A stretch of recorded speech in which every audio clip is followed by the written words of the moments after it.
We go home together. Okay.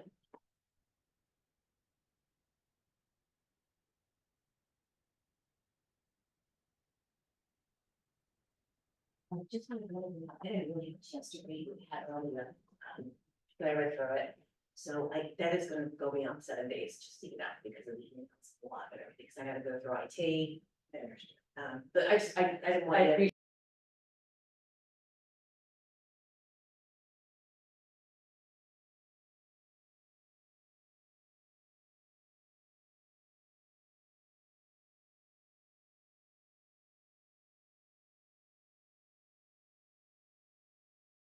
Sure. Staff to have you where you want.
You know, I was coming out of here, I counted on it, that's all. Okay. Here's our video. Okay. Thanks. So I'm gonna go out back there and see.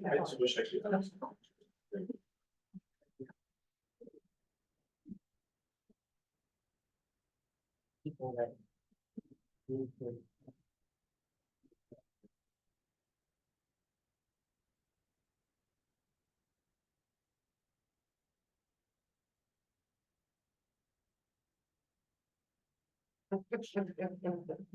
Oh. That's gonna hurt us. Yeah,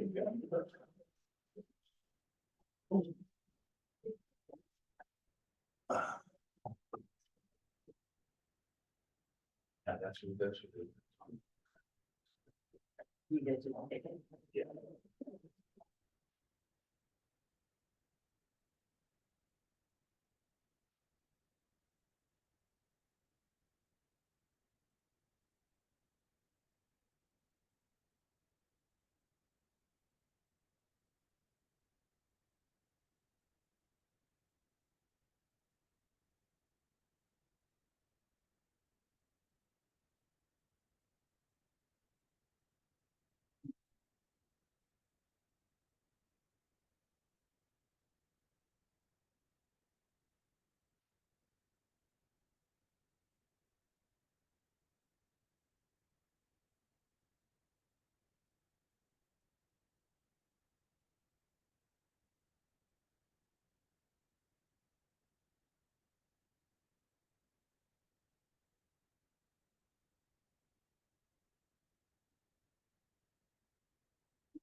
Hey there. Good to see you. I like it. Sorry. I'm gonna go, oh, what else is there?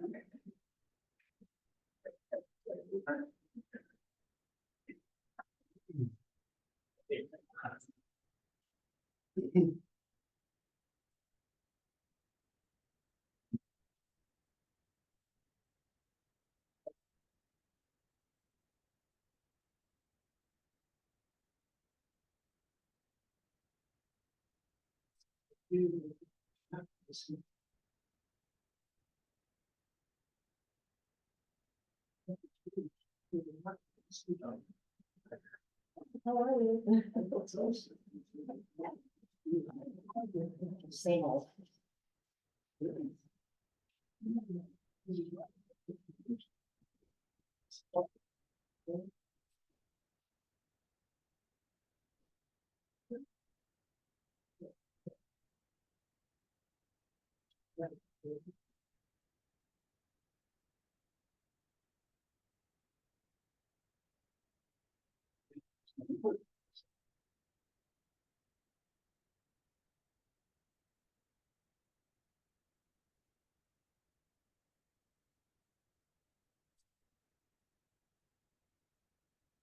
And, you know. That's what we did.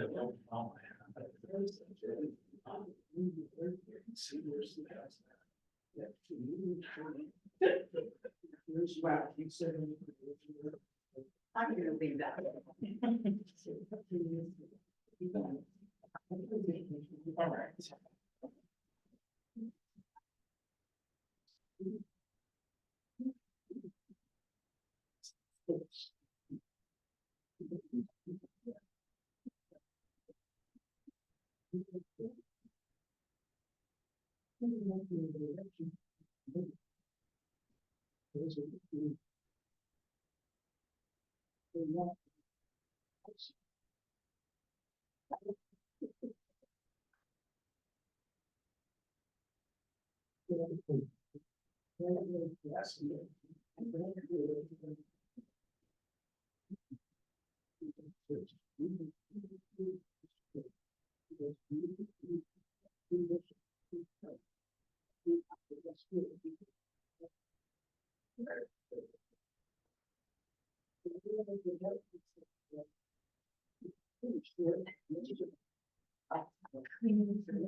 The actual one they handed out.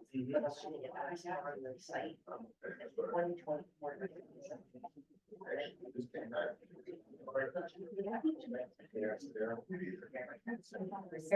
Yes. The agenda.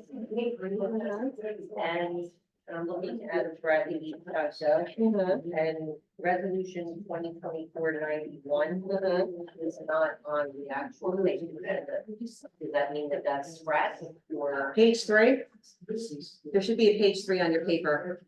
Turn it over.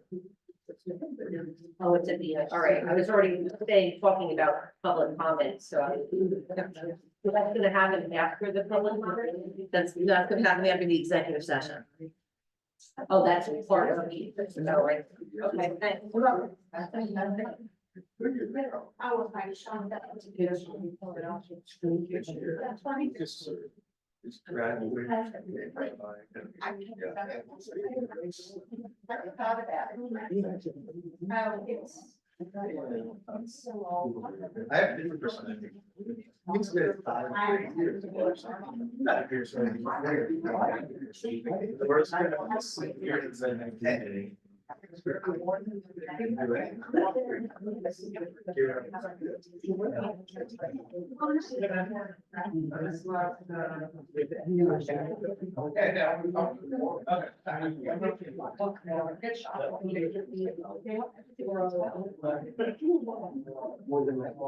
I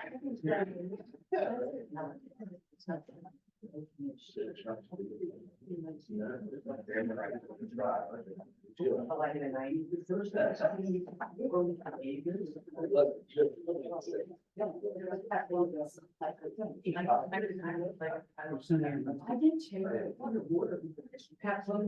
Yeah, I said.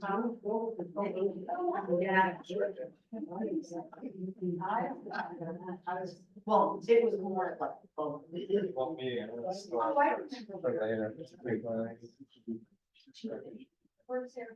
Usually never. You put a chair on the front porch.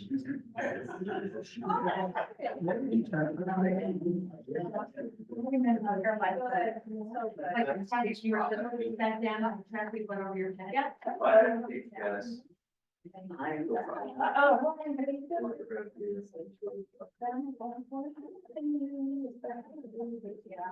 Okay, I mean, you can.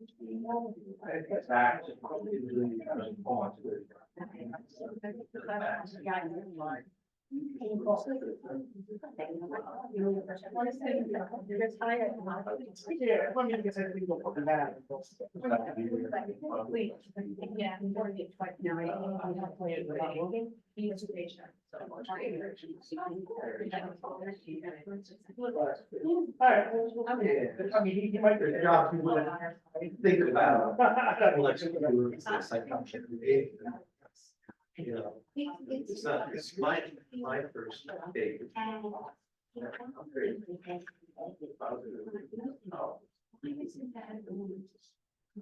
Business is property. You know what I'm saying? And he has a.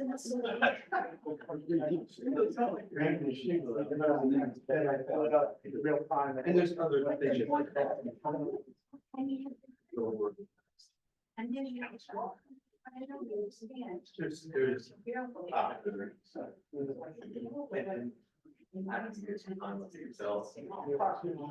Where's that?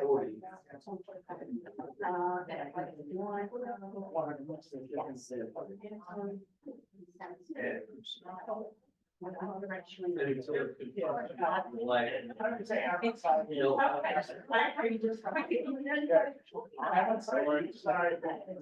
have to make my daily.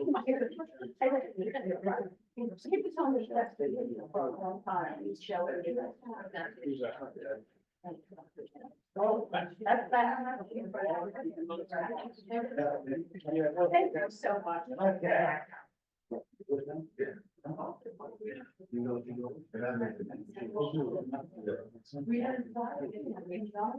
Well, that's one of the office.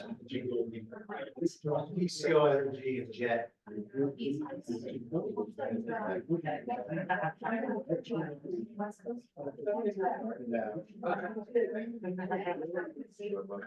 Oh,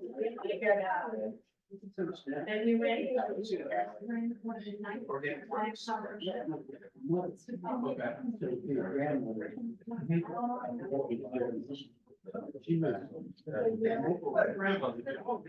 Joe and Mike are probably.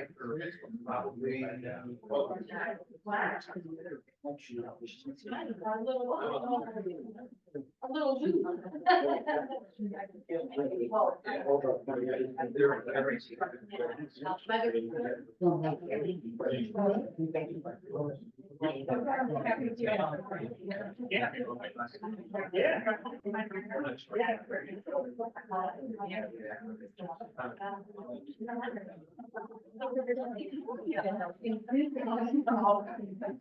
You're in the nick of time and.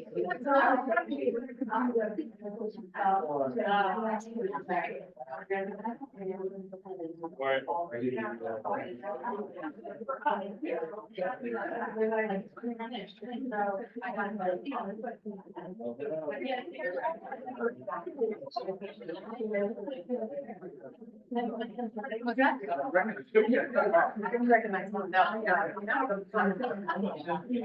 Girl with that.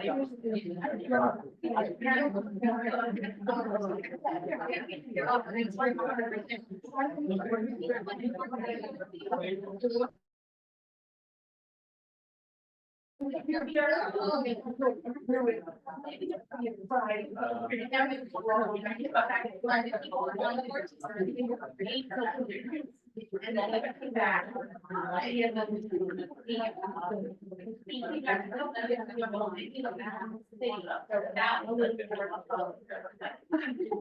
Just for in there.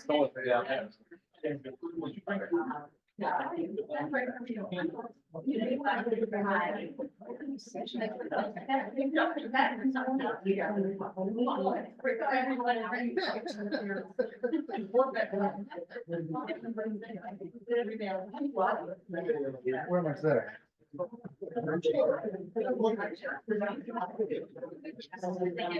Hey, where you want? Hi, how are you? Yeah, how are you? Yeah, I just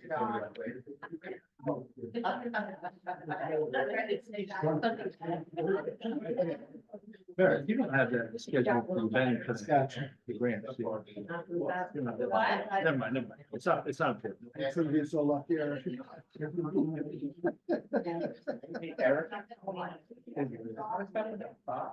Your mail is, yeah, that's a revised agenda with all the goodies that you didn't get off, right? I mean, everything else. Hey, your copy wasn't. Okay. Oh, Eric, is my foot resting your office?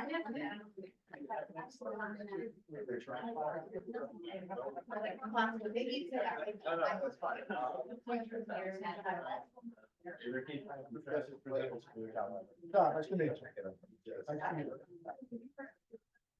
All right. I'm going to get out of there. One vertically challenged gal for another. Yeah, I got it, short girl problems. Yeah.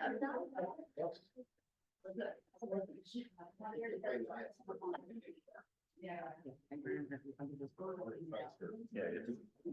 Oh, yeah. I'll fix that. All right. Okay. Well, Orlando was. It's now in the third place. I was Orlando. I don't- so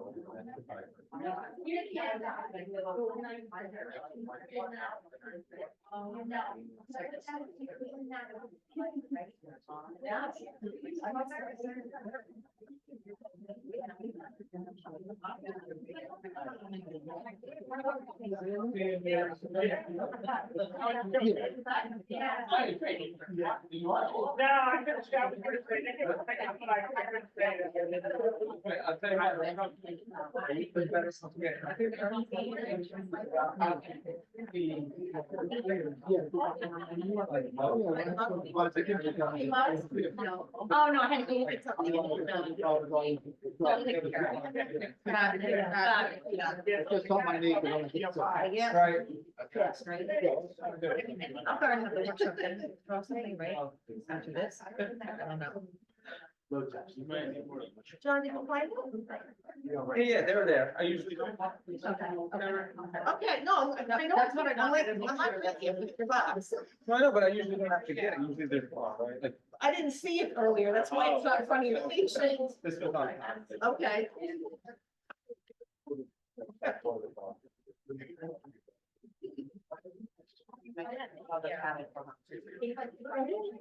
We don't. Good to see you. Thanks for being here. Surely.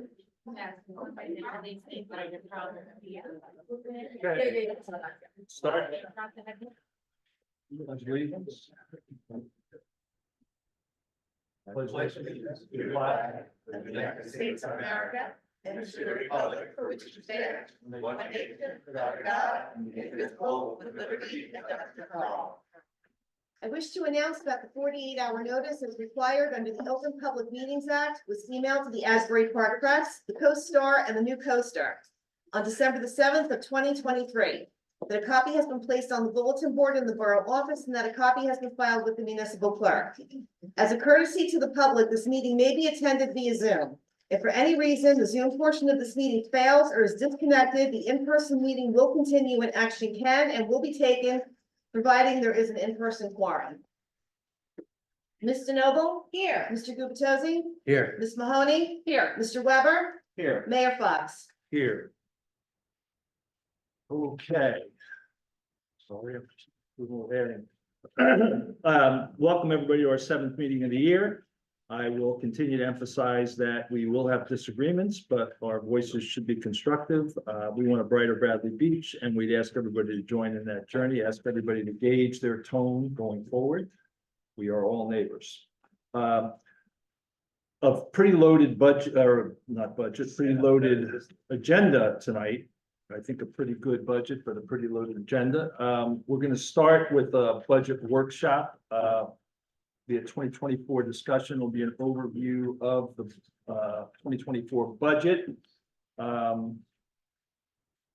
Just give me a second. Here we go.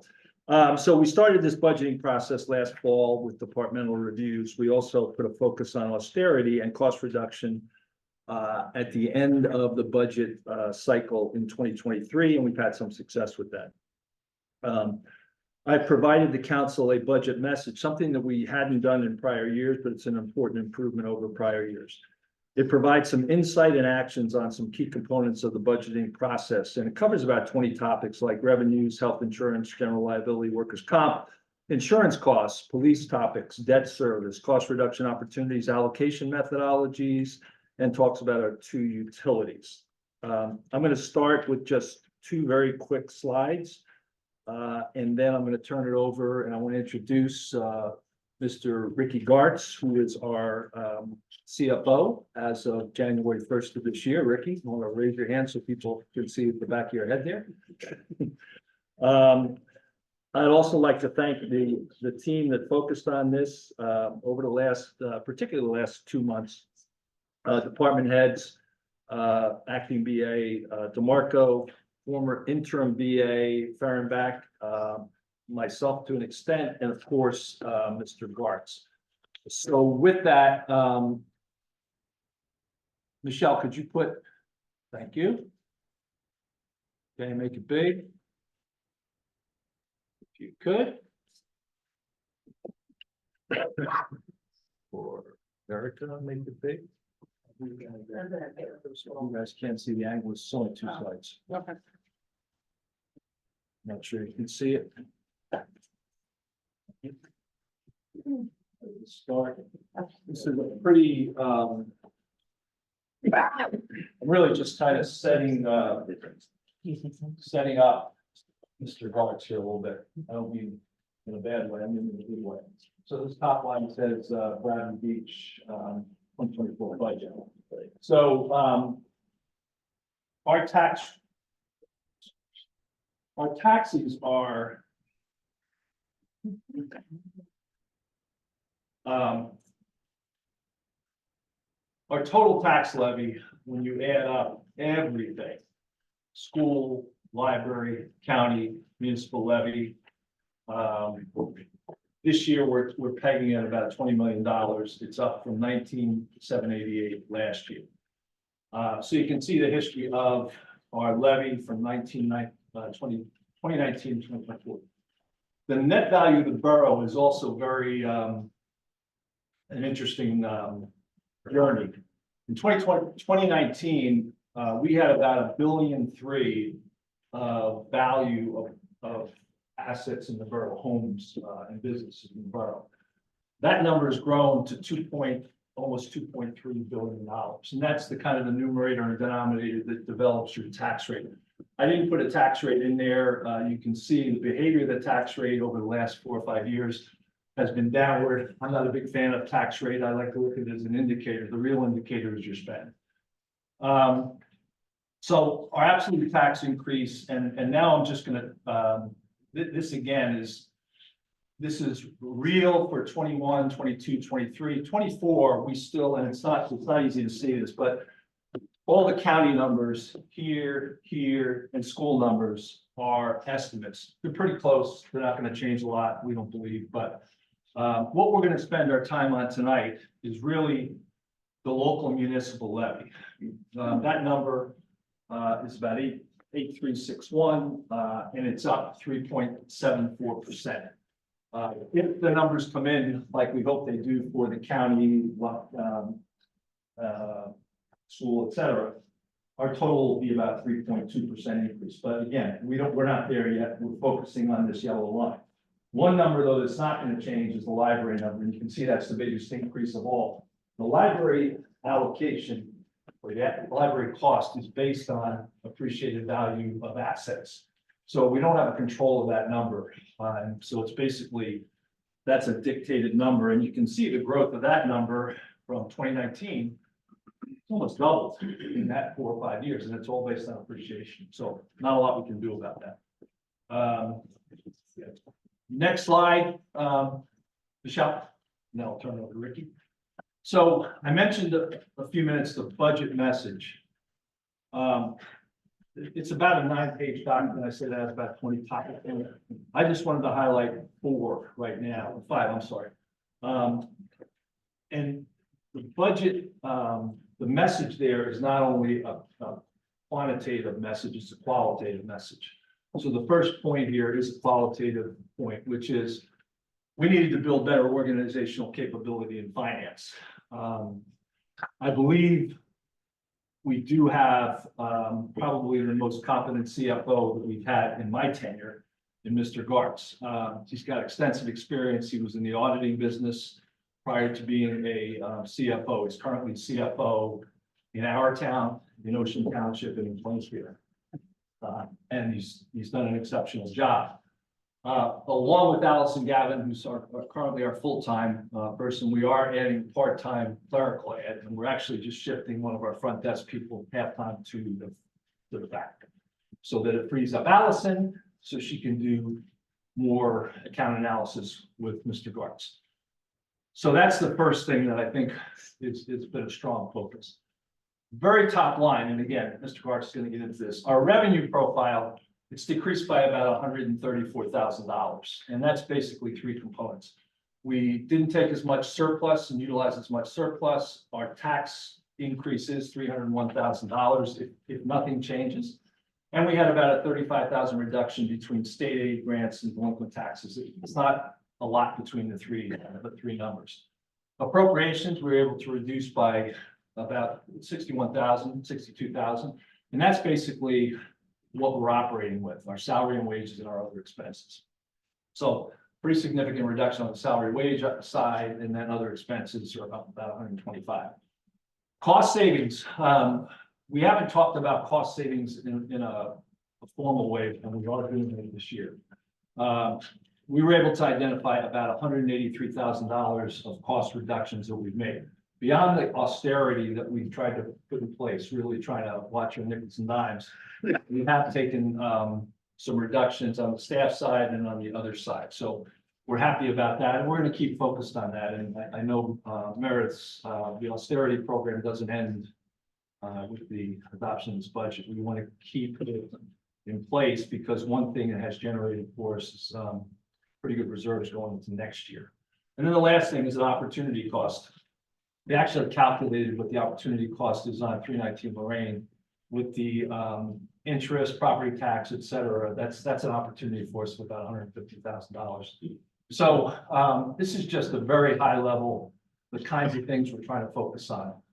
So revenue, pretty flat, spend pretty flat, had a good focus on cost savings and we're trying to continue to focus on that opportunity. So with that, I'm going to turn it over to Mr. Gartz and let him go. Do you need a microphone, Ricky? No, I'm pretty good. Okay.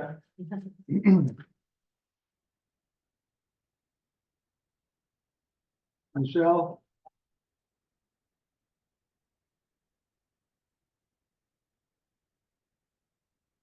Well, wait, good evening, everybody. How does everybody do?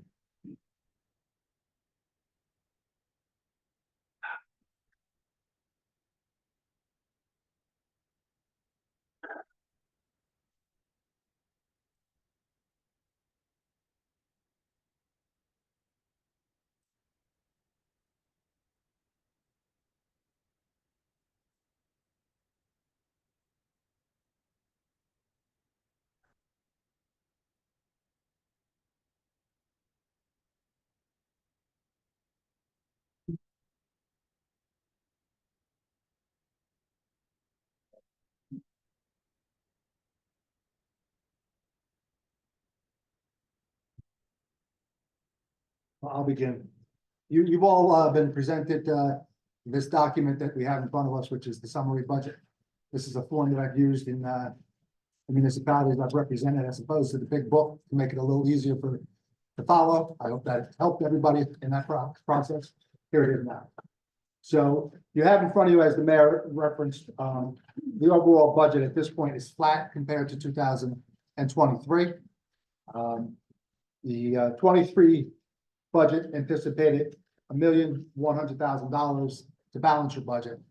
We're only using $700,000 in the 24 budget. That drop of $400,000 has to come from somewhere. So your resources on the revenues that you have in your budget are limited. You had certain revenues in your 2023 budget that didn't get realized. So the conservative approach that we're taking here is that what I have in this budget is going to be realized without a deficit. There's certain items that were in last year's budget that had a deficit, and that's why surplus wasn't rebuilt completely. Surplus that we used $1.1 million, we only rebuilt about $500,000 of that last year. Okay. So on the front sheet, I summarize where your current tax rate is going based upon the, Please stand up. Is it possible that the presenter could stand up so we can understand him better and hear him better? Should we mic them maybe? Yes. What's the purpose? She said just stand up, whichever. Whatever. Whatever's easier. I'm serious, This is a long. It's the problem, it's been- I'll stand up, not a problem. Okay, thank you. Surely. It's better for everybody? That's safe for me. Okay. Yeah. Wherever you're comfortable, I think. Okay. The budget that we presented to you here, as I was saying, the drop in your surplus and your revenues that you have that you can realize, there aren't that many opportunities to increase revenues to offset the tax levy increase that we're proposing. You'll notice that the statutory requirement for your library is going up 11.42%, which is not controlled in any way, shape, or form by the council. It's required by law. So it's got to be at a minimum to $706,558.57. What can be controlled by the council is the 3.74% that we're proposing, which is roughly the $300,000 that the mayor had referenced in his slideshow. Overall, that rate would be 4.3% to the taxpayer. Down below, I've given you a summary of, based upon the average assessed value of a home of $1,046,000 right now, the municipal tax rate alone would go up roughly $135 for the year, as opposed to $444 that occurred in 2023 Per home, per home 135 for the municipal levy, for the municipal levy, correct? strictly. Yes, you're only talking about municipal levy. That's Just correct. want to make sure people hear that. That is correct. So, you've all been given this prior. I know Mr. Gubitosi has asked several questions that we've attempted to answer just about all of them. So at this point, not going line by line in this budget, I'm here to respond to any other additional questions you may have on what we have presented here.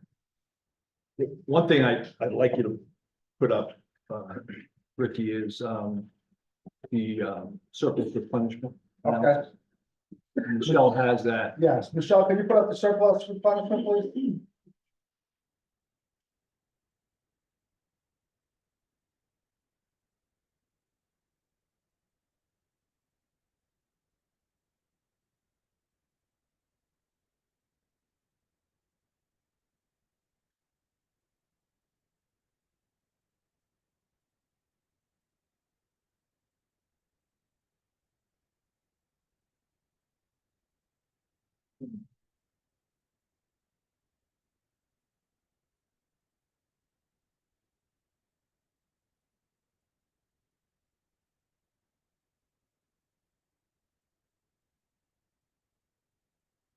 Yep.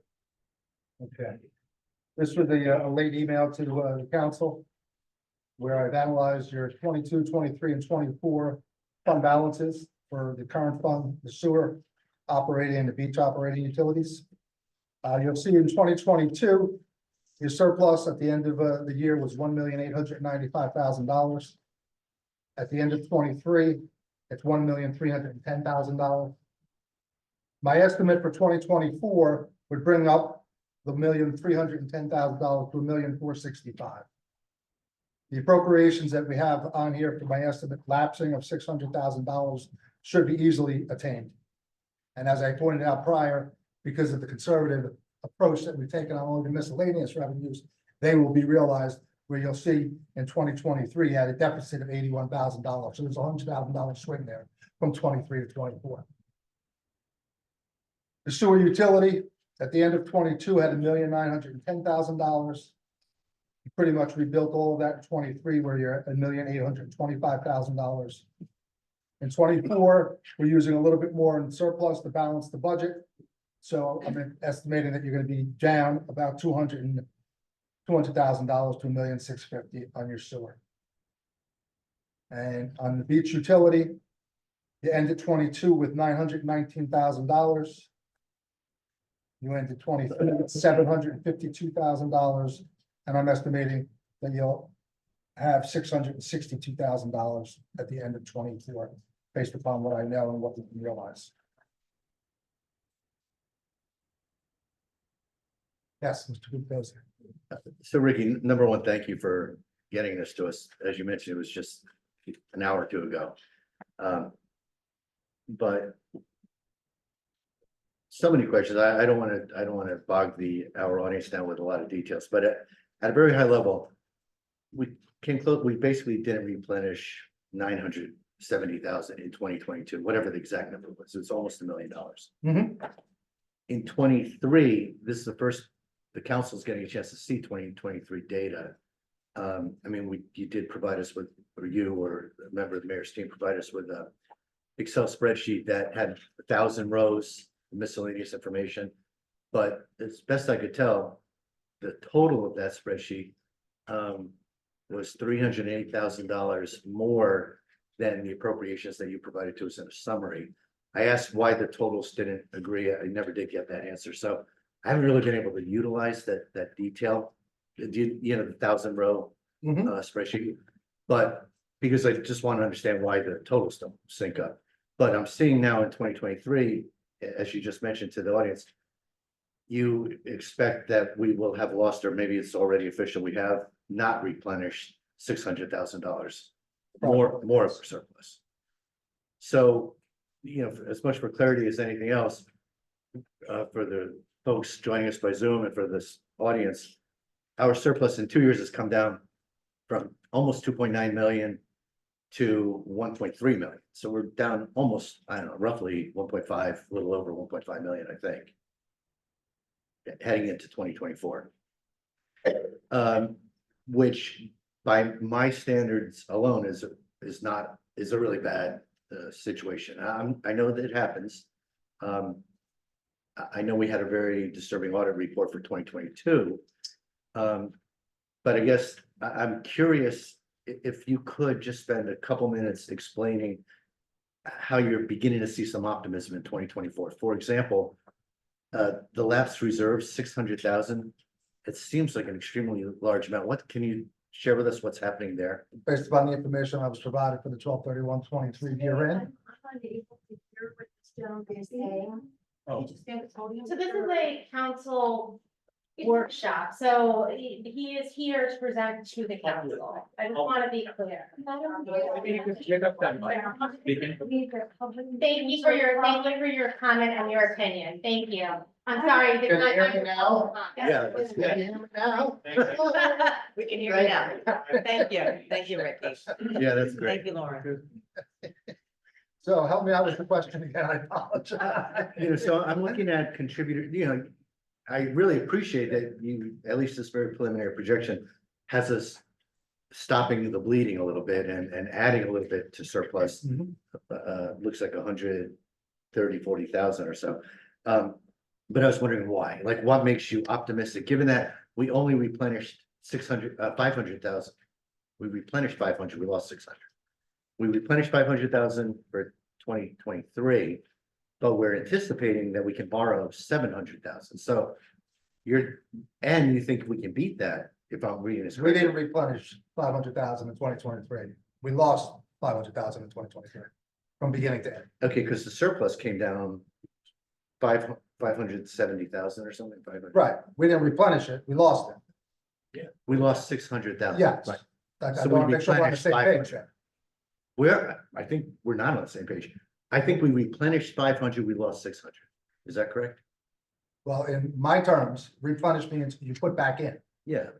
So Well, what's left over is what we didn't put back we in. went from 1,895,000 to 1,310,000. Yeah, we didn't put that back in. We did not replenish that 600. That is correct.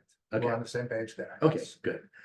So my question now is simply, if we only replenished 500,000 last year and we replenished 22,000 in 22, we've been on a bad track. But you think this year we can have an anticipated surplus of 700,000 and replenish not only that, but have some excess revenue of, I don't know, 150,000, give or take. So my question really is, what's driving your optimism? How are you getting us from replenishing only 500,000 last year, 22,000 the year before? How are you getting us back up to 850,000 of replenishment? As I pointed out earlier, the $100,000 swing in the miscellaneous revenues, because of the conservative approach we've taken, should be realized. You lost $81,000 last year on what you anticipated. We're going this year with a more conservative approach to say, we're not putting money in that we know we're never going to realize. Okay, The second aspect here is the appropriation reserves. okay, The records I was given at 12/31/23 indicate that you should easily reach $600,000 in appropriation reserves lapsing. okay, and that's the number where I, at least for one, would like to be able to see that at some point, if you can share that with us. Sure. Just so I understand the drivers that I mean, for folks in the audience. In 2022, we had lapse reserves of about 70 grand, then we had about 300,000. No, it's almost double to 600,000, so it's a big number, it's a good number to have.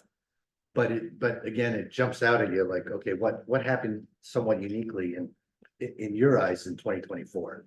So let me ask you a question that I think supports that. We ended the 2023 budget, we went into a cost analysis and austerity kind of a mode. We showed up there, we realized about $183,000 in reduced spend in 2024. 2023, when you look at our budget in 2023 and our spend in 2023, I think our reserve at the end of the year is about Roughly $1 million. $1 million. Correct. Given the austerity that we've had and what we've already encumbered for 2023, that million, I'm not saying $1 million, but that million shouldn't be eroded like significantly, I would think, based on what I'm seeing. Is that a reasonable assumption? That is the assumption I am making, correct. Okay. When we say, another question I've asked this question earlier, I don't necessarily have an answer yet. But the mayor references this austerity program, and that was provided back to me as a high-level description of something we've done to cut costs. I know, Mr. Mayor, you referenced it again on your brief presentation, that it generated $183,000 reduction in costs. Correct. From that, staff reduction was $125,000. Also in the mayor's presentation, salary and wages, he sees as being reduced to $186,000. So I'm not sure, I guess, question number one, what's the difference? Staff versus salary and wages?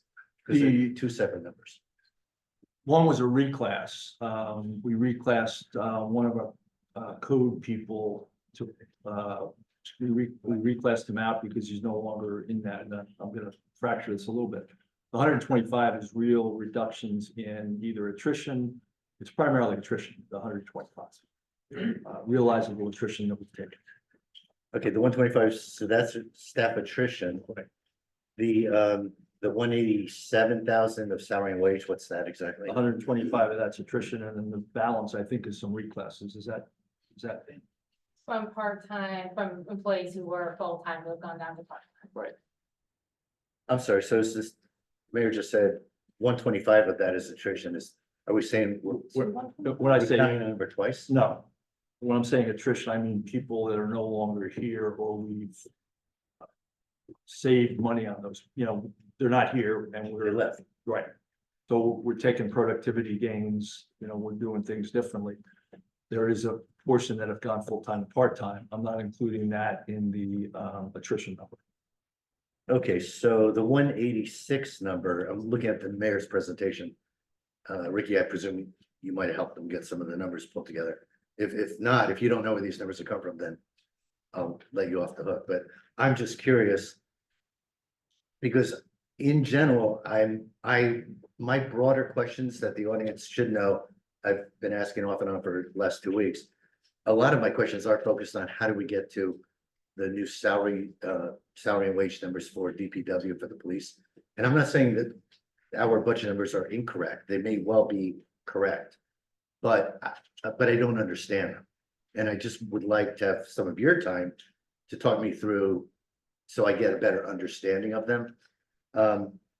What I don't understand would be $187,000 salary and wage reduction coupled with $125,000 attrition. It's not coupled with, it's in that 183 is 125. It's not 300 and something $1,000. On page 5 of the budget message, it goes through and delineates the $183,000 by area. I'm not talking about 183, right above that, Mr. Mayor? No, I understand. 186. I understand that.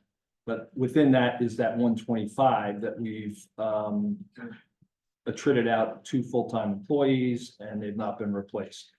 So we did attrit out people and we've been able to take some productivity gains there. In addition, we've gone for some full-time and part-time. So it's not an additive 183 plus or 186 plus 125.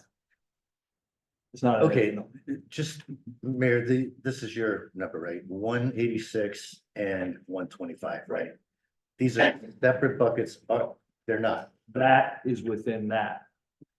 Okay, This is just identifying and saying, we can clearly say we have $183,000 of cost savings within the budget. is this other expenses 58 part of that 125? Correct. Okay, so you just presented appropriations reductions and cost savings reductions. So you're saying of the total appropriations reduction. I'm this- referencing this as a specific, I'm calling out cost reductions. Okay. Cost savings, because we were challenged at the end of last year's budget to look at cost reductions. So we did a lot of work, as you can see here, in that area and identified $183,000. Okay, so. Okay, so Ricky, let me go back to your numbers because these numbers are not particularly helpful for me personally. Page 2 of my document details the $186,000, line by line. Page 2 of which document, the one that you shared with us today? Well, you actually had this hasn't changed a lot from 2 weeks. Yeah, no, well, and That, that has right there, each line item that changed for their $186,000. no, understood. Okay, And in fact, that's current fund. correct. Right. Because I looked at current fund, but I also looked at pre-allocations to the beach and the sewer. Because I was trying to understand what's happening with total salaries and wages, so pre-allocations. I didn't understand, and I've asked this question, and I know I've copied you on these emails. I don't know if you've seen, or even if you've answered them yourself, but I've asked questions about the police, I've asked questions about DPW. And the answers I got, again, I'm not saying they're wrong, I just don't understand them. And people are not doing a particularly great job explaining them to me. So is that something, I've had no access to you until tonight, but is that something I can have A time? hard person to get to, trust me. All right, well, you are our CFO. And I've already shared with the mayor, I don't plan to vote in support of any introduction or ultimately adoption until I get some of your direct time, because my guess is you know all the answers. Mr. Gertz was available last Wednesday for a budget hearing, which you all decided you weren't available for. So I just want to be clear to the public, there was a public. Yeah, Board, please. There was, and And if we're gonna go there, I asked over 100 questions. Yes, over 187 questions. Councilman No, it was Lewis. 125. 125. Now, the reason I ask questions is because I'm looking at stuff and I've got some accounting background, nowhere near as much as Mr. Gart's, but enough to have a legitimate question. Absolutely. Out of those 125, I roughly, I didn't count them, felt comfortable with 25 responses. There were roughly 100 questions I asked that did not give me an adequate response. And if I'm going to somehow be challenged for canceling a meeting that I told the mayor the week before, I'm not going to this meeting until I get answers. I But the told point them. of the meeting is to get answers, Mr. Gubitosi. That's where the. No, the point of the meeting was to cover answers I would have received from my questions I asked. And I got 2 rounds of non-answers for most of my questions. And I'm not gonna sit here in front of our residents and in front of people on Zoom doing what I'm doing right now. I'm not gonna keep doing this. I've got to, even if I cut my own questions down, which I think it's a disservice to the public, but if I cut my own questions down to 30 of the most important, I don't want to take this audience through 30 questions, and I don't want to put Mr. Gartz on the spot to answer 30 of those questions in front of our public. You want to give me private time with our CFO? I welcome it. You tell me to ask him 30 or 40 or 50 questions in front of the public, and you know what? Ms. DeMarco, I'm not going to do that. It's just not appropriate. Thank you. So, as I said, I'm not going to do it, Mr. Gartz. I'm not trying to put you on the spot. I really am not. I'm actually thrilled to be able to get a chance to chat with you. But I've already told the mayor, I can't support any of the budgets. Even if they're good, accurate, really perfect numbers, I can't support them until I understand them. And I've got questions all over the place that I believe you can answer, but some of the answers I received are embarrassing. They're very poor. So poor, I actually don't believe you provided the answers. I'm just sharing that with you. Okay, I don't really have any more questions for you, Mr. Gartz, other than other council members or maybe the public. So a fairly stable budget year on year. When you look at the revenue, we look at our appropriations.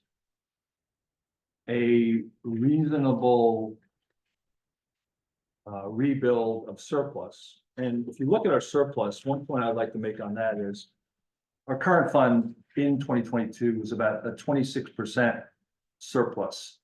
The surplus relative to the budget. That's pretty significant. It did go down to 16% last year, but it's back up to 17.5%. In the discussions I've had with Mr. Gartz on this, and if I look at the sewer utility, and we haven't talked about the beach utility yet, but I think we're in a good position around the replenishment of those surpluses, and I think we're utilizing a reasonable amount. So this brings us to not a significant increase, a fairly stable increase of 3.74%. I really haven't heard from anybody else, and I'd like to hear from the rest of the council. I'd like to hear from you, Mr. Mayor. Why do you think it's reasonable? Have you got answers to the 100 questions I've asked? Do you have answers to them? I would suggest that we've answered more than your, whatever you said, 187, whatever it was. Suggest all you want. You did not answer the question. Well, that's your opinion, and that's an unfortunate opinion. I'd really like to hear from the other council people, because this is a little bit of a broken record for the last 3 years. My view is we make every attempt, and to criticize the amount of work that went into answering those questions, to me, is disappointing that you would do that, because people worked hard to answer those questions. So, Councilman Weber. Yeah, I don't think all the questions were answered quite. No, I'm asking you about the budget. Yeah, I would, given the amount of expertise that Councilman Gubitosi has on these matters, I'm following his lead, and I let him answer the questions. I've been following it blow by blow and getting the answers. Have you reviewed the Some of budget? them, of course I have, and some of his, I have the same questions that he would have. So what are your main Some- questions? Some of those are, I mean, are we gonna go through this tonight? Yeah, Okay. No, John. so it's 60 minutes, we have 60 minutes to go through it. I'm trying to get a sense of where you are on the budget. So I will just give one example. Sure. Mr. Gar, and I guess this is for you, I don't know. So salary and wages for the police. We have it going down. I don't have it in front of me, it's like maybe 50 grand or something like that, okay? So we got the chiefs retiring, chief has retired. Maybe that's the assumption of why that's going down. Okay, but it's also kind of obvious what's been presented that we have other things that affect that, like, obviously, we're down one officer, so we should be adding that. That should be adding cost. The PBA contract that was signed last year has a 4% increase. That should be making it go up. Net, it should be going up. At least we think salary and wages should be going up, but it's going down, so we don't understand that. And the answer that we got was, yes, this accounts for the chief's retirement. But the question was posed with all those other things that I just mentioned. So that's just one example of the question, why we don't understand. It's going that direction, not the other direction. So where are you relative to the stability of the budget year on year? Where are you to the? You just asked me to ask my question. I'm asking my question. Well, no, and I'm asking you, where are you relative to the 3 point, excuse me, can we, order please? 3.74% increase. If I look at one of the towns very closely here, they just came in at 7.25. I think we've done a pretty good job at really stabilizing in a highly inflationary couple of years. We took some hits last year in revenue, it hurt us, but I think we're on a stable path. If I look at the last 4 years, the average municipal levy is up about 4.5%. This is less than that 4-year average. What I'm trying to get from everybody is 3.74 in the realm of your expectation? You know, Are we cutting I'm five asking people? Mr. Are we Evans. cutting 5 people from DPW? I don't, No, we're not. Well, how are we getting Well, there? Is the question. we answered the question on DPW. We have two. I said, well, you did you didn't. read the budget message? The bus, it said. I'm looking at it- the budget numbers. Well, unfortunately, part of that was a budget message that articulates what we did in DPW. So my question on the 3.74, do you is that in the realm of reasonability in first your things opinion? first. We didn't get asked this question last year when it was like 13%. Okay, so it's like convenient you're asking it this year, but you didn't ask it last year. So, and I'm not in the business of comparing us to other towns, okay? Mhm. I'm very much interested in figuring out how we got to these numbers. Therefore, that's why these questions, and I want some of those questions answered. Some of them were answered, I'll give you that, you know, fair is fair, but I think some, we still have questions about. Doesn't mean that there's not answers, doesn't mean they can't be answered. It's, I want to understand it better. So that, I just gave you one example. So since you wanted me to ask that question, can I ask it and can we get it answered instead of me, Mayor badgering me here? I'm not badgering you, Councilman. I'm trying to understand. I'm sorry, could you, please? Guys, public, Mr. Pepper, look, the conversation, you guys are here, there's time for the public to participate, there's a time for, this is their discussion time, right? That's what this workshop is. So we can't have people calling out every time. We know we sit here, we'll be here till 1 o'clock, and I've been here with you at 1 o'clock in the morning before, and we listen to every single person that comes to the microphone. So please, if they can argue while they went up there, this is quiet time in the audience, please. Thank you. So assuming that these numbers are good numbers, they're correct. All I'm trying to get a sense of is 3.74 in the realm of your expectation. That's all I'm trying to understand. My job is not to sit up here and assume that everything I'm presented with is good and correct. My job is to understand how you arrived at the numbers, okay? So it very well could be, until I understand it, that's where I'm at. And I think collectively as a body up here, when we understand it, you will get our support on the budget. And until we do understand it, I don't think you're gonna get our support on the budget. And, you know, this is coming on the heels of the audit that we just got from 2020. I think it's an unreasonable position for somebody sitting up here. Okay, So in the mayor's message where they talked about the public works salary and wages and police salary and wages, what about that explanations do you not understand? Just so we can better understand your questions. Because it lays out the number of people not being hired back, the amount. So what don't you understand about the summaries that were provided? I'm not asking about DPW. I Okay, don't have that in front of me like you, okay? okay. I'm We assuming have you an will. ordinance regarding the police and the number of people and how many people in which position and whatever. My understanding is that we're down one. And unless we're gonna change our ordinance about that, we're gonna have to hire somebody. So that adds to it. But again, that's just one of the several things that I think should be making police salary and wages go up. Okay. So I'm just you know, I was badgered to ask this question of Mr. Gartz, and I have, and like, I'm hearing from everybody except for him, so I don't understand, like. You know, and if you don't have the information in front of you to answer it, that's fine, I get that, but If I look at the police line item, it's going down $16,900, not $50,000. So I'm not really sure where $50,000 is coming from. okay, So is that the number you're referring to, or? the point is it's going down. Yeah, it's going down, yes. I know there was an allocation of, over to the beach, for how much time they use at the beach. Mm. So I know the salaries over at the beach have increased. The specifics, I'd have to get to bottom line of it. Okay, so I don't know off the top of my head, what was officer by officer, it was a percentage that was used. Okay, because, and one other thing, I mean, in addition to the chief retiring, which should take, that way, we're paying we're paying out a lifetime's worth of, you know, sick time and vacation time and what he has. We're doing a third of it, but it's a pretty big payout, so that's another thing that should be going up. And that's not into that. Yeah. So, and my intent wasn't to badger, my intent was to say, we need to get a gauge, this is a budget we're submitting to you all to say, this is what we think is a fair budget. It's a quality budget, it's got good stability in it. We made painstaking efforts on cost reductions, we've tried to identify opportunities. And what we're trying to do is gauge, where are we?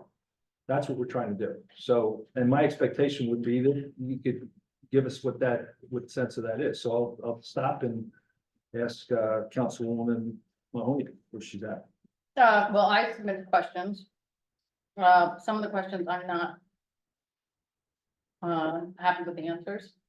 And when you talk about, you know, you want to go back to the 3.2%, what we're being shown here is a top-down analysis, right? So top-down analysis begins with a narrative and a conclusion. And this is what we're showing people. Bottoms-up analysis begins with the data. So I think that what we've been doing here and the questions we have is starting with the data.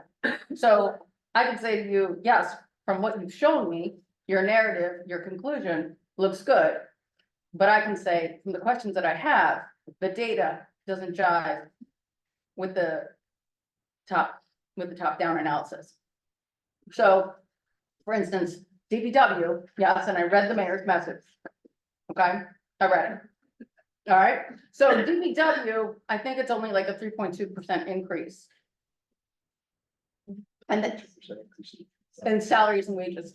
I think though overall it's like 15%. However, No, it's a decrease. it's a decrease. Okay, well, that's even worse. Okay, so, but what's going up in DPW are the expenses, the salary and wages for the janitors and the cleaning people. I guess, right, because they need to get paid back. They call them laborers, but The laborers, nobody knows what. pardon, me, I apologize for that.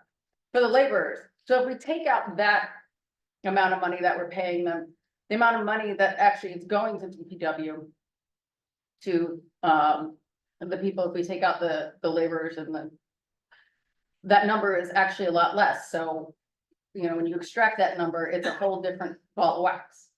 I asked about why in the New Jersey American Water, there's appropriations, expenditures, and a look back for 2023. And I was told that's something New Jersey American Water does, and I'd have to contact them. But it's on a schedule that we received in our packet. And expended and look back are not the same number. And then we have a new number for recommended. The library, excuse me, the court costs for Allenhurst and Avon are revenue, but they're also an expenditure. And I understand how that can work, but it has to be within the appropriations of our overall cost. But these answers that were given to me are not great. And the final thing is, I hope this wasn't written by you, Mr. Gartz, but when asking about salaries and personnel, whoever wrote back to me said, it is quite common for departments to complain or object to the loss of personnel. It is also quite common for departments to seek additional staff to respond to requests for service. 2023 budget reviews and council manic directives made it clear the reductions in costs were needed. Staff reductions respond to this directive. What is the definition of council manic? I don't know. Council met, so at the end of 2023, I can explain that. End of 2023, not end of 2023, I'm sorry, end of the budget process at the end of 2023. We agreed to take a very systemic approach to cost reduction. Okay, that's what we did. And one of the reasons I believe that we have the reserve that we have coming out of 2023 is that we did operate in a very austere manner. So that's gonna pay us dividends with this, but with the surplus replenishment, and I would challenge, I've already had a good discussion with Mr. Gartz, that I hope that we can exceed his expectation on that, because our mindset hasn't changed around that. We'll continue on a very austere path. That was something that I think it was done by resolution that we would do that, and we did that. So that's a compliment. That's why. That's a compliment. Yes. Council Manic. That just means pertaining to a council person. Do we know who wrote that? Well, Honestly, I don't know. I authored this with one other person. Greg Farrenbach. Correct? Yes, Greg and I. So does that answer your question? Sounds like Mr. Fehrenbach. So I just want to be clear. Do you understand the fact that this was a directive that we took very seriously? And one of the reasons we put this cost reduction bucket on that message was this is the fruits of that labor. So $183,000 of reductions we've been able to bring into 2024. And I think generate more excess in 2023 versus what we spent. So we've got $1 million of budget in 2023 that we didn't spend. And I'm hoping that we enjoy a lot of that, because the other thing is, I think what we've encumbered to date and what we've come as additional encumbrances, I think we're gonna be hopefully pleasantly surprised, because our mindset is around cost containment. Everybody's doing purchase orders the right way. If people are not requesting funds the appropriate way, we tell them about it. So we haven't taken a very austere approach, and I can imagine there's a few department managers in the room that would probably nod to that in that context. So I just want to make that point. Thank you. Council President. Where do I begin? Okay, so last year, well, first of all, there's been so many emails going back and forth, as you can tell, by, I feel, people that are very well versed in this subject in finances and audits. And of course, it's Councilman Gubatose and Councilwoman Mahoney, in addition to Councilman Weber, who's been up here for how many years now? So for me to add more questions on top of that, I didn't feel was necessary, especially after last year when it was introduced with the promise of answers to those questions that were never answered. So I would suggest that when you put together a team, involve a council member, someone that is very well versed, rather than a volunteer resident, because then they get the answers and we don't waste time. We have 7 minutes left for public comment. And I don't want to say anything else because I would like to hear from the public. Cool. So I guess my question though is around, do you believe that we've got a level of stability and quality in this? And it's number one. Number two, is 3.74 in the realm of your expectation? No, it's not. It's not. So what is? Well, I would say no increase would be the best, but I mean, we're every year, we're taking money out of savings to make things work, and the savings goes down and down and down, and to me, that's a problem. Again, I'm not this expert in this. I'm an expert in land use. I mean, maybe I just earned the borough $1 million with my suggestion for 319 Lorraine. There's only so many miracles I can do in a month. You have to remember that 319 Lorraine is not a profit center, and we as a municipality can't operate it as a profit real estate. But it can go into our capital funds. But anyway. Okay, my comment stands. Now, back to the comment you made about the savings account. This is a balancing act. When you look at our fund balance analysis that Mr. Gartz put together, we do see that we've got 17%, 17.5%, up 1.5 points on the current fund. And pretty significant around the sewer and beach utility, 25% of the beach utility, although that's reducing, we need to talk about that for a minute. And on the sewer, it's about 77%. It's down somewhat, but it's still, we still have a pretty significant fund balance there. So it is a balancing act that you try to balance cash flow. You try to keep your fiscal house healthy. At the same time, I can remember 2 years ago when I added up the fund balances, we were at $5.4 million.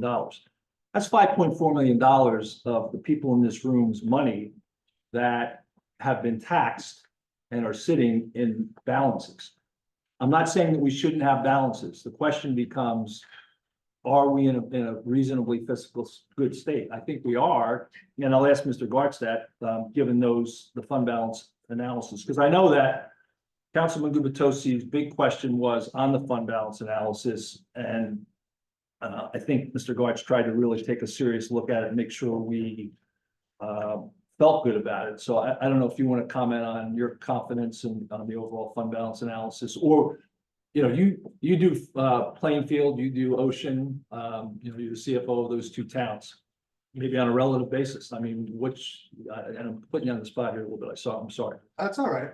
Given the circumstances, coming on 1/1/24, I'm working with what was left here at the end of 23. Mhm. So based upon what I've been provided, I'm fairly comfortable that what I've given you on analysis for 24 will come to fruition. And those balances, do you think we're in any kind of risk with those balances if they come to fruition? In what respect?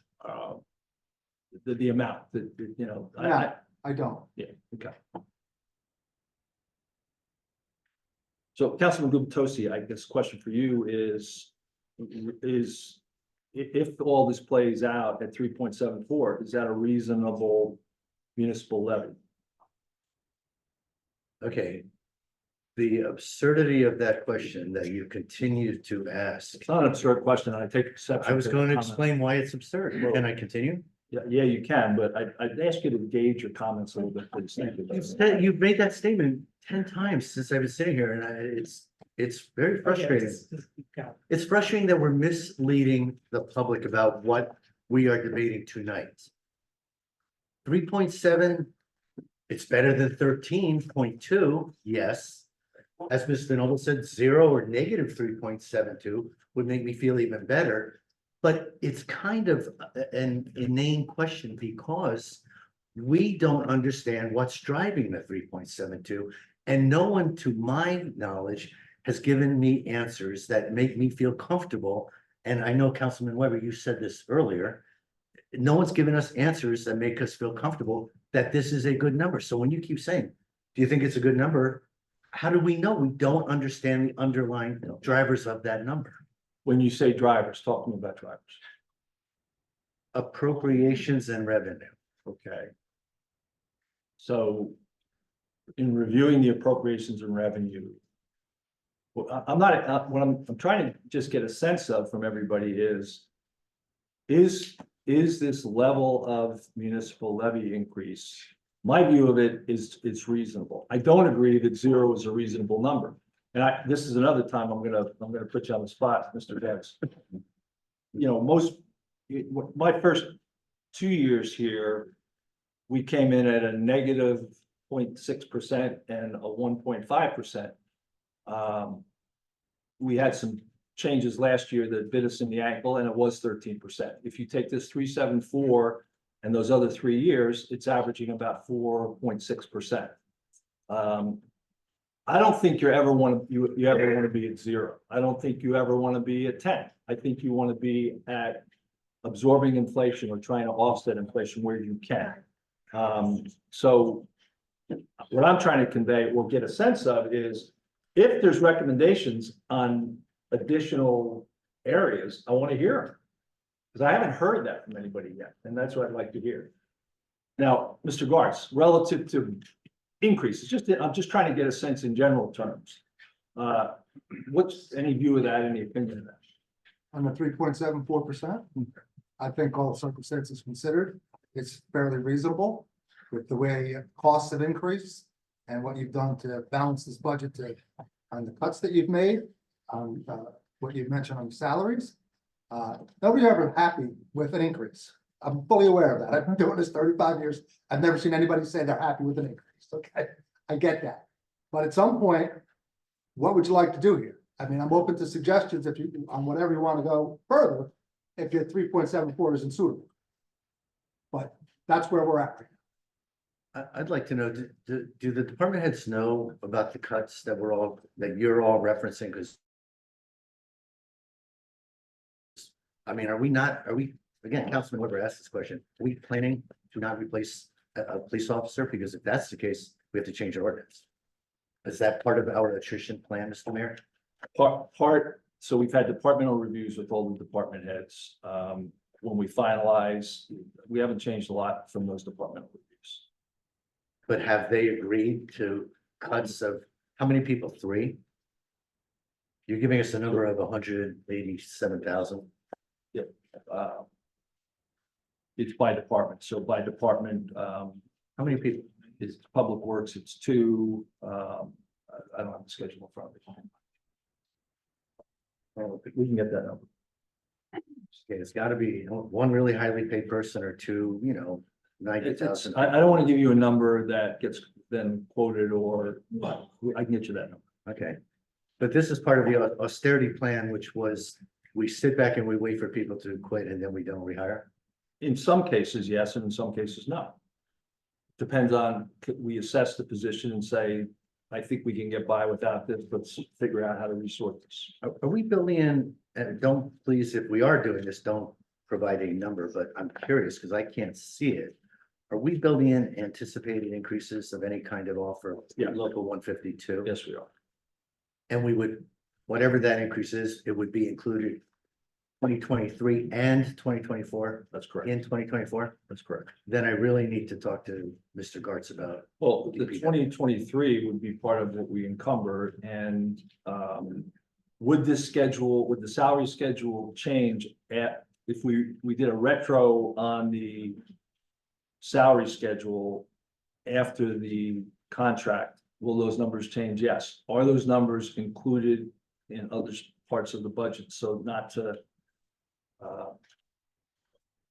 reveal that, yes, they are, but it's covered. I don't understand that. The budget covers the contract as we have offered it. You saying it worked into other areas, so in case we need to utilize it, you can pull it We out. are going to. Ms. Mahoney, you had a question. You shared it with me and I don't know if you brought it with you, but I'm sorry, it's Chair. But that's not necessarily, that is a good practice because otherwise your negotiating strategy is laid out straight out in the line. So yeah, I didn't, yeah. that would be a conversation you would have in private so that the contract negotiations. Yeah, and I did say, That's the don't mayor's referring to. share the number. Yeah, so let's I not. Yeah. You guys are doing good. Thank you. But you make a good point. You could discuss that in private and you haven't had that opportunity. Well, we've had 2 weeks, but I don't have that answer yet. That I've been asking the question since the Friday. That answer after was we were- provided that it was included in different parts of the budget. I know. that- I think it was something just like that. It wasn't good. Where is it? It doesn't add up. And it's an easy enough question for a talented individual like Mr. Gartz to answer. I'm not sure Mr. Gartz is answering most of the questions that have given me the most concern. They tell you about the DPW cut, the other cuts. The one that kind of went very circuitous answer saying, there's, people always ask questions about cuts. No, so that was But the, what was your actual question? It was like, why can did, DPW manage the cut in Concern. personnel you Yeah. mentioned? Right. Aren't we expecting a resolution, an increase after the negotiations to their contract? but you weren't saying, do they like it or not like it? You meant, can they do their job? Because the answer is like, some people don't like it when we reduce that. That was not your question, if I understood it. DPW has been able to accommodate the loss of one full-time person. Finance has been reorganized as reviewed with the governing body. Last December, we will have to monitor the police department following the retirement of the chief. These reductions may and may not be as far as reductions in staff can go without affecting service levels. These will be monitored. But if we monitor, does that mean if we realize we need that extra person back in DPW, we need that extra person on the police to meet our ordinance requirements? we've already set a budget and now we're going to have to exceed our spend? No, we would assess it in 2025. And the police know that there may not be a replacement and DPW knows there won't be a replacement. Yes, and we would assess it in 2025 Speaking of assessing in 2025. for the 2025 budget. 2025 budget, thank you. That just triggers one more of my myriad of questions that I wasn't sure about the answer. I asked a very pointed question about the justification for how we are splitting meter revenues. No. What? I said, yep. Okay. Between the beach utility and the current fund. Correct. And my question was, just so everybody knows, the borough apparently has a policy. I just learned this over the last week or two, even though I've been sitting here for 3 years, 4 years. That we apparently allocate some of the beach meter revenues to the current fund. And I simply asked the question, why? What's the justification for doing this? Because in my mind, those are, beach oriented revenues. I wasn't criticizing it. I wasn't saying this is wrong, but I said, what's the justification? Because if the borough gets sued because we're discriminating against people who come from out of town by shortchanging the beach's revenue. Avon, I believe, got sued a couple, 3 or 5 years ago, because they doubled their parking meter hourly rates. And that was deemed to be discriminatory. Avon doesn't have parking. Okay, So, Belmar.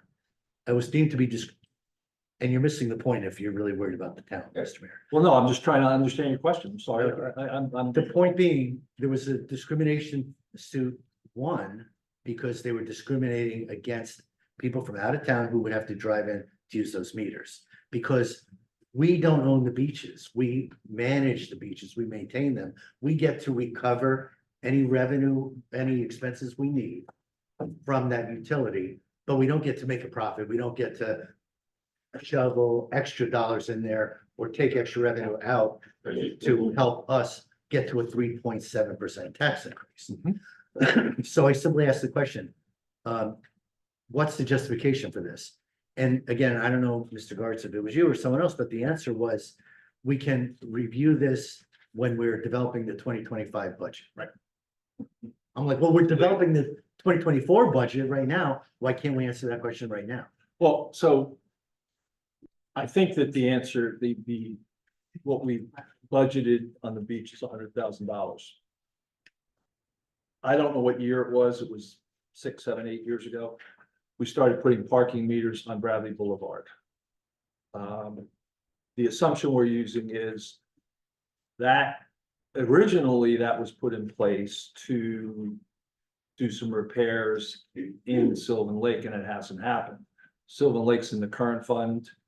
My rationale on it was a couple-fold. Number one, if we have $100,000 in meters against the beach, and we have whatever's over that 100 be allocated to the current, we don't have a good methodology, at least I'm not aware of it, and Meredith, you correct me if I'm wrong, to get by meter dollars, like what we get by meter. I don't think we have that capability. So it was somewhat of an arbitrary, let's stick with the 100,000 that we had, and any excess we'll assume is Bradley Boulevard related. That's it. Okay, well, that's it, but maybe you don't realize that we formally applied to the state to allow us to treat those meters separately, and the state said, no, you can't do that. So for us to be making that policy decision without sharing it with the rest of the council is just one more example of why we ask questions and why we would like reasonable answers. You can't take those Bradley Boulevard meters and say, we're entitled to use them for Sylvan Lake. There was a very specific application made by Kelly Barrett. The application was rejected. I've been yelled at by prior council members who said, why aren't we saving that money for Sylvan Lake? We're not saving it because we're not allowed to. Well, we'll look at But it. now we're taking it into the current. We'll look into it. Hopefully this serves to, God bless you. And I really mean that. Hopefully this back and forth, I'm sorry it's been as challenging as it has been. but hopefully it gives folks a sense that we're asking questions, the council is. We're being asked to approve things without people answering the questions. So I hope that's been clear, if nothing else. Well, I would suggest that we have by and large answered those questions, and we're not gonna agree on that, but when I look at the additions of, this is copies of each iteration of those answers. I think there's been an attempt to do that, maybe not, and I know that the last thing that you were asking for was the surplus replenishment. We didn't get that into this package because we were working on it, and there it is. So that's where we are. But who answered the question? On what? It was depending on the question. A lot of the answer said the CFO is working on it, so a lot of it, I believe Mr. Gar's probably. I think it was a combination of either Meredith, I had a couple, I worked on the budget message with Mr. Fahrenbach. It was a combination of people. We also talked to department people from the beginning. This is not a process that happened a week ago. We've been working on this since the fall, so that's what we've done. Well, we got the budget 2 weeks ago. Correct. So the council, been trying to understand it for 2 weeks. We got the budget on a Wednesday. My first list of 80 questions, 81 questions, whatever the number, was 2 days later, Friday. And the response was 2 days after that. It was a non-response. It was, yeah, right, 2 or 3 days, Monday probably. Then I got another set of non-responses. I was working and I was turning that around. That was Sunday morning. And I turned that around. I'm just trying to let the world know. I know. Turn that around the same day saying, these are non-responses. And then I got an email the next day saying, that's the right answer, that's the right answer, that's the right answer. Cut and paste it, that's the right answer, without any regard to my questions. And if the mayor wants to pass that around, I think the audience can see the frustration that one person would have. if Well, they're not I getting think answers. there's gonna be frustrations on both the sides of that, because when somebody believes that they're answering a question. And coming up. I'm sorry? The truth is about to come out. Go ahead, Mr. Mayor, finish. No. When somebody believes. Believes they're answering a question and they get a question on a question, or that's not the answer to my question.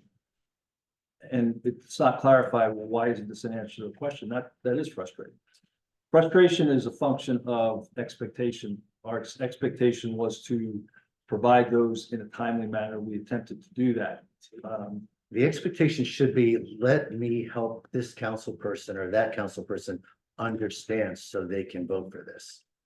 That's the expectation, not. I do not agree with that in total, because I think every council person's responsibility to understand the budget, ask their questions. I mean, Council President DeNoble said, I have 2 questions, but I'll wait till after Councilman Gubitosi. This is, from my perspective, it's everybody's responsibility. And I'm not saying everybody should be, have a master's in municipal budgeting, but it's not one person's responsibility to represent the other 3. That's, in my mind, inappropriate. This is terrible. I hope people are listening to this. It's terrible. Well, no, I don't think it's terrible at all. You're blaming 3 I'm people who have less not experience blaming than- anybody than for one. anything. Please don't use terms like It's blame. everybody's responsibility. These people are It's asking, everybody's they're responsibility. asking me questions every day. Good. Sorry, we have order. You're out of. Good. Okay, we can take a few minutes of questions, maybe 10 minutes of questions. Yes.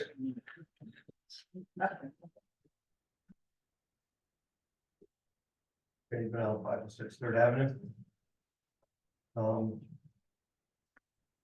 Larry, you said that you were going to reassess some of the things that we're doing in 2025. So you're not even gonna be here in 2025. That's kind of kicking it down the road, isn't it? There were 1 or 2 things we said we can assess in 2025. Right. But that's kind of cop out. It's not a cop out. You're not gonna be here. Well, do you have a specific question, Randy? No, it's comments. It's just comments. Right? Okay. We can tell everybody when they ask a question. Just, maybe I'm confused, maybe it's me. Yeah, maybe. Thank you. Thank you. Yes. Beth Kepler, 504 Central Avenue here in Broadway. We need, I hope the authorities are watching this live. We need a special prosecutor to do a forensic audit, and I ask this council body to not pass any budget at all based on the conversation. It's only reinforcing how much trouble and how criminal this administration is. And until this mayor steps down, not one dime should be approved. Not one dime. Thank you. Yes. Hi, Mary Backstrom, 218 Fourth Avenue. Just a couple things. At the last meeting, Mr. Mayor pointed out that you intentionally tend to shut down women up here, so I'd ask that you let me say my comments and not use your gavel.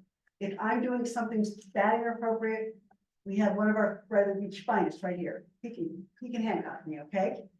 I'd like to talk about a couple things. First of all, I trust, and the reason why I voted for Mr. Gubitosi as council member is because I know his strong finance background. Kristen came in through a special process. Guess what? Her finance background is just as strong. And despite your attempt at gotcha questions for Mr. Weber and Ms. DeNoble, they had legitimate questions, which again, really weren't answered.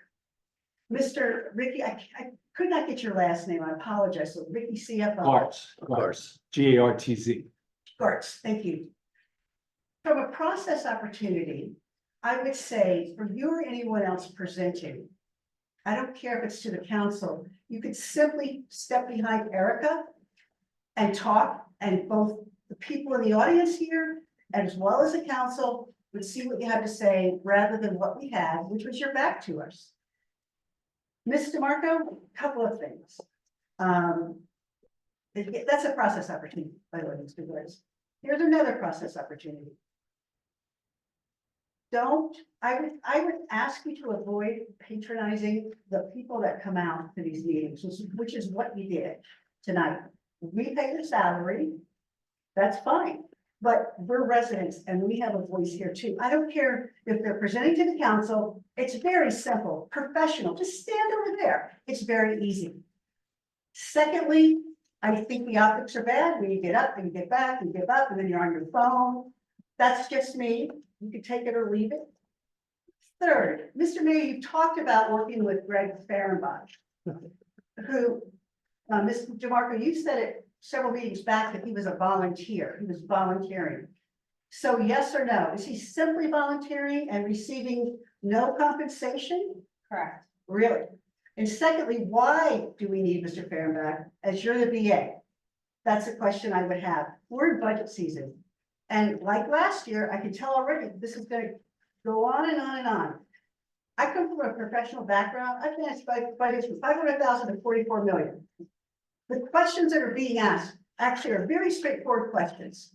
We wouldn't have had to be here for an hour, almost an hour and a half. And by the way, process, don't give it to the council a couple hours before the meeting. I had the same question about the 187 decrease in salaries because it doesn't frankly line up with the summary. I'm not going to get into that. I appreciate the questions that are being asked. I don't think Mr. Gubitosi should have to stand up there and ask these questions if you just simply be straightforward. This budget, this is not a big budget. This is not, the municipal budget. I'm sorry, it's a budget. And so our council members should not be there and say, well, I just got it, right? And finally, Mr. Mayor, we just had the results from the 2022 audit. They were not complimentary. I hope we take lessons from that because it's an embarrassment for all of us. Thank you. Thank you. Yes.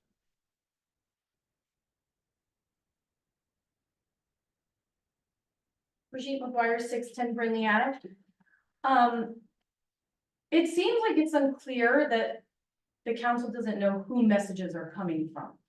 So we're working on a budget and the council doesn't know if it's the CFO answering or if it's Mr. Fehrenbach, the resident volunteer, or if it's Larry Fox. So, Or Meredith DeMarco. or Meredith DeMarco. How is that happening? Are there not emails from the person's email address? No. How is this communication happening? No, we're consolidating questions and consolidating answers to be efficient. So I wouldn't call it efficient if people don't know who the answer is coming from. What's the relevance of that? We pay a professional CFO for professional CFO work. Not for Mayor Larry Fox to do the CFO's work or answer. I don't do the CFO's work, I can tell you that. But you answer his emails, I guess, because if the council's asking Mr. Gartz a question as a professional, why are they not getting an answer back from Mr. Gartz, but instead from a consolidated group with no name? Because Mr. Garth started on January 1st, number one. Number two, he's not the only person working on the budget. There's a team of people working on the budget. So we've had questions come in and we have talked them through, farmed them out, made sure that they made sense and systemically sent them back. Okay, so. You may agree with that or disagree with that, but that's what we've done. That's fine. And so I would request that Mr. Fehrenbach start showing up at meetings since he's working for the public, even as a volunteer. He's doing some heavy lifting and he needs to be here for questions to be answered. Mr. Fehrenbach's in Spain for the next 3 weeks. Then Mr. Fehrenbach should not be responding to budget questions if he's not here during this beginning of a budget season. But that was Mr. Fehrenbach. That was. So my other concern is that, did I hear it right that $600,000 was not replenished into the anticipated surplus for 2023? Correct. After almost $1 million was not replenished for 2022. So now we're $1.6 million shy in our savings account. It's not a savings account, I'm sorry. Anticipated surplus works like a savings account as far as translation for most people, for the layperson to understand. Mr. Fox. Well, I'm sorry, but You get can be finished. sorry all you want. Yeah. So we're at $1.6 million shy. And I just want to remind everybody that last year, we were told that $700,000 was replenished into the 2022 anticipated surplus. And that was a big fat lie to our faces because only $22,000 was replenished. So we're now being told $600,000, only $500,000 was replenished last year. And we have no trust that that's even accurate. So guess what might be missing out of our anticipated surplus if we follow 2022's audit? Another 500,000 on top of the 6, on top of the $1 million from 2022. So it seems like if we follow the same track from what the 2022 audit provided for the public, we're getting close to not knowing anything about money. Oh wait, we don't know anything about money. We don't reconcile over 20 bank accounts. So if we don't reconcile over 20 bank accounts, how do we know how much money we have? And if departments can just spend out of those accounts and we don't reconcile them, how do we know how much money we have? So frankly, we could have all of this stuff put in front of us, but based on what we witnessed and what we experienced through last year's budget, and now we have the audit, which shows the lies that were put in front of us, just like what was on the screen today, there's no trust. Even if they're 100% correct, Larry, even if they're 100% correct, we cannot trust it after last year. We can't. And now that we're 600,000 shy, so we also replenished only 500,000 last year of the anticipated surplus. Guess what our CFO last year, Mr. Benino, estimated we would have paid back. I believe it was 700. Am I correct? So Thank we're you. 200,000 shy of that estimate. Thank you. Last question, yes. There's questions on that street. Thomas Chicknolan, 643rd Avenue. Mr. Gertz, that was a very eloquent introduction that the mayor made. I'm sure you have an amazing resume. I just want to let you know, your predecessor actually taught the class at Rutgers. But apparently he didn't do a real good job for us here in Bradley Beach. Now, since you weren't here, in 2023, the mayor proposed a 20% budget increase. And the council, once they had access, reduced that to 13.2.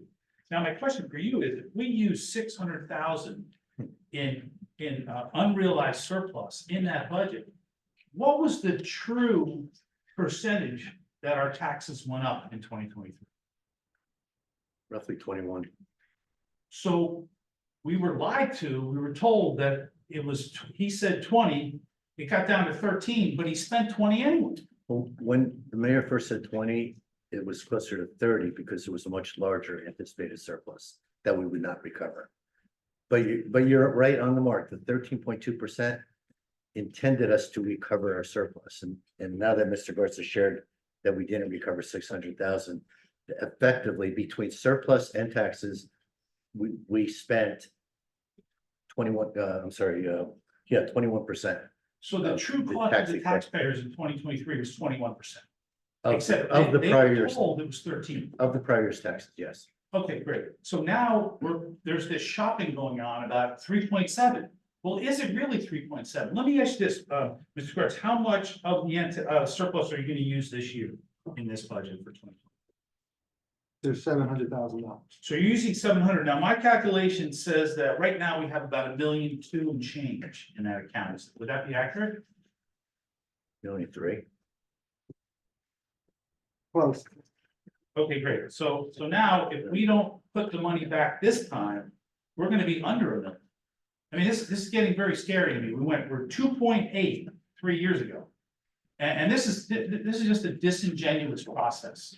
As a former councilman, I'm horrified that this didn't start in January and you had the department heads come in here, prove out their budget. That's how we did it in Manasquan. It worked out great. People said, you need this year, you need this next year. This is really scary. And I would advise you as council people not to approve this budget until the 2023 audit comes in, because I don't trust anything after this 2022 audit. But thank you for the time, and I appreciate all your compressed effort to try to make something happen here, because the process is really supposed to start in November, but you weren't able. Mr. Bartz, I have one more question. You work in a number of towns. Do those towns have council representatives on the finance committee? It would be a finance committee, right? Yeah, That would be appointed as council. so there'd be a council representative on it. Yeah. In Plainfield, they have a council person on the finance committee? They have a finance committee that's made up of council members. Perfect. Thank you, sir. Thank you. Okay, we've got two, I'm gonna ask Mr. Gar, I'm sorry. This is- There's one person. Yeah, but this is a workshop, this is not we're really running over. And we've got two things not to tie up Mr. Gartz for, the next 3 hours. I want to make two recommendations. Number one, the ordinance 2024-5, the ordinance to exceed municipal budget appropriation limits and establish a cap bank. You all received that. It wasn't on the agenda. I want to make a motion to get it on there. And Ricky, I don't know if you want to explain this and, By statute, the state permits you to increase your appropriations over 23 by 2.5%. The statute also allows you to increase it up to 3.5% if you show desire. This ordinance is just customary that permits you to put this money in a bank if you need to need it for your future appropriations. It does not authorize any spending in any way, shape, or form. and we've done this every year for ever. That's Any questions on that? So I'd like the motion to actually introduce ordinance 2024-5. Second. Ms. DeNoble? Yes. Mr. Gubatose? Yes. Ms. Mahoney? I don't.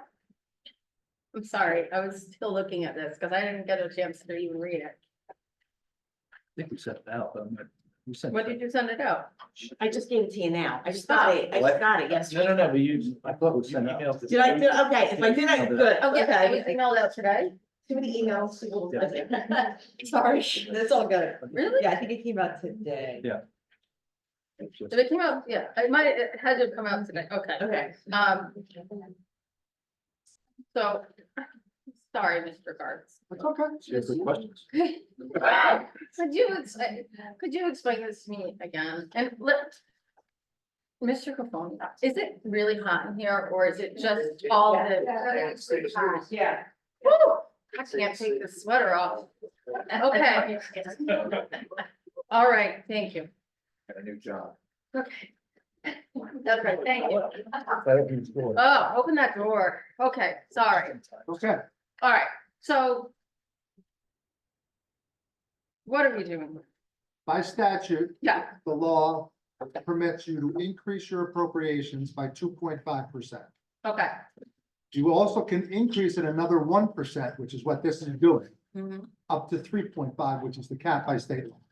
Okay, All this is doing is allowing you to go up to the 3.5% in case you were to need these funds to appropriate at some point. It does not authorize any spending. If you do not do this, then you lose that additional 1% automatically. what about you lose it? You can't use it. Well, in you the can't, future. you don't have the ability to, so this money goes into a bank account, Correct. it goes into a bank account, so It's not money. It's a cap bank. It's It's a an cap bank. appropriation. it's an appropriation. Yes. Sorry, it's not actual money, okay, Correct. okay. Erica? Yes, Councilman Weber? I want to commend Councilwoman Mahoney for pausing, reading, asking questions, understanding before she voted, because that's the way you do it, and I vote yes too. Mayor Fox? Yes. The other, again, so that Mr. Gartz has a introduction tomorrow, is that correct? For, For another town? correct, And you had one last night, Monday. Monday, oh, today's Wednesday, that's right. And I think you still got a little noodling to do on this one, for tomorrow.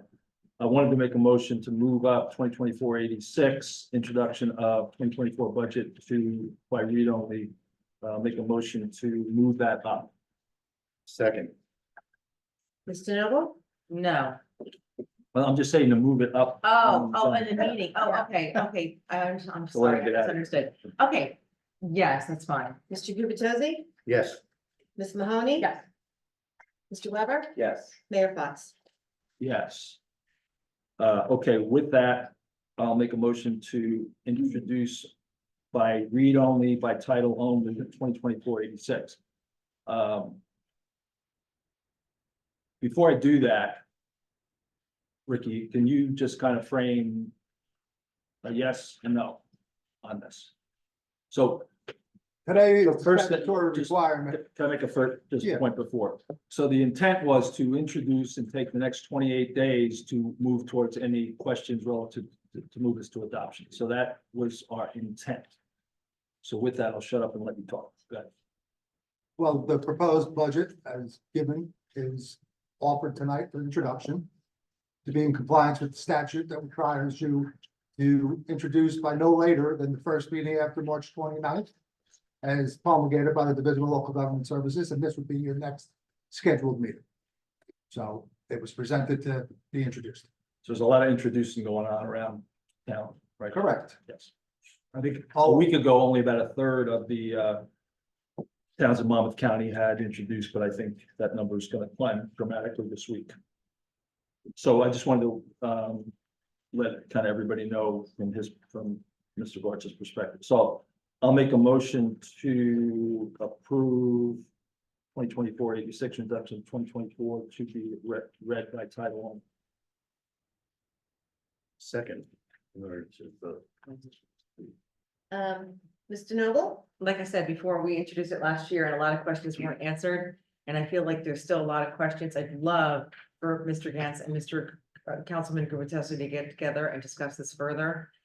Rather than, again, have a resident who's down in Spain So I think it just needs a little more work and I feel a lot more comfortable if that was done. So I'm gonna say no for now.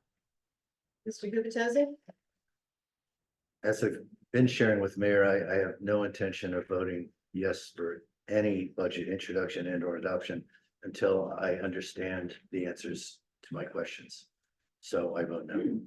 Ms. Mahoney?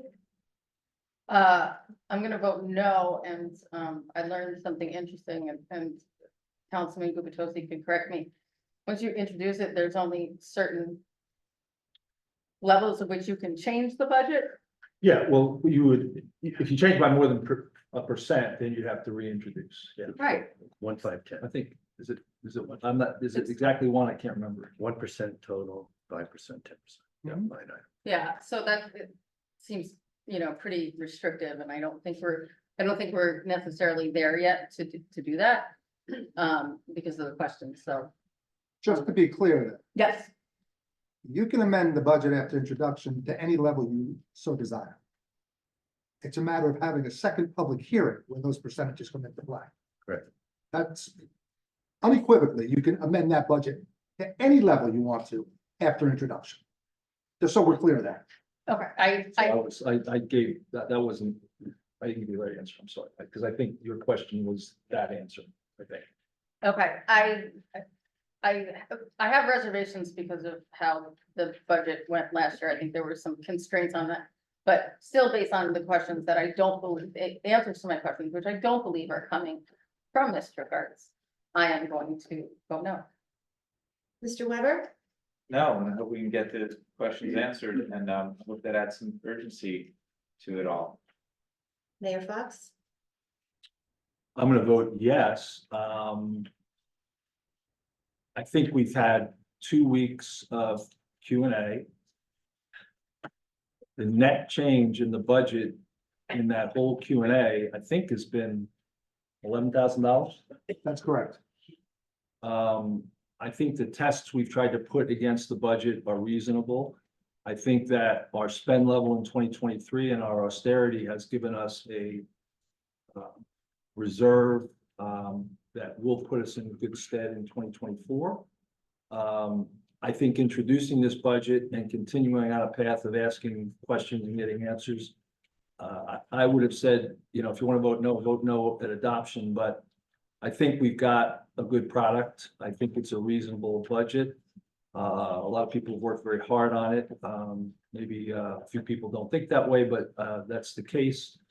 So that's my reason for voting yes. Okay, thank you, Mr. Gartz, for coming, and good luck to you tomorrow in Ocean. Thank you. Thank you. Have a good evening, everybody. Thank you. Point of order, Mr. Mayor, could we move up the Pawnee Bank proclamation, which is be the next item? Just calling back here. Be back. Okay. I wasn't sure you were there. Oh, my goodness. Sorry, that's in my office. We'll make a motion that we move that up. Well, I mean, it's, let me just do it. Yeah, just do it. Yeah, do it. Yeah. Yes. Money back. Where's money back? Money back in the back.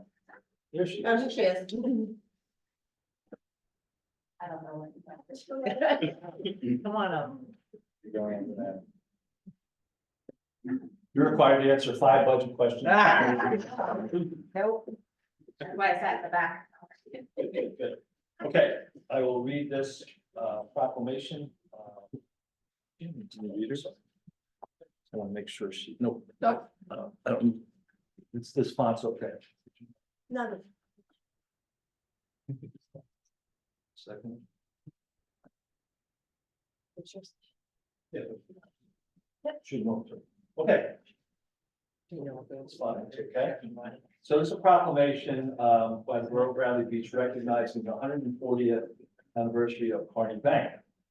Whereas Carney Bank was founded on April 18, 1884. It's all read there. On Carney, as Carney Building and Loan Association and located in Arlington, New Jersey, now Carney, New Jersey. And whereas Carney Bank was created to help neighbors and businesses succeed, whereas over the years, as Carney Building and Loan Association grew, The bank was rebranded to Carney Federal Savings in 1941, then Carney Bank in 2015.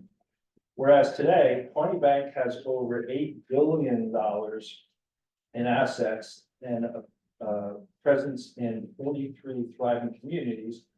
And whereas the Borough of Bradley Beach branch was established 23 years ago in 2001, and whereas despite significant growth, Carney Bank has remained focused on personalized attention, outstanding banking services, and a commitment to being a good neighbor.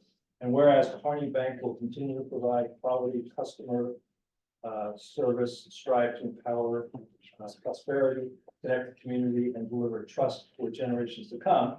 Now therefore be it resolved, the governing body of the Borough of Bradley Beach does hereby recognize the 148th anniversary of Carney Bank in the Borough of Bradley Beach and throughout the state, dated this day and April 2024. Congratulations.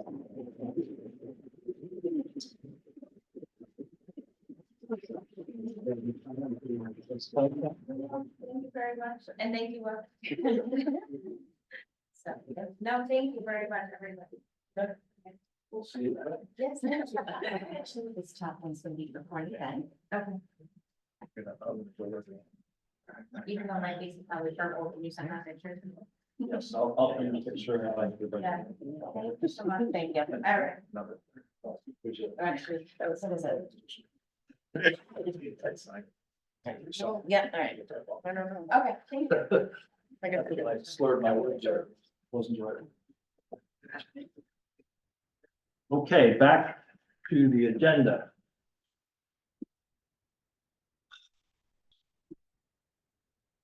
Perfect, I'm fine. Yes. No, I'm holding it. No, that's my, oh, actually, I can use this. Kidding here. I just need a time thing. Okay, so, where are we? We are at, well, let's do the, why don't we do the Arbor Day and then we will do the, where is she?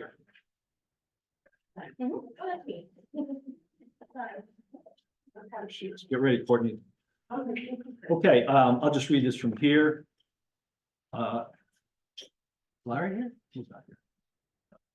Whereas in 1872, the Nebraska Board of Agriculture established a special day to set aside for the planting of trees. And whereas this holiday called Arbor Day was first observed with the planting of more than 1 million trees in Nebraska. And whereas Arbor Day is now observed throughout the nation and the world.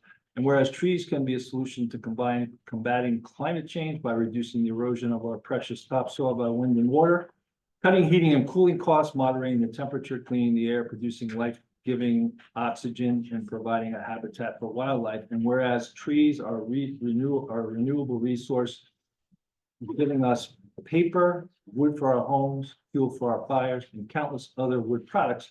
And whereas trees in our city increase property values, enhance the economic vitality of business areas, and beautify our communities.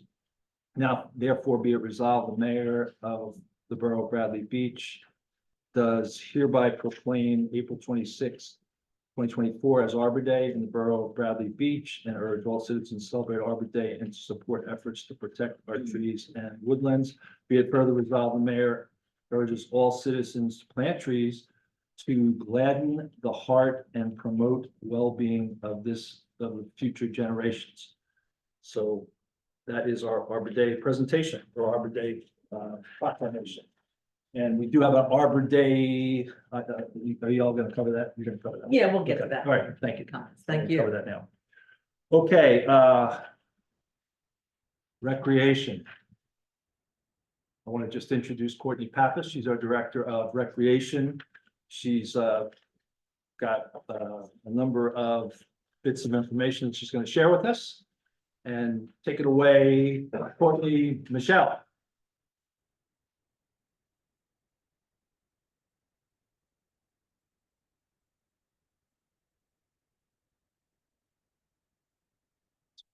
Those pictures, Courtney's Yeah, sucking up the I did. eggs. Well, in the meantime, that's okay. I'm Courtney. I am the recreation coordinator here in Bradley. And, oh, there we go. Okay, so I'm gonna tell you a little bit about what we've done the last year, what I'm hoping to do this year and for years to come, kind of some things that we're gonna implement in town in rec center. So, in case you're not sure, next slide, please, Michelle. Kept your shit out of. Oh, next slide, please, Michelle. You wanna use- Next, Michelle. Oh, it might not be working, it might not be her, so. We have a bunch of different spots in town. There's the actual rec center, which is on Main Street. And at the rec center is the building that we use a ton of. And we have a baseball field, we have a playground, we have a basketball court, we have tennis, pickleball courts. And there's a ton that goes on there. And we. Wait, oh, it's fine. Give it a second. So it's really a good pitch, so I'd like people to see it. Oh, there we are, almost, It's, it's okay. stop. It's okay. So this is just a list of stuff, we do stuff at the bocce courts, we use the beach, we have a lot of stuff that goes on in a bunch of different spots in town. There's my summer camp. Okay. Next slide, please. If it works, Next slide. okay, No, you just skipped the two. I I think, think it's just the. yeah, that's it. It's probably just the slide, actually. No, it's, you're good. So this is stuff that we do all the time, like you're guaranteed to buy summer camp, 7 weeks in the summer, we run a really great summer camp program. Bocce on the beach, we have the bocce league, May through October, yoga runs on the beach, meditation, all types of stuff, May through October usually. Like rodeo, back to school bingo, which is really awesome. This will be our 3rd year coming up for back to school bingo, and the kids come with their families and we play bingo, and they get in book bags full of school supplies. So it's a lot of fun for the kids and it's a ton of fun for the parents. Seasonal dances, Halloween trunk or treat, this will be our 3rd year as well. That's a ton of fun. Councilwoman participated the last 2 years. The rec committee does their trunks, people from town have done their trunks. And it's a lot of fun. Crosswords and coffee is like a staple. They love it. The group of women that come every week are amazing. They enjoy it and look forward to it. Mother's Day and Father's Day crafts for kids, that's just a given. You gotta do something, you know. Next slide, please. Okay, so, that is through Easy Ride, and they come during Bike Safety Month in May. And, they teach the kids, little kids to figure out how to ride, how to ride helmet, how to use signals to turn and stuff like that. They're awesome. This is the stuff that we've added just in 2023. It's a little long, but some of my favorites, I would say, are breakfast with dinner was a huge hit. That was a lot of fun.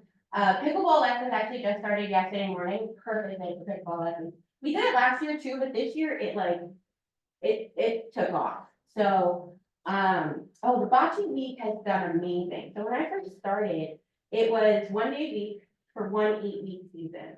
And, now we have spring, summer, fall, and a women's bocce league, 3 days a week, 3 different times, and it fills up quicker than senior now. So. It's hot. It is. That's been great. The clothing swap is kind of fun. The chess tournament was this weekend as well, and that was really cool. We did K through 8 on Saturday. They could come in for lessons, and then we did tournament style on Sunday.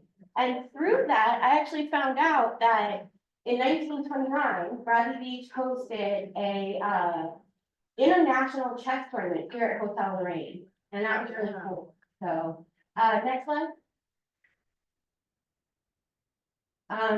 This is just some stuff that I am hoping to do. This is also a short list of what I'm hoping to do. If you guys ever want to visit me at the rec, I will embarrassingly show you all of my Post-it notes. And all of the ideas that I have, but pre-K to kindergarten summer camp program. So at the end of the summer camp season, there's about a 3-week window before school starts. And I really wanted to fill it with something. So I'm thinking pre-K to kindergarten, just to kind of help them with that transition back into school. That kind of thing, it'll just be fun, this is a 2 week short little program. Open rec program for preteens to teens is really important. I really just want to make sure the kids like know where they're going. If they're like, every Friday the rec center is open, I know I can go meet my friends there, hang out, do homework, whatever. Borrow equipment to play on the ground, whatever. So just a guarantee. Day trips for the town. I recently had a conversation with one of the residents about, Longwood Garden in Pennsylvania. And I thought that was a fantastic idea, if we can do bus trips and where we can all go together and do something cool at a time, I think that'd be a lot of fun. So, again, small desk, come visit me with any idea, I always take note. Next slide. Courtney, could I just ask a question on Yeah. that last point you made?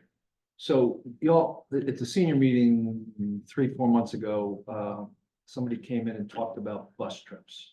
Oh, yes, the seniors, did have somebody come in and talk to them, I believe about day trips, yeah. Right, so my question is, that's separate than this bus trip? Yeah, that was, something separate. That woman, I believe, if I remember correctly, kind of like does all of the work. It wouldn't be through the rec or anything. That was like, if they wanted to participate individually, I think she builds trips around that. Okay, This would be more for Bradley. okay. I didn't know if she would build something around Bradley. She's working with the seniors, but I didn't know if she as a resource could do that for rec. Oh, That's okay. no, I didn't talk to her about it, but it's a really good question. And I have her info, so I can reach out. Okay, all right, thank you. This is just how we stay connected to everything in town. So we keep a really good relationship with the school. We recently just had the Board of Education assign, one of their members to our rec committee, so that it's just one more point of contact between us and the school. But they're great. Mr. Heidelberg is phenomenal. Anything going on with the rec, he's really super eager to just, yeah, sure, we'll make sure the families know what's going on. The senior club, I'm there. If they need anything, I'm just there to help kind of thing. Work with the tourism department, BBBCA, the MWC, shared services in Neptune City. That's basically where a lot of things go on in Neptune City that are now available to Bradley kids and vice versa. So that's really, really awesome. Actually. So, next, please. And this is how we get it all done. So, volunteers. So volunteers in this town are underrated, if I could just say that. I don't think, there's probably about a dozen of you in this room who have some type of volunteer connection to something, Bradley. It's a group of volunteers as well. Without their support and drive to do things and get things done, I don't know that half of this stuff would be as successful. So they're great, they make things happen, and they're always like, let's do it. So awesome. DPW, camp staff, paid instructors, rec trust, and grants. That's the bread and butter of the rec department. Next slide, please. So we run mainly off of the rec trust. So most of that, the largest contributor to that is summer camp, as you can see. Programming gives it a little boost, and we use that to supply equipment. We run summer camp off of that basically, and that's everything, you know. I'm having a brain malfunction right now, but the day trips for the summer camp. So we do a lot of stuff in town. We try to make as much use as we can of Bradley Beach. So we take the summer camp kids to the bowling alley. We go to Finn's. We go to, it was the mini golf. We do beach trips. So, and this makes all of that happen. Hey, could you talk about the shared services thing with Neptune City that we restored? Oh, yeah. So that's. It's because it's relative to summer camp, yeah. Yeah. So, yeah, that's a big one for summer camp. So there's a non-resident and a resident fee for summer camp. And part of that shared service is allowing the City kids to participate in summer camp at the resident fee. And they do the same for us with certain programs in Neptune City as well. We were recently awarded 2 grants, the local improvement grant for $74,000 and the municipal rec improvement grant for $265,000. The main priority for those is definitely the drainage system at the facility. And of course, the courts. Both courts, basketball, tennis, completely resurfaced.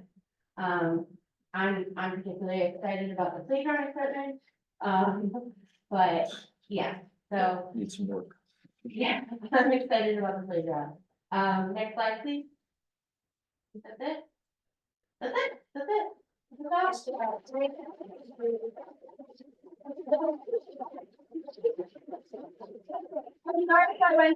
I didn't have to rest every day, 8:30 to 4:30, you can find me there. Oh, Mahjong is Tuesdays and Fridays from 12 to 3, open play, please come, please hang out. And, yeah, if you have any ideas or questions or anything like that, I am available. No, it's great, Court, and you know, the things on the things that you've added, I think are phenomenal, and I hear from a lot of people about that. I heard somebody the other day said they're finally getting pickleball lessons, and, you know, and, this Marjan, I know you tried countless times to get that off the ground, so that's great. It's way more popular than I expected. And Like- bocce's off the charts. Yeah, bocce is wild. Yeah, they love it. Mahjong, we just started and it's like, I think we had like 20 people there Friday and they're like, oh, this one's coming, this one, like it's getting bigger. Yeah. So it's, I had no idea, but yeah, they love it. No, it's a credit to your drive and your imagination around a lot of this stuff, so I really appreciate everything you've done. I think having somebody like yourself full-time in this role has just been phenomenal for the community. I really believe that, so, Appreciate that. yes. I don't know if the council has any questions or comments. One quick comment. Sure. Courtney, I've heard your name a million times. I think this is the first time I'm seeing you in person. I just want to say I hear phenomenal things. Oh, thanks what you so do At much. the rec center, so thank you. Thank you guys. I appreciate it. Thank you for letting me share and I'm just gonna. Okay.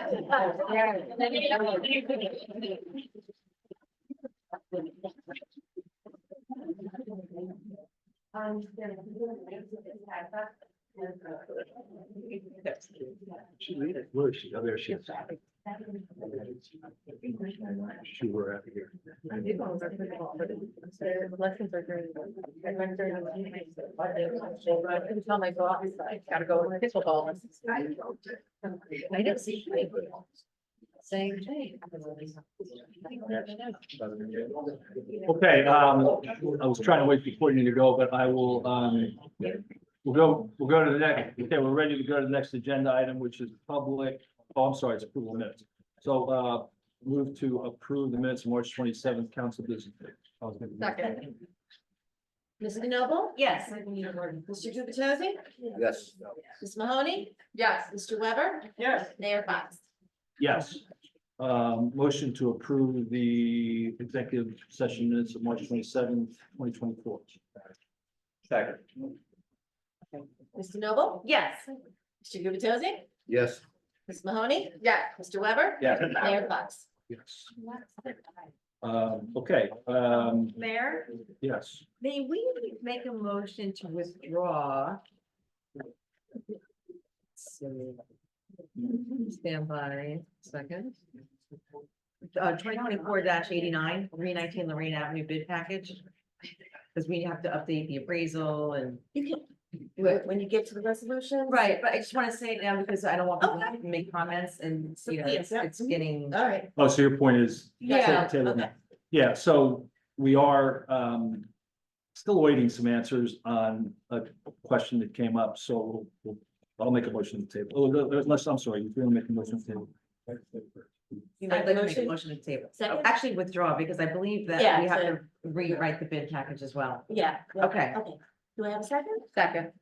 Mr. Noble? Yes. Mr. Gubatose? Yes. Ms. Mahoney? Yes. Mr. Weber? I will abstain. Mayor Fox? Yes. Thank you, Sorry, Mayor. sorry. Thank you, Erica. We will now go to public comments on agenda items. Single instance, speaker, participant, any agenda questions? Yes. Good evening, I'm new to the game. My name's Lorraine Catalano. I'm renting a house, 407 Second Avenue. And I was living there a month when my children were getting sick, 11 and 12-year-old boys with asthma. And I had constant water infestation in the basement. I went to the town and asked what I could do. I was told I couldn't do anything with the town because you don't have any codes for mold. I was told to go to the Department of Health, which I did. They took measurements, moisture in the basement was indisputable. I moved the boys out of the house because at my own expense, I did a mold test. I have two types of mold, black mold and penicillium mold, toxic levels. Required me to move my boys out of the house. And of course, I did try to address this with the landlords. I was dismissed very rudely and very diligently. Today, for the first time, there was some process of remediation, and that's only because I was able to get a Marini hearing with the Superior Court.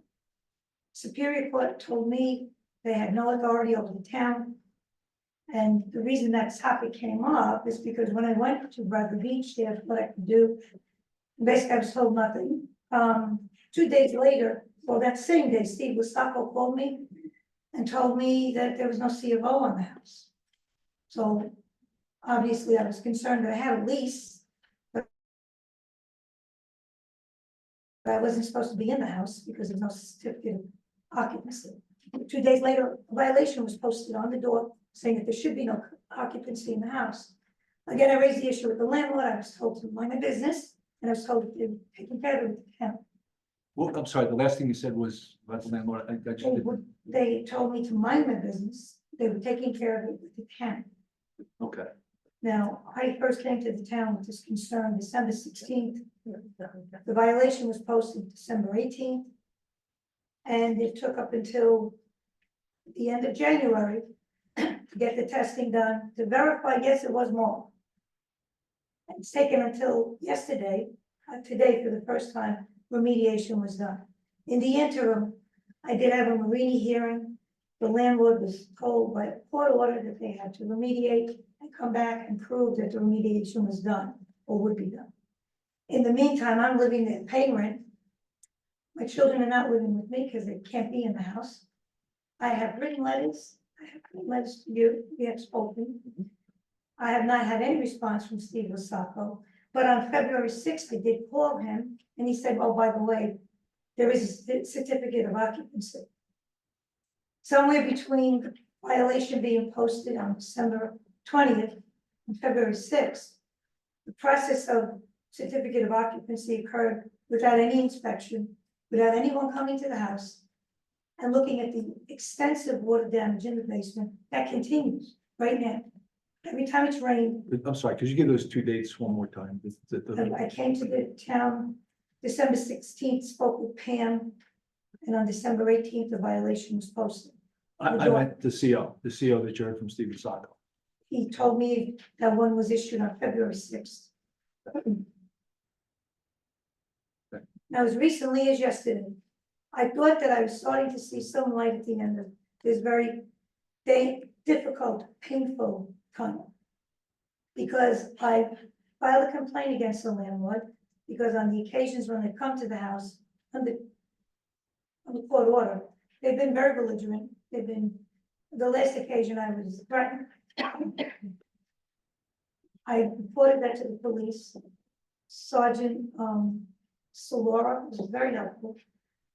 And she told me that she was going to try to have code enforcement office and the Department of Health coordinate and come back to the house and do an inspection.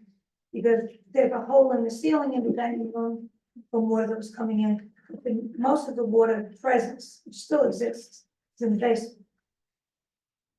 They were coming, I was told, after I filed a complaint, that we had a meeting yesterday. And someone named Murphy from code enforcement came. The same gentleman from the Department of Health was there. I had come back in December to measure moisture levels, and the sergeant was there. I was told that the sergeant was going to serve the summons to the landlord because they were supposed to be there as well. The landlord did not show up. Sergeant could not reach them. And in the course of a very circular conversation, Murphy, I only know his name is Murphy because Paul Murphy. he told me that he didn't call the landlord. He thought the state, the Department of Health was calling. Department of Health knew nothing about it. So in an effort to clarify the facts, as he's just been kind enough to let me do here, I brought him through the whole process. He interrupted me a lot, told me that it's there's no code enforcement. He said, I know that, but I've taken other steps, but I still don't understand why the town has not done an inspection of a property that the town told me didn't have a certificate of occupancy. He said, but we can't come in. I said, well, why not? He said, because now there's a complaint of hoarding. A complaint of what? Hoarding. Hoarding.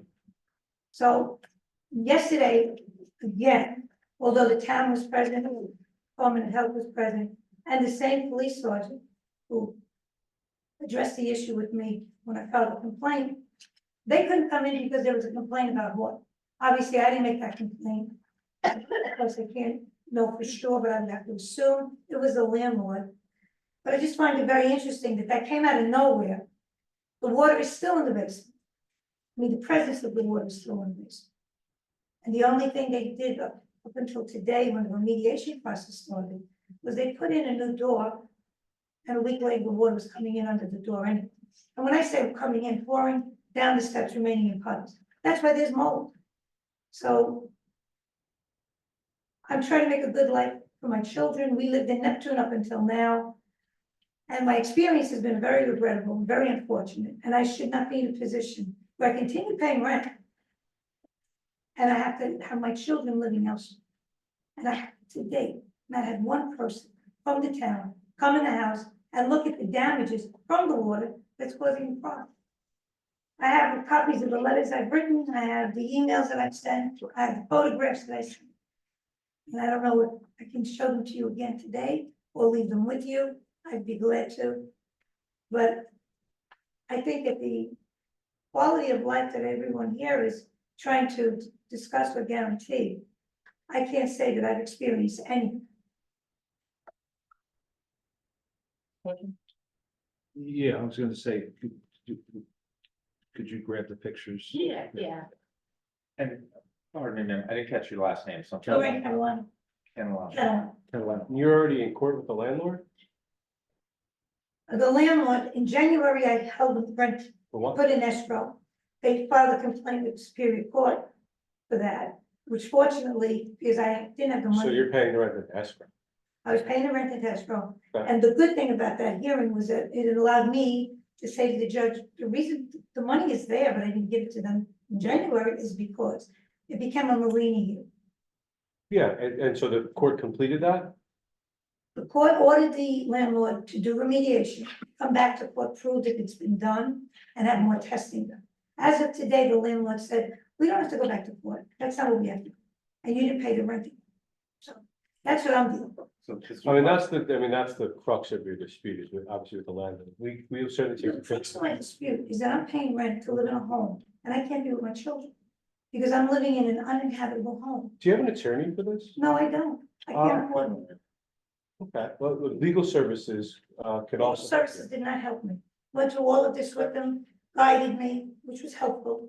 They told you to stop paying the rent. They told you, I mean, that's the hook between you and the landlord, is the rent. When you don't pay the rent, the landlord's But obligation. I've been paying, that's not the issue. The issue is. But you weren't paying the rent to the land. My point is that you're already in the process that gets you the recourse to your land.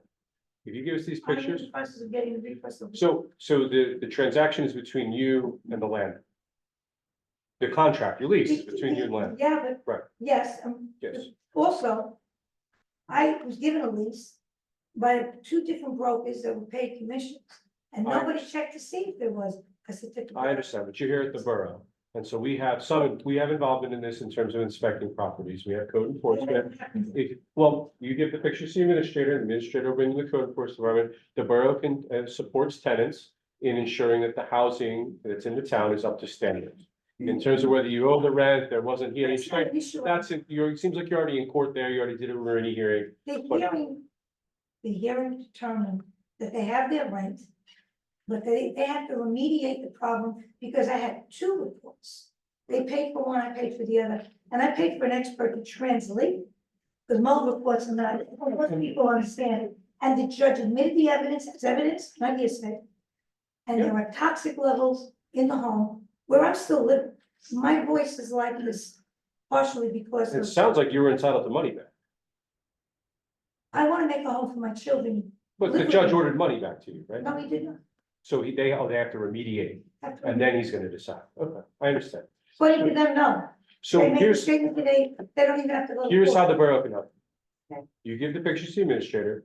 We will ensure that code enforcement, and number two, there's a rule in landlord tenant court to ensure that the landlords comply with the housing standards that are put in place by the town. That they have to have a CO and they have to have a landlord registration, which we have here in the borough. And if they don't have that, then they can't evict you. You can just stop paying the rent and they can't evict you. Right? That's how the borough is cited. And we will, and you give the pictures here, the administrator will get code enforcement. Make them aware of this property, the issue, they'll check all the paperwork, and they will go. And if you will open the door, I believe someone will be able to come inside. I've been opening the door every time anybody knocks on. Okay, Yes, it was the first time they told me they couldn't come in. so what we can do is our inspectors can provide you with the, inspection of the housing standards in the town that you're entitled to. And you can use their findings, any summonses, things that are issued, and you can bring those to court in your marina here. And that will help you in your relationship with the landlord. I did. Okay. Well, we'll keep doing it until you The get relief. problem is no one's come to the house and held the landlords to the obligations that my lease protects me. And ultimately, I'm a parent paying rent and I can't reside with my children. I understand. Can't address that in Superior So- Court. Well, I was told that is your supervision in this borough. the borough's not in charge of enforcing your lease. We're in charge of enforcing the housing standards that you can use as evidence to enforce your lease. So we will make sure that our people are responsive to you Thank you. and get you the pictures and whatever's going on there. It'll be all documented and you can use that in your unfortunate battle with your landlord. I'm sorry about Appreciate that. it. The only thing worse than bad neighbors is bad land. So I'm sorry. Thank you very much. I actually did have a question before all that. You said somebody came and actually inspected for mold and found really high levels of I mold. paid for a and the landlord had to also do the same to present counter evidence, because it turns out the report that they paid for was even worse. Okay, so than these were private contractors, it wasn't. You have to do, Okay. you can't present it as evidence, and even with that, I had to hire an expert to testify and explain it, and only then was the evidence admitted as evidence, not hearsay. At the Marine. So there's both, there's no question, No, I believe but it. extremely dangerous stuff. And the answer, by the way, Mr. Murphy said, all the houses on this block have water in the basement. That's not acceptable. Do I do that now? Yeah. Thank you again. Anytime. Thank you. Thank you, Ms. Catlin. Yes.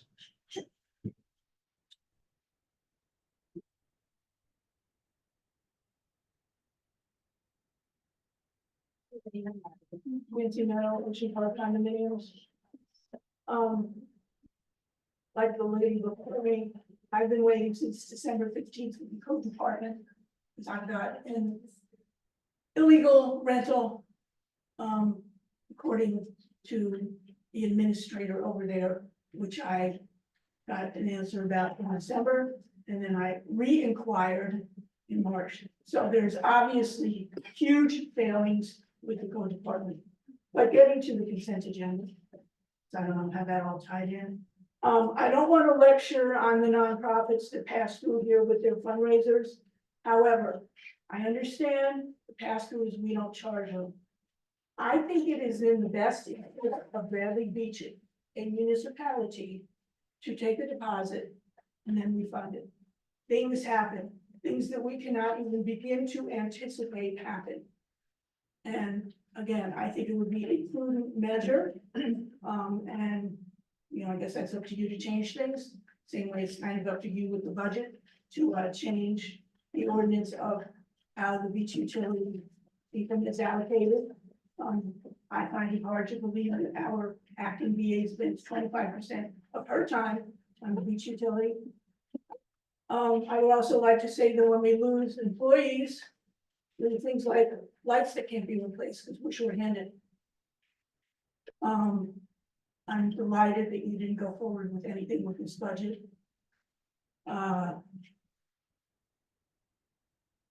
It is my understanding that we have not replaced full-time employees with part-time employees. It is the reverse. And I have not seen personally an austerity program. I've seen a waste program. And clearly, if you were to analyze certain expenditures, I think you'd see that too. We had a presentation tonight, income and expenses in the rec center. Really? And you believe that? I certainly don't. is not the salary part of an expense for the rec center. I don't see where that was incurred. And yeah, people love crosswords and copy and script. That whole thing needs to be redone and how we charge, etc. It's not fair for everything to be on the burden of the taxpayers. If you want to participate in certain things, you should have to pay. Same thing with aftercare. You know, I'm just tired of us footing the bill for what the school chooses not to afford. Mr. Gubertosi regarding parking meters.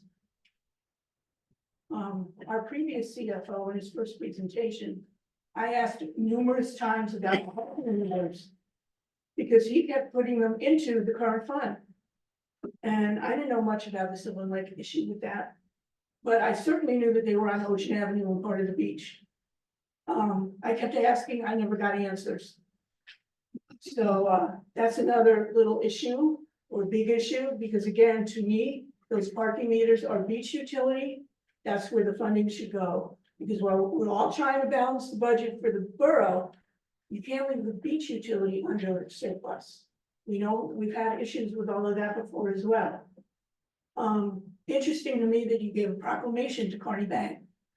Really? And yet you're doing your payroll out of town with Provident? Shame on you. And how many times do I need to say it? And then I would like to say, and I'm sorry, Mr. DeMarco's not here, but she can play this later. Yes, this is a meeting for the council and mayor. I do not come here to listen to Ms. DeMarco, and I would have said it to her face, to berate and be rude to the residents. She can do that with me privately, as she has. Her job is to sit here and not speak. It is your job to speak, our job to speak. She is not part of the mayor, she's not the mayor, she's not the council, and she's not sitting with us, the residents. So that needs to be rolled in, and I've said it before, I've said it with the 4 previous administrators that we've had since January 1st, 2021. Sorry, showing my age there. I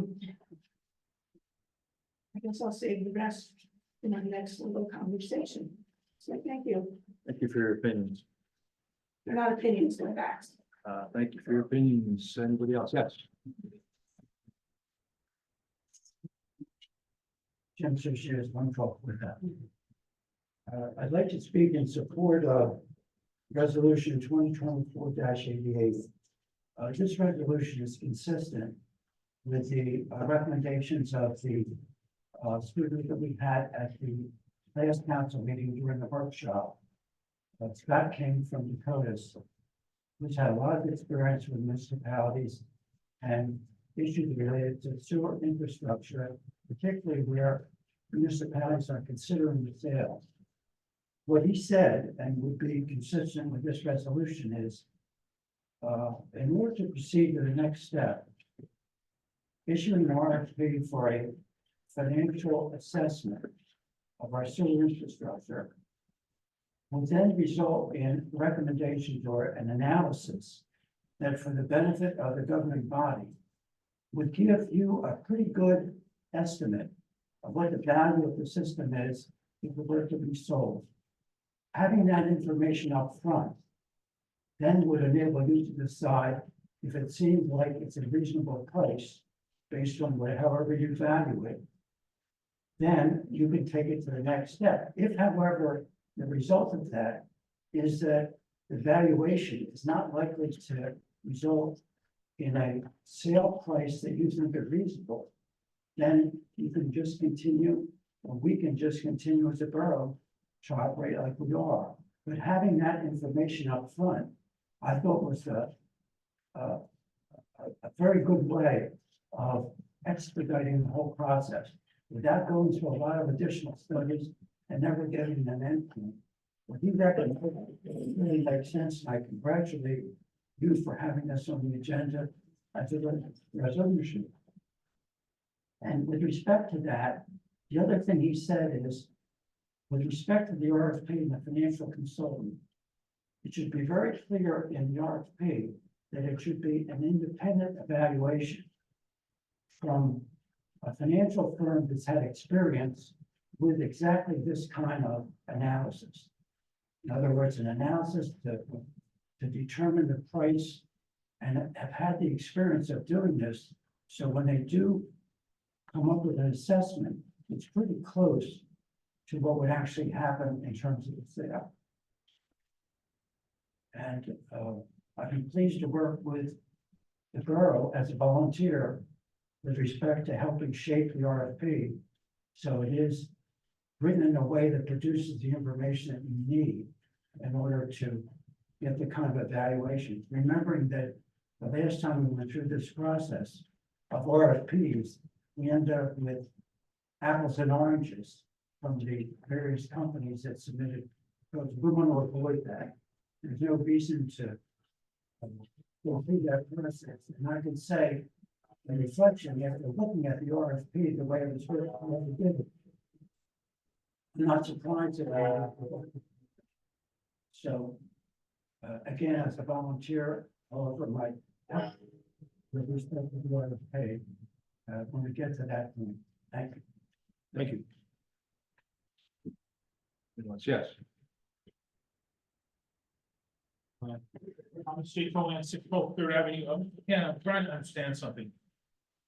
This cap bank, was that a ordinance or a resolution? Ordinance. It's an ordinance. And it's not on the agenda. Correct. We motioned it onto the agenda. You motioned it onto the agenda, but how did the public know it's on the agenda? It has to be on the agenda 48 hours in advance. Fair point, Mr. Cohen. Rules are not currently published. I'll check on that too. So as not to waste your time. We've been down that road before, so I just like to avoid it. Yeah, no, I know. Thank you, sir. I do want to compliment the council for voting down the budget introduction. Clearly, there's a lot of work to be done. And I would say, you know what? Let the DCA just come in here because we need a lot more help. We need a lot more help. Also, the request for proposal, I'd like to mimic Mr. Shishi's comments. This is going to be a great document to read. It's going to be, good base data for us to figure out what the real value of the system is. But also, I would like to say you really should not approve a budget until after the 2023 audit is complete, because then we will see real data on Mayor Fox's 2023 austerity program, which he touted so much tonight. Okay, it can't be talk anymore. It's got to be real numbers, and that's what we need. It can't be fake. We're done with fake numbers. But thank you very much. Thank you. Yes.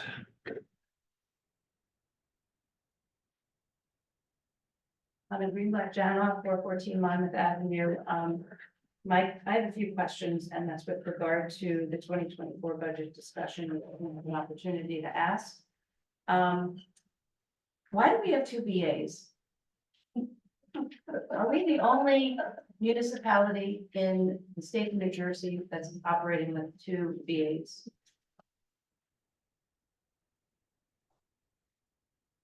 We don't have Asking to, the we have one BA. No, we have two BAs where. Well, just answer the question, we have one BA. That doesn't seem so. Our prior interim BA has been referenced numerous times, acting currently on employment issues, on budget. It sounds as if Mr. Fehrenbach has been a part of the process for the budget planning for 2024. It seems to me that we actively have two BAs. And this has been going on now for 6 months. I mean, is this volunteer BA stepping on the toes of the current BA? Not at all? Nope. Okay, we clearly actively have two BAs in the ratification. I tried to clarify the point if you can have your opinion. It's not an opinion, you're referencing, No, it's you're not. referencing Mr. Fehrenbach. There's nothing wrong with the volunteer work. We have hundreds of volunteers in this town. It's not only on an environmental commission or on a shade tree commission or Mr. Fehrenbach has more experience than these 5 people at this table. And how about the current BA for which we're paying, compensating quite nicely? So you're, I'm questioning why we need to have two BAs in the borough. I I'm think sorry, we're not going to agree on the point that we don't have 2 BAs.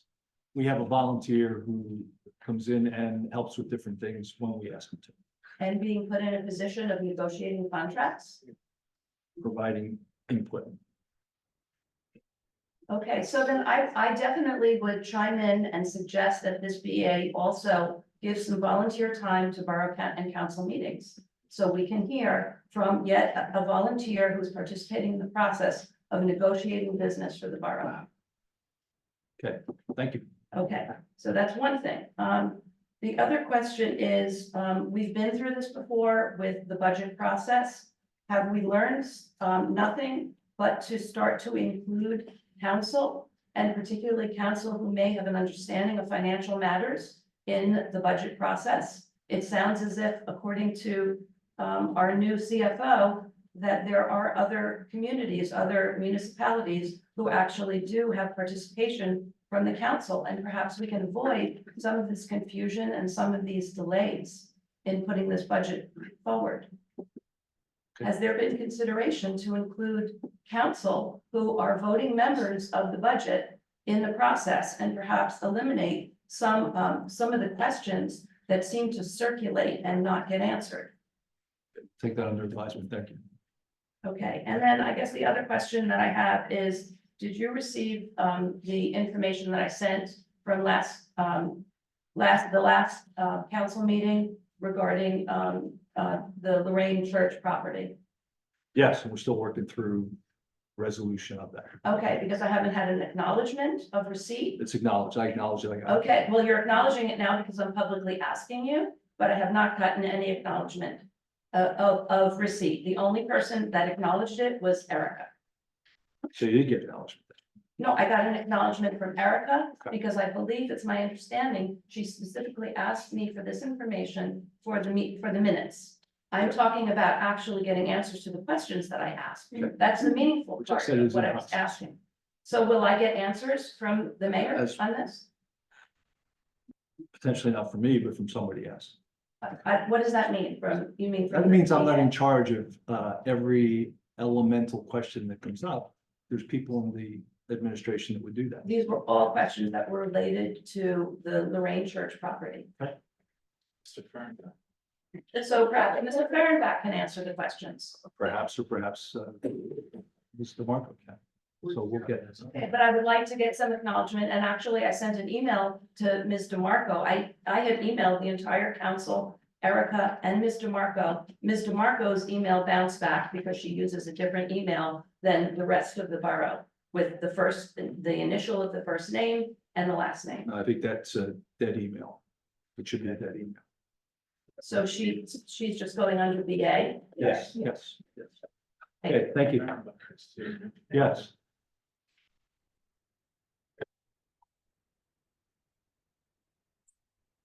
Regime requires 610 Brittany Ave. I just want to put on the record here a reminder that we had $434,000 given to us in COVID funds in 21 and 22. And our borough has no records of where that money went, where it was allocated. I'll repeat, we don't reconcile over 20 bank accounts. So there's just really nowhere we can see where that money is. That's a federal issue. I would like to also acknowledge how Mayor Fox just spoke to Ms. Greenblatt, because that was pathetic. And it was terrible. And we are here. It is so uncomfortable to get up in front of this podium every time. I know people think I want to be here and I want to do this. I don't. I want to collaborate with this mayor. I want things to work right with this mayor. But there is no trust, okay? Now, $1.6 million missing, never replenished into anticipated surplus after the last 2 years. We're being given that, you know, certain amount of money is what we can expect. There's nothing to expect under this administration. I have to reiterate this over and over because I'm urging this council to not pass a budget, not introduce a budget. We are in a crisis in this town. And the way the mayor thinks he could present tonight and badger the council about a 3.74% when there's no other substance other than what he scripted with his word of the day, austerity. It is just, it's embarrassing. It's disrespectful. It's frustrating. I know I have to keep coming up here now and saying the same thing. There's no room for other little conversation. There's none. Not while he is our mayor. He is not to be trusted. He is nasty to the residents. This is so frustrating. We can't get through to him. There's begging, there's emails received. I'll get to you in the near future. There's nothing. He doesn't get back to anybody. Anybody. Not anyone that sits here. Not anyone that he looks at like that. He doesn't get back to anybody. He sits up here, he's nasty. And I want to mention how he just spoke to Mrs. Greenblatt. It was terrible. And people need to see that. Because that's not how a community is supposed to work with their mayor. It's not how their mayor is supposed to serve their people.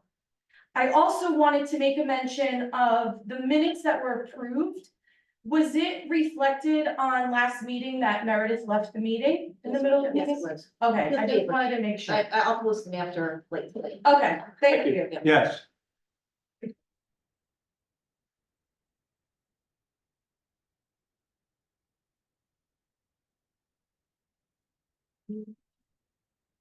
Yep, proceed. There's some, somebody's. I didn't see you. Okay, that's okay. I'm Alicia Shears, 112 Fourth Avenue. When I listened to the financials, there are a couple of questions I want to ask. First of all, you refer to the team. Who is on the team?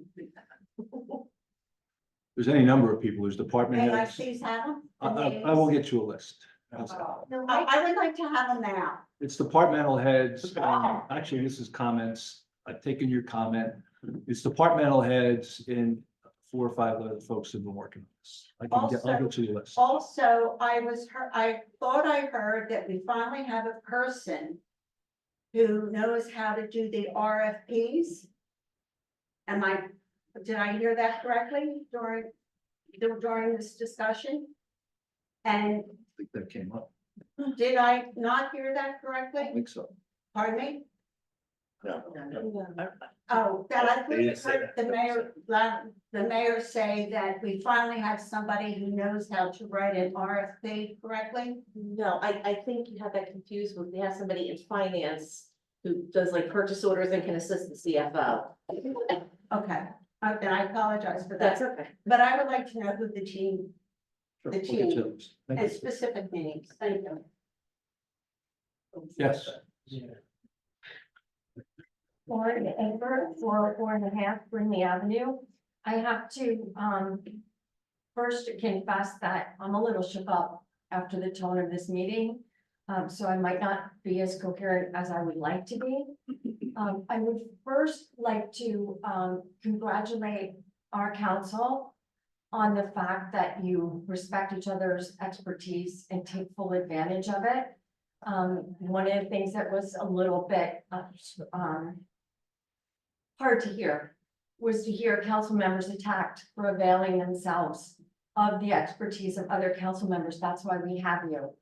And I'm hoping that you take full advantage of the expertise that Councilman Gubitosi has, that Councilwoman Mahoney has, that in the financial realm, as well as many other things, I'm sure, that Councilman DeNoble has when it comes to land use, that Councilman Weber has with all things environmental, and boy, do they connect with land use.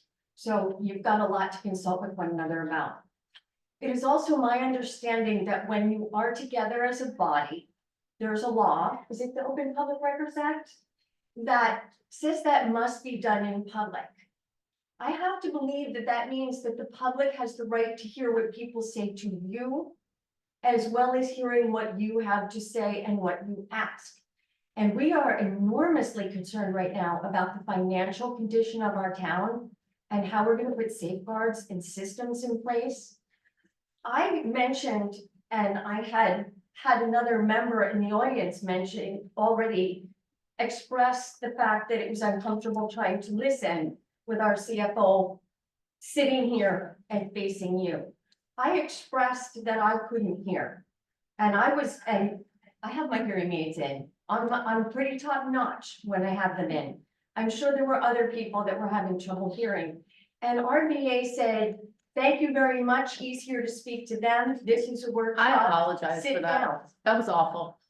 Yeah, and then thank you, Councilman Lonnie. I came in here so wanting to keep my tone completely civil. And my plan for that was to address our 4 council members principally. To not get insulted and to not get triggered, because I want this town to participate. I want everybody to feel like they come in here and it's gonna be warm, they're gonna be welcomed, it's gonna be productive, and one of the last questions that I hope everybody heard the answer of the CFO was when he said, when he was asked about whether there were council people on the finance or on the budget committee in the 3 other towns that he worked for. And I believe I understood his answer to be yes in all 3. And that in one, was it entirely No, composed of he's in 3, Mr. Mayor? he's in 3 towns. He's in Plainfield, Ocean, and here. Yes, and what I believe that I heard from him is that there's council participation on that committee in all those towns. So I don't understand why we could have 2 people with such a wealth of experience who are so dedicated that they're pouring hours and hours and hours over the budget, over what it means. I don't understand why they're not participating from day one. And I would also like to point out, when you're talking about, I hear Councilman Gubitosi talking about drivers of the budget. And the drivers and what's behind it and what's behind those numbers. And that brings me back to last year when there was $300,000 unaccounted for. And the only thing that Councilman Gubitosi wanted to know was, where is that coming from? What are we anticipating? And it took months to get the answer, I believe, and please correct me if I'm wrong, Councilman Gubitosi. It had to do with planned positions, So new hires. new hires. I don't understand why that answer didn't come from our VA at that time, directed by the mayor. I don't know why that answer didn't come the first time it was asked. So please keep asking, please get the answers. I'm also very concerned about these attrited positions and departments that don't need, particularly in public works. I would want to be really convinced that public works didn't need those positions. I love our public works. That is something in our town that works beautifully, and they are an absolute pleasure. And if anything changes there, I would be very sorry, and my time is up. Thank you so much. Thank you. Thank you, Lauren. Okay. Like there's nobody else, so we'll move to the next agenda item, which is ordinances. We have 2024-4, an ordinance supplementing the boroughs. That's just a pointer. That's the mouse. Yeah, it's the mouse. Thank. I'm sorry, 2024-4, an ordinance supplementing the boroughs revised general ordinances review. Chapter 352 previously reserved entitled Public Facility Rentals to authorize the borough's existing facility rental fees, policies, and procedures. This is an introduction. Discussion. Yes. No, Coach. Go ahead, John. Just, this is fine, there's nothing wrong with this, where did it come from? This was an analysis done on fees that we in fact did not have in the ordinance that we were collecting. So we are cleaning this up. Okay. And this is just for the rec center, it's just like all over town, or is this like? Does this count for the Piazza Center as Right. well?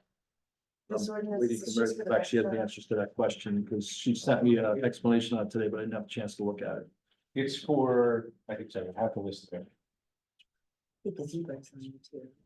It's really everything that we read, pretty much, the whole fee schedule. Facility rental. And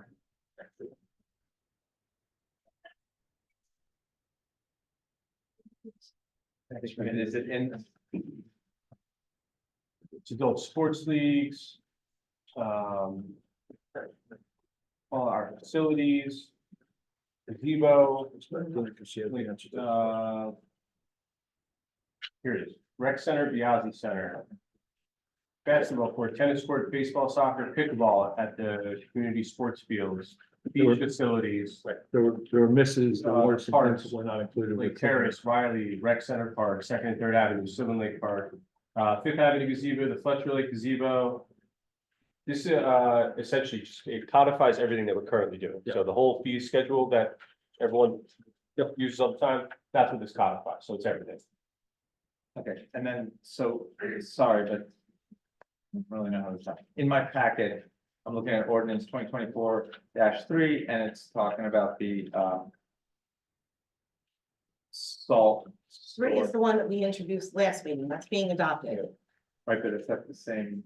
No. No. No. Four is the one that's being introduced. We're introducing 4 and we're adopting 3. Gotcha, thanks, sorry. It's okay. Oh. Yeah. And just so you guys know, at the next, you can see that ordinance for the facilities, like a lot of other ordinances, town have it being set by the resolution of the governing body. So when upon the adoption of that ordinance at the next meeting, there'll also be a resolution adopting the fee schedule. We're not changing anything, we're just adopting it so that the next time our people are asked if there's an authorizing resolution ordinance, we have it available. So. Okay. Thanks. Sorry, proceed. Okay, any other questions on the introduction of that? No. Okay, so I'll make a motion to introduce 2024. Second. Mr. Noble? I also reached out to Greg Cannon and thank you for explaining that. And I appreciate that. And my vote is yes. Mr. Gubatose? And I also reached out to Council President DeNoble, who told me she spoke to Mr. Cannon, because we do talk occasionally, and I vote yes. Teamwork. Ms. Mahoney? And I was explaining the same thing, so, yeah. Mr. Weber? Yes. Mayor Fox? Yes. 2024-3, it's an ordinance amending chapter 350 property maintenance and housing standards in the borough, revised general ordinances to establish standards for the storage of salt and other solid de-icing materials in accordance with New Jersey DEP requirements. Make sure that our superintendent, Mr. Caphone, is conforming to requirements. I'll make a motion to approve 2020. Yeah. Oh, I'm sorry. I have to open up, I make a motion to, open an adoption hearing for 2024-3. Second? Second, Mr. Noble? Yes. Mr. Gubatose? yes. Ms. Mahoney? Yeah, Mr. Weber? Yes. Mayor Fox? Yes. Are there any questions on 2024-3? Okay, then I will make a motion to close the hearing on 2024-3 and at the same time approve 2024-3. second. Mr. Noble? Oh, yes. Mr. Gubatose? Yes. Ms. Mahoney? Yeah. Mr. Weber? Yes. Mayor Fox? Yes. Meredith, I'm sorry for probably taking away from Ms. Catalano, but I didn't have the opportunity to read through all the changes you made in the introduction of 2024-4. So I was swimming upstream a little bit, but I think we got through it. So, yeah, so that's why I was trying to, I know Ms. Catalano was, actually We will address her issues and. I know, no, but my point is, I'm glad we answered her questions, but she should have been at the end of the meeting. It wasn't a gender related question, but I wasn't gonna stop her. That would not have been cool. Okay, communications, we have a United Branding Committee that Councilman Weber's been working to frame out, and that communication's in the packet. Resolutions, we have 3 on the consent agenda. 2024-83, which is approval of Jersey Shore Rescue Mission to conduct their 5K walk race for Saturday, October 26, 2024, from 9 to 11. It's a pass-through only.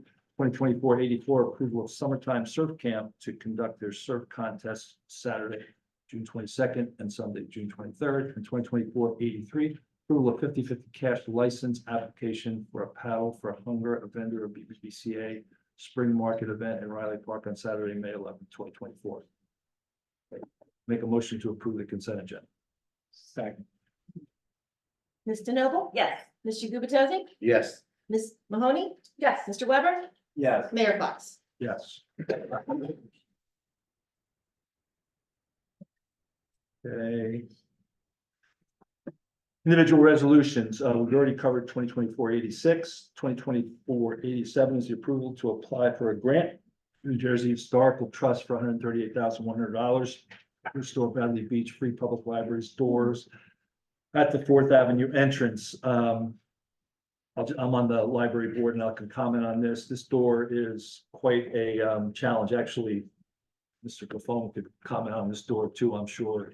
It's been a challenge. It's a huge door. It's heavy. It's very old. And we found some fund. This funding could help us kind of almost be in a restoration mode. So Ashley Foley has been working on this, and it's a worthwhile endeavor for our library. So I would make a motion to approve. I'm sorry, Mr. Mayor. Yeah. A little more discussion. Yeah.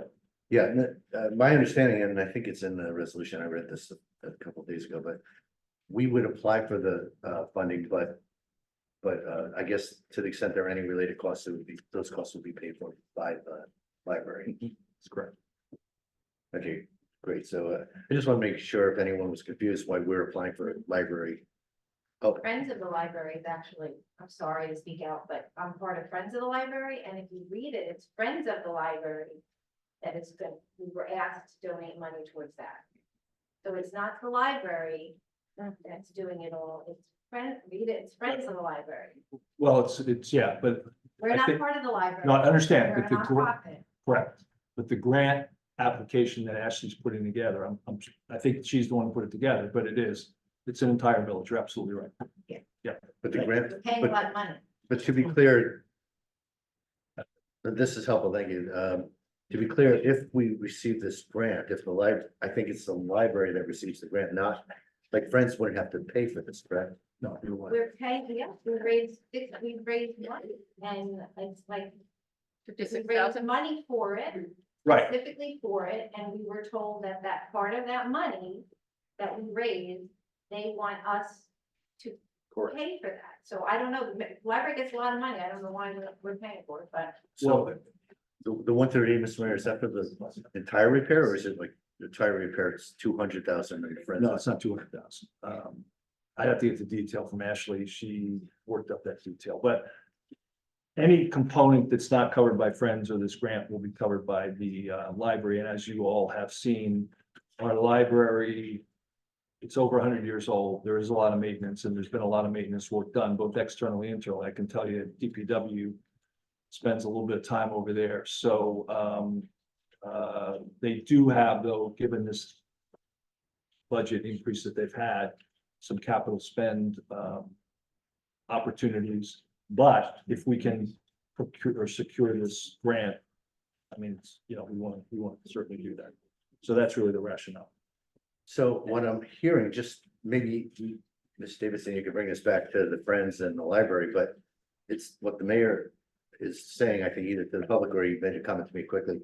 It sounds like this is a grant that would fund this store, and the Friends would not have to contribute for this store. You may contribute to other things. we were told by the librarian I'm that sorry. it was going to be, I'm sorry.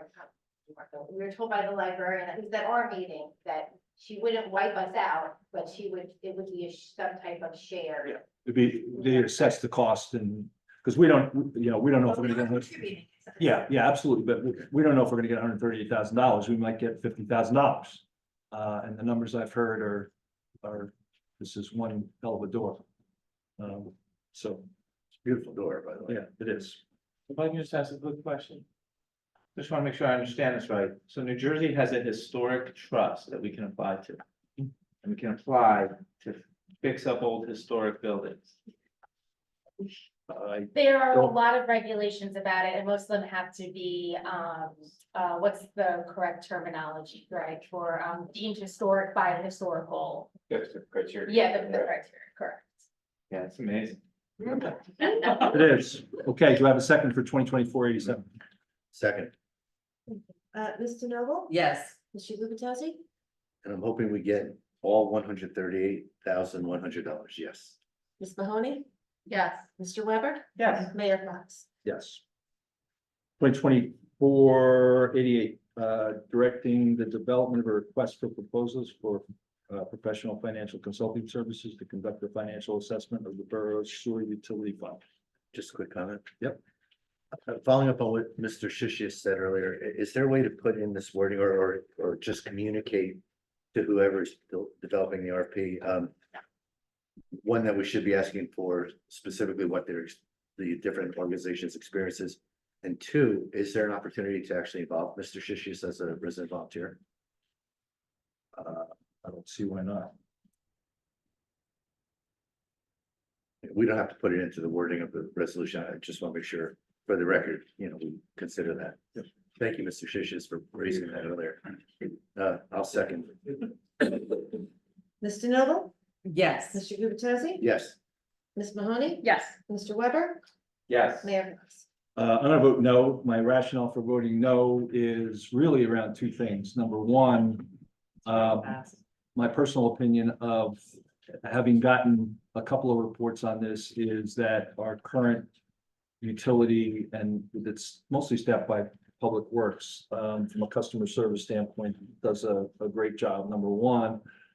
And really more importantly, as it relates to priorities, I just think we've got a dozen priorities ahead of this that I'm concerned about the capacity, so that's why I'm voting no. Okay, we've backed off of 319 Lorraine, so there are no announcements, so we would go to mayor and council reports. I can mix it up, and I can start today. Mine's fairly short.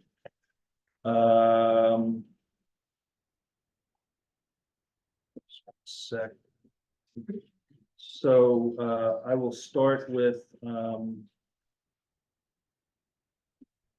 we had the opportunity around our community project funding secured for Bradley Beach, the $1,416,000.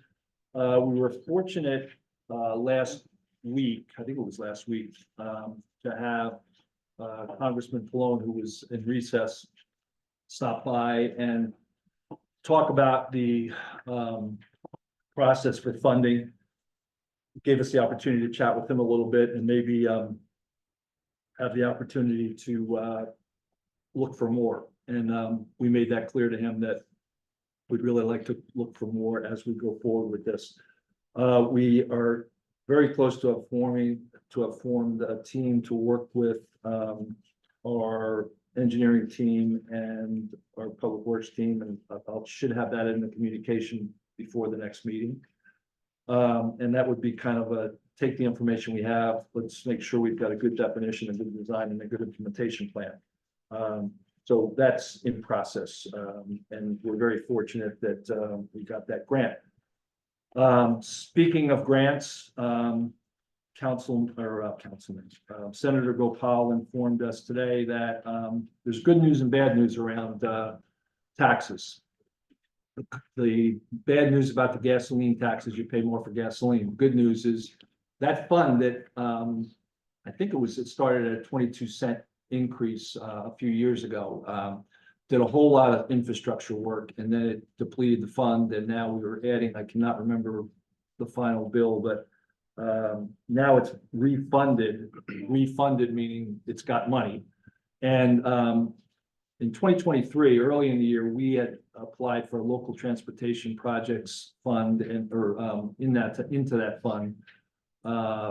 And we put a project together that was $1 million for Sylvan Lake.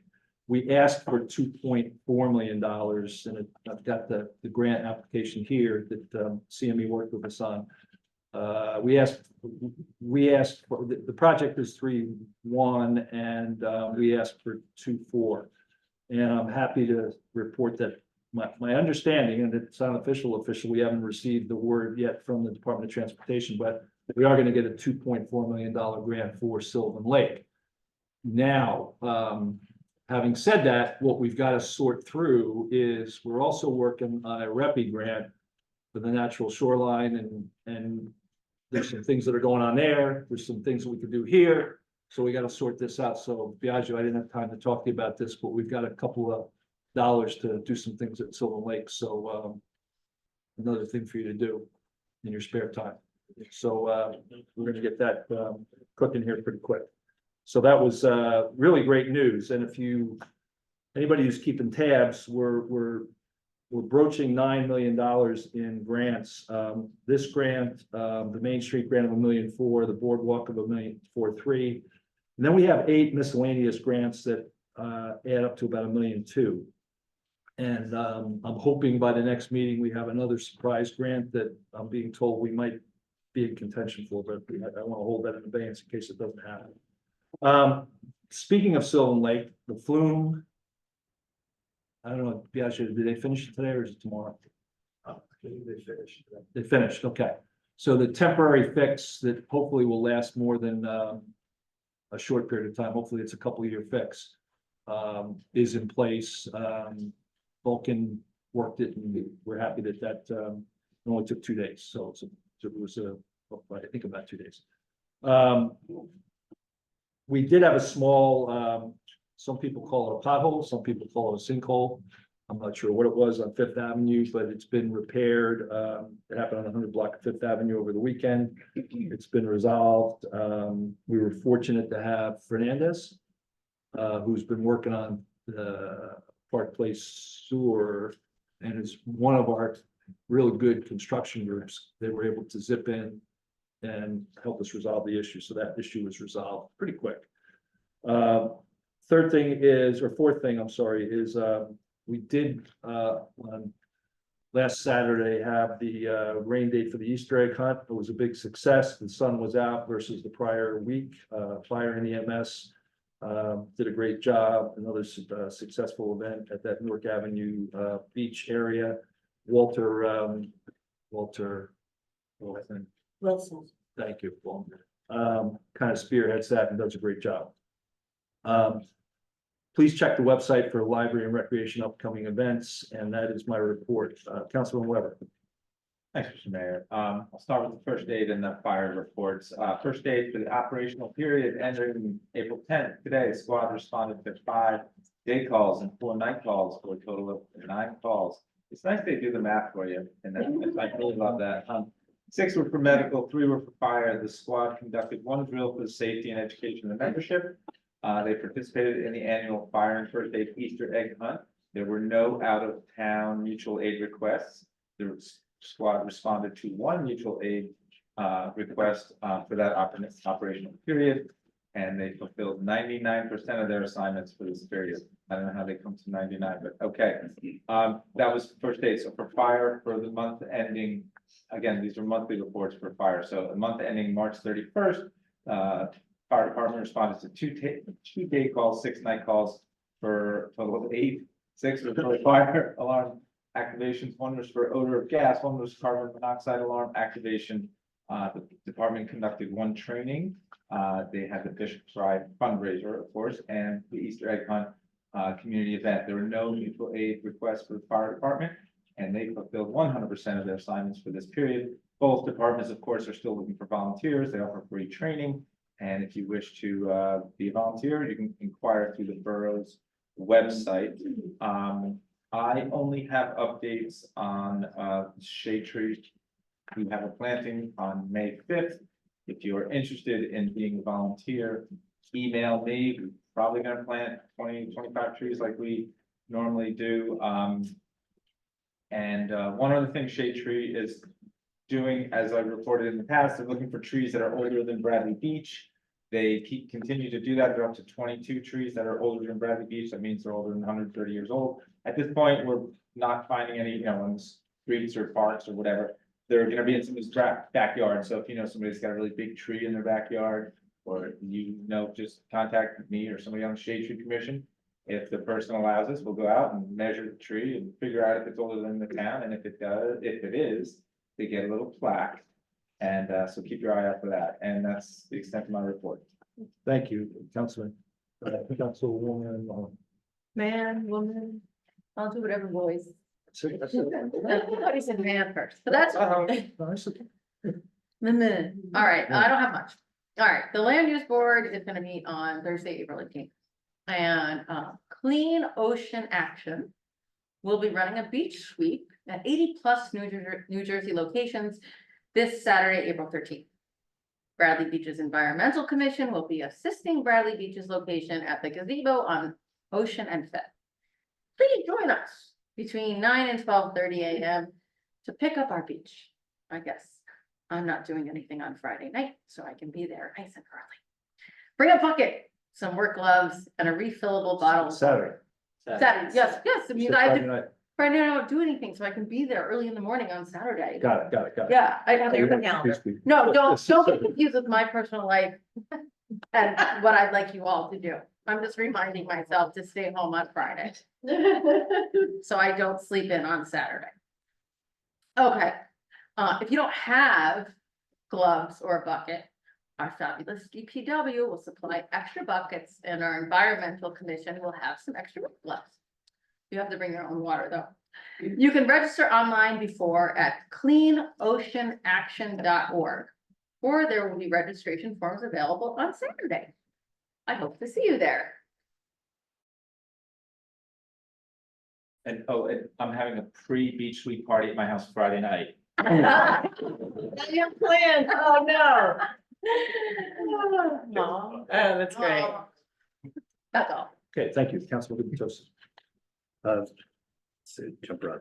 Okay, as the liaison, so like, I just want to follow up on the mayor's comments about the grant news. So we just got that text message earlier today. 2.4 million is just a huge number, and it's potentially, it may not be enough given some of the work that needs to be done, including the restoration of the lake. But it's a great number. I did have a chance to contact Ann Politi, the chairperson of the Silver Lake Commission, Sylvan Lake Commission, and she was ecstatic over the news. She's sharing it with the rest of the commission. Keep in mind, the commission is a shared commission with Bradley Beach members as well as Avon members. So what some people probably don't realize is that some version of some view or version of restoration of the lake has been out there for at least 20 years, long before I got on the commission. In fact, council members well before the generation before me would tell me stories as I got out to Silver Lake about how they've tried to get money, how they tried to get those parking meters, giving credit to dollars to Sylvan Lake, all of which fell through. So this is like groundbreaking news for Sylvan Lake and really for our community. So while the commission's thrilled, I think all residents, once you get a chance to soak this in, knowing that we've been on this mission for 20+ years, and prior council members as well will be very, very happy to hear this news. Couldn't believe it when I read the text today. So great news, and I just want to make sure we all bask in the warm afterglow of that. The mayor mentioned briefly, I just wanted to follow up on it, the sinkhole, and Mayor, you mentioned a company that jumped out there and did some quick repair. I was aware of that also, and I was aware that before that company even arrived, DPW, I believe it might have been Mr. Cavone, but someone from DPW showed up to check out that sinkhole. And I was gonna say Captain Arm. So I just want to make sure, thanks around to everybody for jumping on that so quickly. It's funny, I know that it wasn't a large in appearance sinkhole, but those things start small and they can spread quickly enough that they swallow cars and houses. So thank you for getting that initial alert done. Couple more comments here. I do have a police report from Detective Lieutenant Browning, and a local man was arrested for defiant trespass. I learned a lot of new terms from working with you, sir. Defiant trespass. He probably stood in his front yard, just said, "I'm not leaving." But anyway, and harassment after police responded to a complaint by a Main Street business. An area man was arrested for possession of burglary tools after police conducted a late night field stop with him. Sir, where are you going with that? Jigsaw. A subject was arrested for driving while intoxicated, along with several other motor vehicle violations. A local man was arrested and charged with aggravated assault and disorderly conduct after police were called to the area for a disturbance in the street. And finally, since the last council meeting, the police have arrested 2 suspects on active contempt of court warrants. So compared to some of my earlier reports, things are picking up, I guess, for the police. And even though she's not the liaison to the police department, Council President DeNoble insists that I also mention from our activity report that activities up year in March, and calls for service, case reports, travel stops, all very significant, either levels between February and March, probably expected to increase even further as we move into the summer. Right, I mean, just calls for service in March, 1,241. Wow, that's a lot. You guys are busy. All right, sorry. Yeah. Just want to give you extra. We are going to be going into executive session, and one of the topics is negotiations. I just want to say before we go in, because I don't know how many of you will be here when we come back, that as far as local 152 goes, I've said this every meeting, I've had an opportunity to say it. I continue to be dismayed by the lack of progress in our negotiations with this union. I also continue to be dismayed by the lack of participation in these negotiations by the council. We have every opportunity to participate if the mayor would grant that opportunity. To date, no one from the council has been allowed to sit at the bargaining table or even participate, other than whatever we're gonna hear tonight in executive session. And then it wouldn't be a council meeting and council comments in particular without me reading a statement that I find it's very important to get these statements into the minutes. And you will probably not be surprised that it's regarding the 2024 budget review and process. It's budget time in Bradley Beach, and as usual, timing will be tight as we move forward. The process should be simple. 1, the administration prepares a budget for 2024. 2, the council reviews the budget, then asks questions to make sure they understand the proposed budget. 3, the administration answers the council's questions to the council's satisfaction. I'm going to double back to 3 in a minute. The council votes to introduce the budget, and 5, ultimately, the council votes to adopt the budget. While all of these steps are important, the most important, in my opinion, is step 3. The administration answers the council's questions to the council's satisfaction. This is so important because the council represents the residents of Bradley Beach. We serve as fiduciaries representing you. So we must ask questions where we do not understand the budget, and we must get answers to those questions. This is probably even more important given recent events in which, less than a month ago, we received a horrendous 2022 audit report. Bank accounts were not reconciled. The auditor could not account for $75,000 in cash. We did not replenish $1 million that we borrowed from surplus.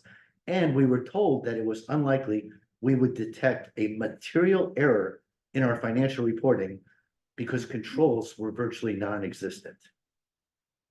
In May of 23, the mayor, the CFO at the time, and the acting BA at the time mistakenly informed the council that $700,000 of the 2022 borrowed surplus of 1.1 million had in fact, I'm sorry, 1 million, had in fact been replenished. They were wrong by $1 million. The council did not learn of this misstatement until March of this year, when the audit report was released.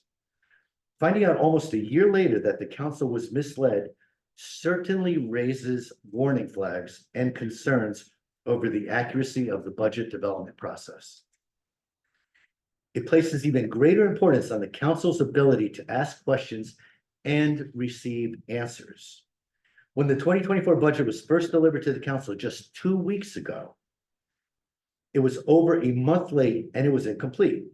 2 weeks later, tonight, it is still incomplete.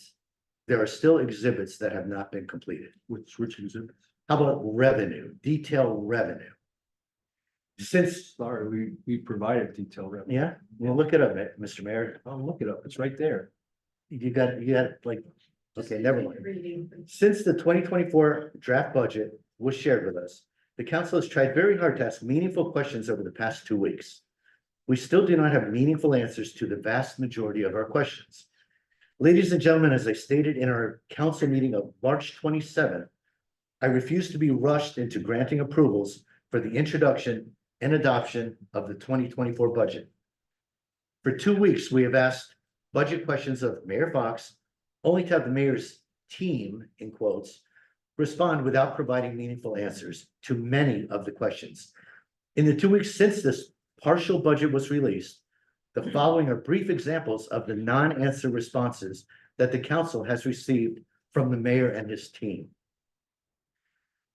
Council question: why the extreme variations in the borough's total appropriations and total actuals for 2021, 2020, and 2019 in the detailed spreadsheet? The response given was continuing to review. Council question: why don't the detail exhibit totals provided by the CFO tied to the summary totals provided by the CFO? For example, the detailed total appropriations listed for 2024 is $308,000 greater than the total appropriations provided in the summary. The response given: CFO following. Council question: can the CFO help me better understand the reasonableness of the total actual expenses, which include variances of $1 million or more than expected? The response given: these variations are from prior years. Many personnel changes could contribute to this condition. I don't know if anyone's starting to get a message here, but these are not answers. These are responses. Council question: what were, and only a couple more. Council question: what were the primary drivers that brought the 2023 actual down 1.4 million over 2022? The response given: there could be a myriad of variables for this in any year. Now, for the record, I don't have 2023 data. So I still can't answer this question. However, I did review 2022, which had a $1.4 million spike in spending going from 21 to 22. And in 22, I identified 6 items, not a myriad, 6 items that drove that $1.4 million increase. I can't imagine there aren't a comparable number of items that drove a reduction now, supposedly, this year of $1.4 million.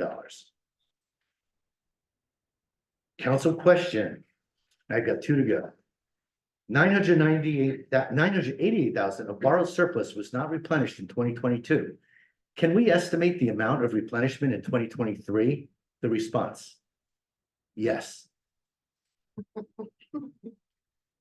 I had to follow up. This is a very critical issue now, given that we replenished virtually none of the roughly 1 million anticipated surplus in 2022. Can you please share the data you have for 2023 that provides confidence we can replenish the 2023 anticipated surplus of 1.1 million?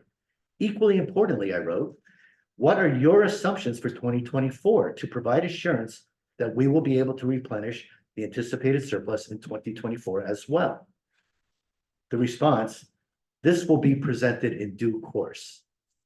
Due course was a couple of hours before the meeting started tonight. So these are quite, and I've got a comment or 2 to make, but these are 6 examples of questions that received no answers for basically 2 weeks. But we were expected to come here tonight and vote to introduce this budget. The bottom line to all this is that the council is working hard to ask questions regarding the mayor's proposed budget. This is very important. We are not saying that the current proposed budget is right, nor are we saying that it is wrong. We are saying that we need to understand it before we can approve it. As I said to the mayor via email on Sunday morning, I now say to the residents of Bradley Beach, I will not vote in support of the 2024 budget until the CFO is made available to answer my questions. And that concludes my comments. Thank you, Councilman. Council President. Thank you, Mayor. The Board of Ed did not have a meeting, so I'm going on to tourism. They are holding their 4th annual Earth Day with a festival and green fair. I went last year. It was really fun. Mark your calendar. It's Sunday, April 21st from 11 a.m. to 4 p.m. in Riley Park. The Shade Tree Commission will also be there, and they're going to do a presentation on the lantern fly. So there's a lot of interesting things to check out that day. Also, speaking of the Shade Tree Commission, they had their meeting Wednesday, April 3rd. And good news. Well, bad news and good news. Some trees were removed on private property at like 604 Bradley Boulevard. They removed one tree, but they're planting 2 trees. 204 Beach Avenue, they removed one tree, but they're planting 3 trees. So it's nice to see when something gets taken out and it gets put back in, but even more.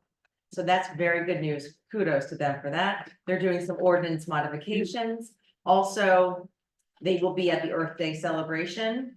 The spring planting event is actually May 4th. You said the 5th, that's the rain date. So it's a Saturday at 9 a.m. and we start in Fountain Park.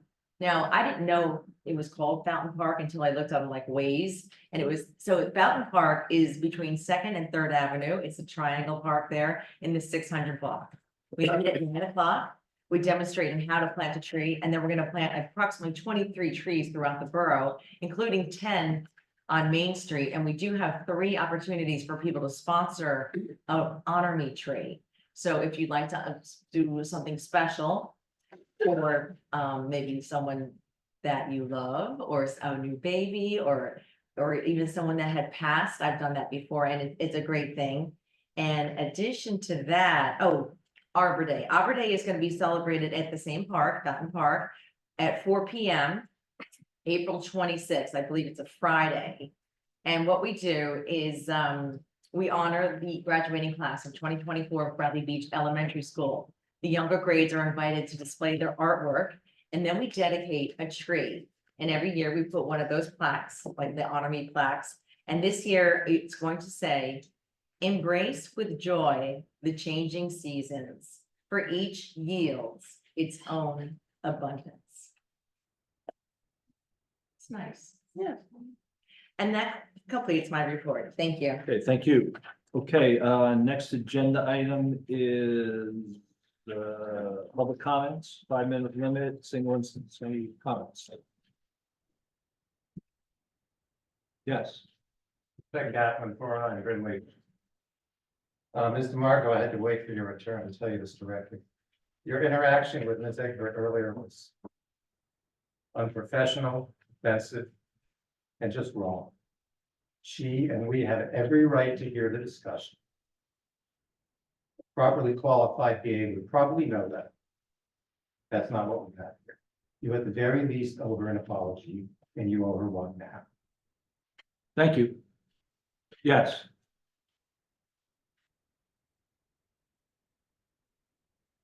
Evening, Linda Duffy, 312 Woodley Avenue.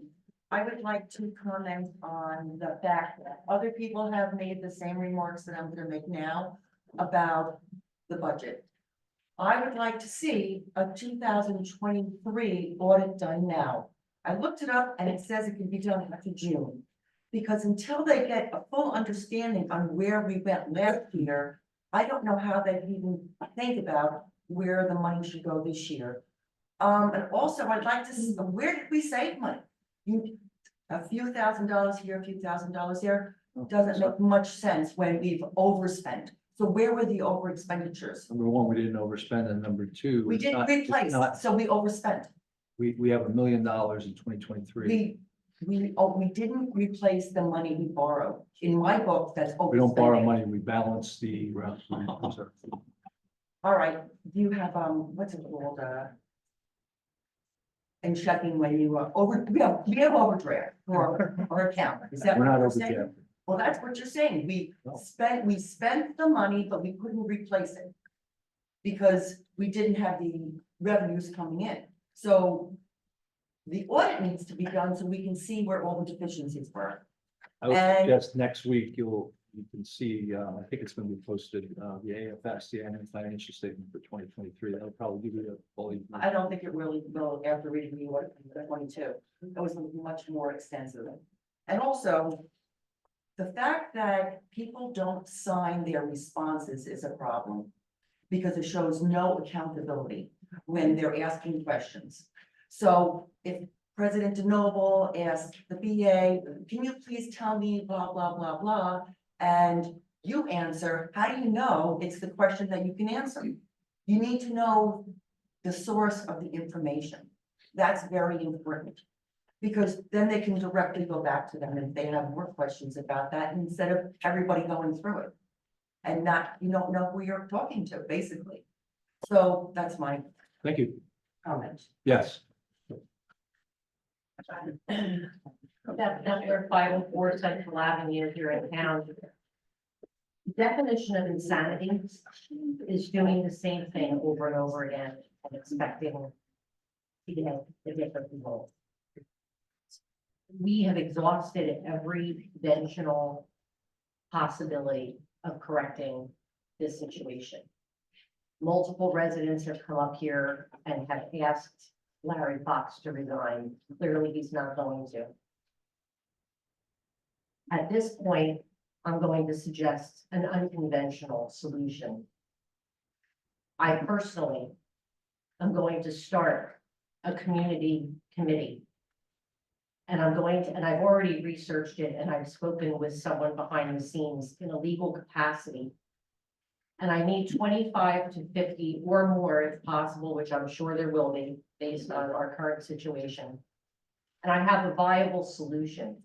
I'm not going to disclose it here for obvious reasons, but I'm just letting the council know that I will be under Elizabeth Kepler, K-E-P-P, 2 P's, L-E-R on Facebook, receiving private messages from any resident who would like to contact me and be part of that committee. And when I reach the 25 necessary minimum of people that are willing to participate and join me in my unconventional solution, and I am pretty certain that it will be very effective. That is Elizabeth, E-L-I-Z-B-E-T-H, Kepler, K-E-P-P-L-E-R. I'm addressing the council, but I'm speaking to the residents of this town. To please message me on Facebook privately. And now I'm going to address the situation that's been public for the people who may not be on social media, who are maybe not aware of the fact that there is another issue with Lion Larry Fox. And for the last 3 meetings, at least, that I've been tracking, he has brought up in various meetings any combination of Vin Gopal, Congressman Pallone, and Cory Booker. And most recently, there's been an issue with a gentleman, an attorney in North Jersey by the name of Mark Colello. And he's donated $2,700 to Larry Fox's campaign fund. And Larry has publicly said that he doesn't know who he is.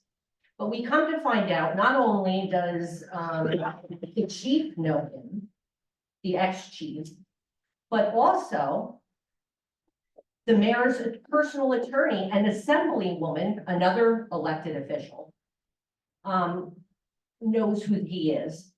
And I find it very not believable, especially given the multiple lies that Larry Fox has been caught in, that I don't understand how he could not know. If I knew, like if I was running and somebody donated $2,700 and it showed up in my account, I would at least call them and say thank you. So it's extremely disingenuous, and I'm being generous in characterizing it that way, that Larry Fox knows exactly where that money came from. And I would encourage people to go tap into on social media and listen to the recording in Larry Fox's own words. Squirming there, Larry, huh? Lion Larry getting nervous? Yeah, you're looking very squirmy up there. I don't know, fine. I encourage everybody to go and listen to that conversation where he talks about how the chief is friends with this gentleman who donated $2,700 to him, but he wouldn't know him if he tripped over him. But his attorney, his personal attorney is friends, personal friends on Facebook, and he follows him on Facebook, follows her on Facebook. But yet, she's not following, or Mr. Colello, who donated Larry Fox $2,700, the maximum allowable amount of money you can donate to a candidate, doesn't follow Mayor Fox's own professional mayor page. But his attorney does. So I think we're starting to connect the dots here. And it's starting to paint a very vivid picture. And are you familiar with what a RICO claim is, Mayor Fox? Are you familiar with that term? You might That's want to fine, look thank into you. it. Next, please.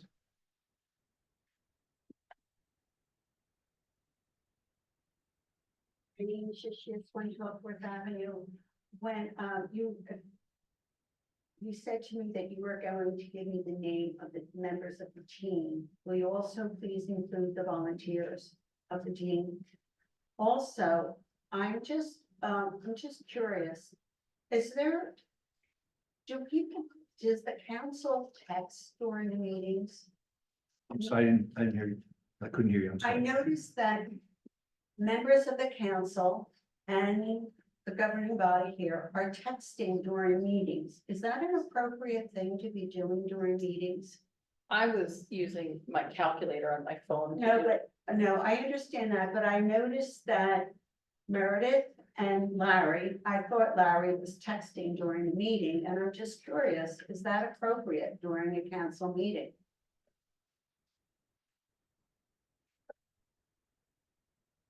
I'm, it's just out there. And I just want to bring that to everybody's attention. that Thank it's you. being observed. I have to confess, I did take a picture of the logos. Oh, I saw you take Yeah, a picture. I but- saw you yeah, on camera. I But, didn't see and I that. sent it to John because we're on the new committee, so, that's what I was doing on my phone, I saw but your camera and Yeah. I'm glad that you were being transparent, but I Right. also saw other activity and nobody's. okay. Let the record show I'm the only one who didn't text you. The record show, I'm now looking at the pictures that James sent.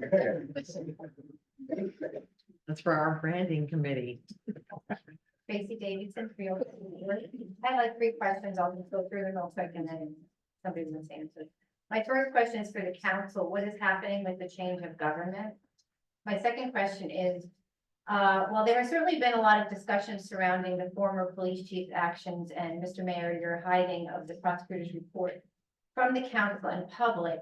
One comment that actually this wonderful brother over there brought up was that the police officers really had nobody to go to report the abuse. And indeed, I was thinking about that, and yeah, they didn't, because from their perspective, I mean, we have the acting VA, an interim VA, a former VA, that was some hiring thing with she had some hiring thing with the former chief.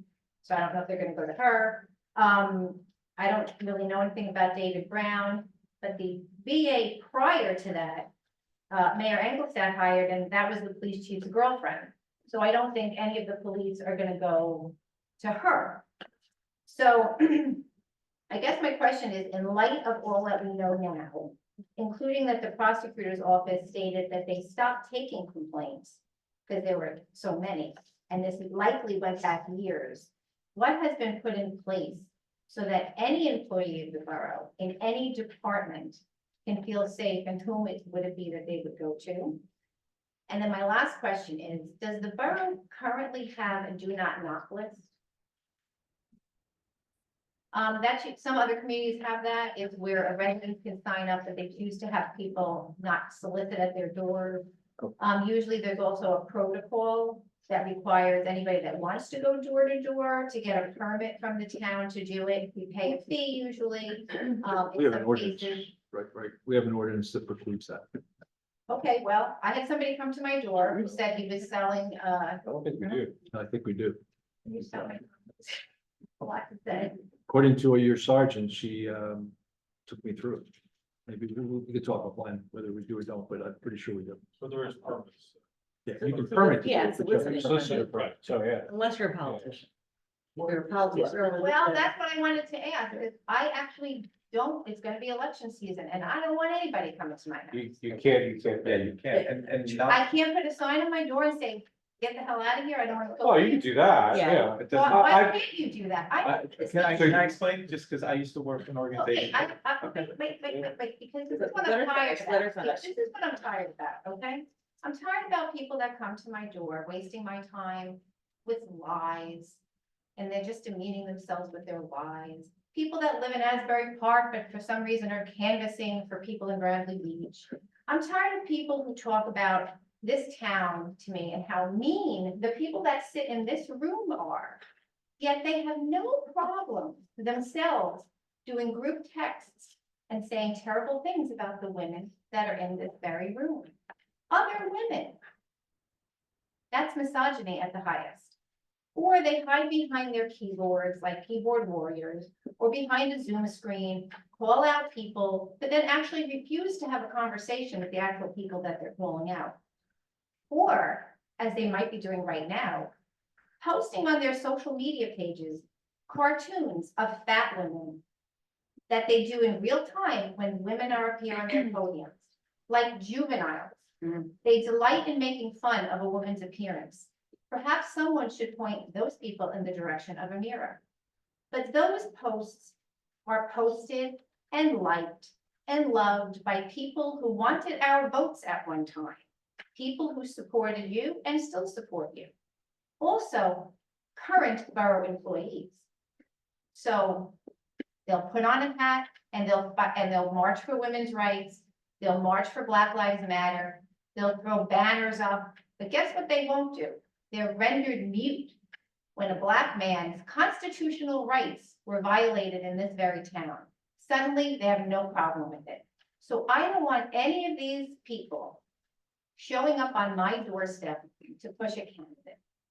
And I think I should have the right to say, don't come on my property. So who's going to answer my first question, which was about the change of government? I never an answer on that. I texted you about that. I don't know. Remember? I don't have an answer for you.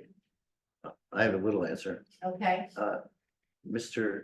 Cannon had the nerve to take last week off on vacation, but I did manage to send him a text asking him that very question. And for the public's benefit, I think you're aware of this, but for the public's benefit, the council can adopt an ordinance that begins the process, that creates the opportunity for the residents to organize, form a committee of sorts. I'm drawing a blank on the right term. Didn't we do that? Didn't you introduce We had a something? work- No, we Have a discussion? talked about it, A workshop. so the council can take action and I've got to talk to the rest of the council, but there's certainly, I'm certainly asking the question, will the council want to take a next step? But the really good news, I guess, for people like yourself who might be interested, is there's another option where the residents can just form their own committee. They don't need the council to enact an ordinance change. It makes my understanding is it makes it easier if the council were to do that. Yeah, it does. And I see no reason, me personally, I see no reason why the council wouldn't create that opportunity for the residents to evaluate. But again, when I say these things, I don't want people to take it that I'm advocating for change of government or not. I'm just trying to lay out what the options are for our residents. Okay. Now what about who an employee can go to? What was that? Who can the employee go to air any issues that they might have? I had asked a question by email about, after all this happened, about our employee assistance program. You would Right, think something that- like that. Right, so they exist for both, police and for all the employees in town. And I don't recall if we got a response on that, but there's a program like that exists. Okay. There's reporting procedures in the handbook. And we've had employees that have not felt comfortable through the chain of command, and the administrator and I have accommodated that accordingly. Had a conflict counts or outside people address the issue. So I'm confident sitting here that the employees have, if they choose, the employees have a direct route in the handbook, and if they don't prefer that route, we have accommodated that. Okay, fairly recently. It was in effect. Okay, that's good. And about it, do not knock. We, as the mayor referenced, there is a soliciting ordinance. You need a license to solicit. Does not include charitable or political, excuse me, religious or political purposes. It has to be commercially related. So we, and number two, we do not have a no-knock ordinance. I'm very familiar with the no-knock ordinance. There's one in my town of Aberdeen Township. It also cannot ban religious, charitable or political door knocking. However, as someone that runs for office in that town, I can tell you that I leave the card, I don't knock on the doors that have a no knock sticker. That's not a way to hurt them usually. Yeah. Try to contact them some other way. So it is effective in curbing that, but it's not legally permissible to do that. Because I would say that what happened with me was somebody came to the, or it's coming all down Fourth Avenue, I assume most people in Fourth. It was a guy who said, do we want solar panels? Had a bunch of brochures in his hand. He wasn't dressed. He had no identification. He said, why don't you give me a brochure? And he handed me a photography brochure. And I said, this is a photography brochure. Yeah, you should call the police. And he said, oh, yeah, I just don't have my credentials. I said, well, please go. And then I texted my neighbors, but he did proceed to go down. And then I was. You see people without a license knocking on doors in town, you're more than free to call the police. That's what they're here for. They have to check them out if they're a political candidate from some district or Right. you don't recognize them or they're not from here or whatever. Sergeant, Don't check it out. Sergeant Get the Soloro license. did an excellent job last Thursday evening for probably 40 minutes covering this topic People relative coming to through the door. scammers and anything around scammers. She did a great job.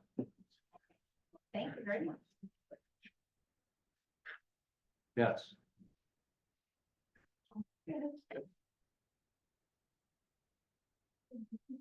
A couple of questions. Earlier during the budget discussion. Anita, can you say your name? Oh, sorry, Anita Nazario, 116 York Avenue. During the early budget discussion, it was discussed that we were saving money on the chief's salary. Are we not getting a new chief? Are we required to have a chief? We have an ordinance. That was part of my question, because we have an ordinance that actually spells out how many people of which each rank we have. I mean, Captain Arnold is serving in that capacity now, but the short answer is no, we have not made him the chief right now. Or will we be, I mean, moving forward, I don't know what the law is. Are we required to have one? During, According to the ordinance, we're supposed to follow the ordinance in terms of the structure of the police department. From an attorney general or a prosecutor, or the other, as you've heard at length in this room, the other agencies that supervise our police department, you require, someone's got to be the quote officer in charge. So it's not technically a legal requirement outside this borough, but the borough has an ordinance and we're addressing that in the ordinary course. You've heard it length here. My other question is it possible for, Mr. Gar's presentation to be uploaded to the website so that the residents can look at it? I'd have to ask Mr. Garth. I don't know.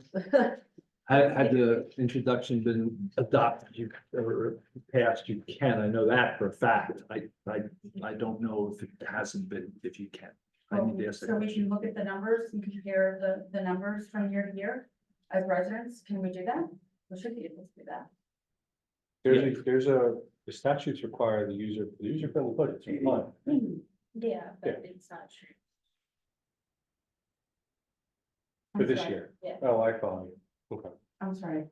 I missed that. we didn't introduce the budget, so Well, that we did not, we voted down the introduction. Okay, thank you. Yes.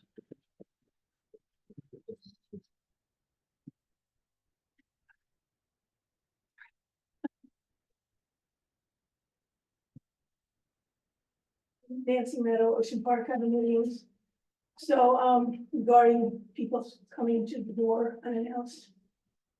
I would start with a no trespassing sign, which I intend to get, so I'll put up for you, I'm thinking about it. But would that be then when somebody knocks on a door? Stranger bringing cookies, would that have violated our ordinance? Absolutely not. No, there has to be. Excuse me. I was addressing Mr. Kennedy. Well, the mayor's right. Stop talking. I'm sorry, you really need to change your tone. You need to stop taking notes and take action, so just knock it off one of my What I do? time. I'm addressing Mr. Well, no, Thank you. there's no time here, He's the legal person. so, There is time. I'm out of time, or am I not? yes, but in that time, we could. No, we're not having a dialogue. That's not I happening. thought you were addressing me, I'm No, sorry. that doesn't happen. Okay. You're not the legal authority. Mr. Cannon, could you just Am I answer am I that? the legal Yes or no? authority? Well, I try. okay, The mayor is correct, that would not violate our. okay, thank you. Well, no would be the answer. So, as we move forward with, ways to save money, I've said this before, I know I'm repetitive, but we had a no idling resolution. You now learn they expire after the year. Mr. Environment, What kind of resolution? I didn't hear what you said, I'm sorry. I didn't understand. No idling. No idling, got it. could we turn that into an ordinance, especially given the discussion this evening regarding rising gas prices? That is a penny, I understand that. And I don't know why under this administration we have these PowerPoint presentations. But I wonder if you know, and maybe Mr. Weber does, because he seems to have the young children around him, there's a thing called PowerPoint parties. You might want to ask your children about them. It concerns me also about moving forward with the budget. When we have not, or I have not yet gotten an answer as to why we did not ever request financial assistance or other assistance with the broken pipe on Ocean Park Avenue that you like to call McCain. This is gonna happen at every street in town. The engineers told us. And the fact that you make a mistake and then don't learn from it, let alone explain it to us, we have spent over $1 million in a bond, partial. And we have no explanation as to why we did not seek any funding. We deserve the explanation and then learn from it. And to build that into budgets, because for me, that's a lot of money. And it gets pushed off, and so I'm waiting for an answer from the Oprah attorney. This has now been going on, I think, 6 weeks. I forgot to look it up before I came. Then I got the code department that's not answered in over 4 months. And yet, the solution is, let's just hire more people and spend more money. No, I say, let's hold people accountable for their job. And if you can't do it, we are more than happy not to get you an assistant, but to get somebody who can. Because I am just sick and tired of the spending. And the lump sum of budget presentation salaries. What, really? And then you got somebody who quits public works because they can't wait for the money. And they're giving up, actually, we're gonna save now because they won't get their retroactive pay. I just, and yes, we can go into, meeting for local 152. I don't get it. I don't know how you live with yourself. And how do we live with losing good employees? It's just mind-boggling to me. And then let's talk about my favorite topic, the website. How many, I don't know whose job. Okay, I know I'm old. Alphabetical order works. Again, we have somebody here tonight calling it tourism department. I don't know the difference between department and commission, but it is my understanding it was always commission. Have we changed it? Do we need an ordinance? It just goes on and on and on. Things were supposed to be posted Monday. I did not locate them for this meeting, so I actually came unprepared. And then we did have an earthquake. I would have thought there might have been an announcement regarding an emergency. We had several snowstorms. We blined. Thank you, We didn't put anything on the website about that. thank you. Yes. Thank you. I'm stuck on a topic that is related to the budget. Just say your name and address. I'm sorry, Lauren Egbert, 404.5 Brinley Avenue. Hard to know where to start sometimes.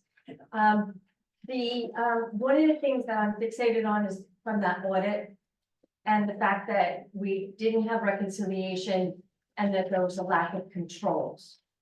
So we don't have a way to be sure that we've been accurate in any way about funds that go out or come in, if I understand that correctly. And so I'm wondering about the action that needs to be taken and who's going to take it, and what action it's going to be to see that we have a system of controls. And that brings me back to the budget. And I mean, anybody who wants to answer this when I get to use my little time, I'd be delighted. But that's when back to like my ears perking up about positions and attrition. Is, for example, Mr. Gartz. Mr. Gartz is our CFO right now, is he not? Yes. Is he full-time? No. Well, he's part of a shared service. How many hours do we have him? 10 hours, how often? 10 hours a week, okay. On So I'm looking and I'm thinking, maybe there's a position where we need to hire. I mean, who else in this borough has the financial and budget expertise to create a system of controls? You know, is 10 hours enough when we're in this kind of position?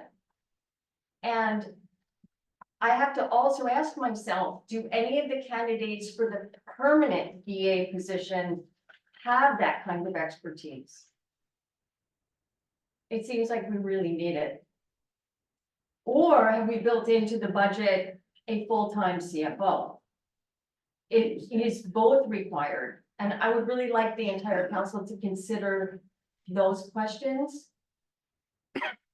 And then the last thing I would like to say is my distress during this meeting wasn't just the first encounter that I had wanting to be able to hear our CFO. It was also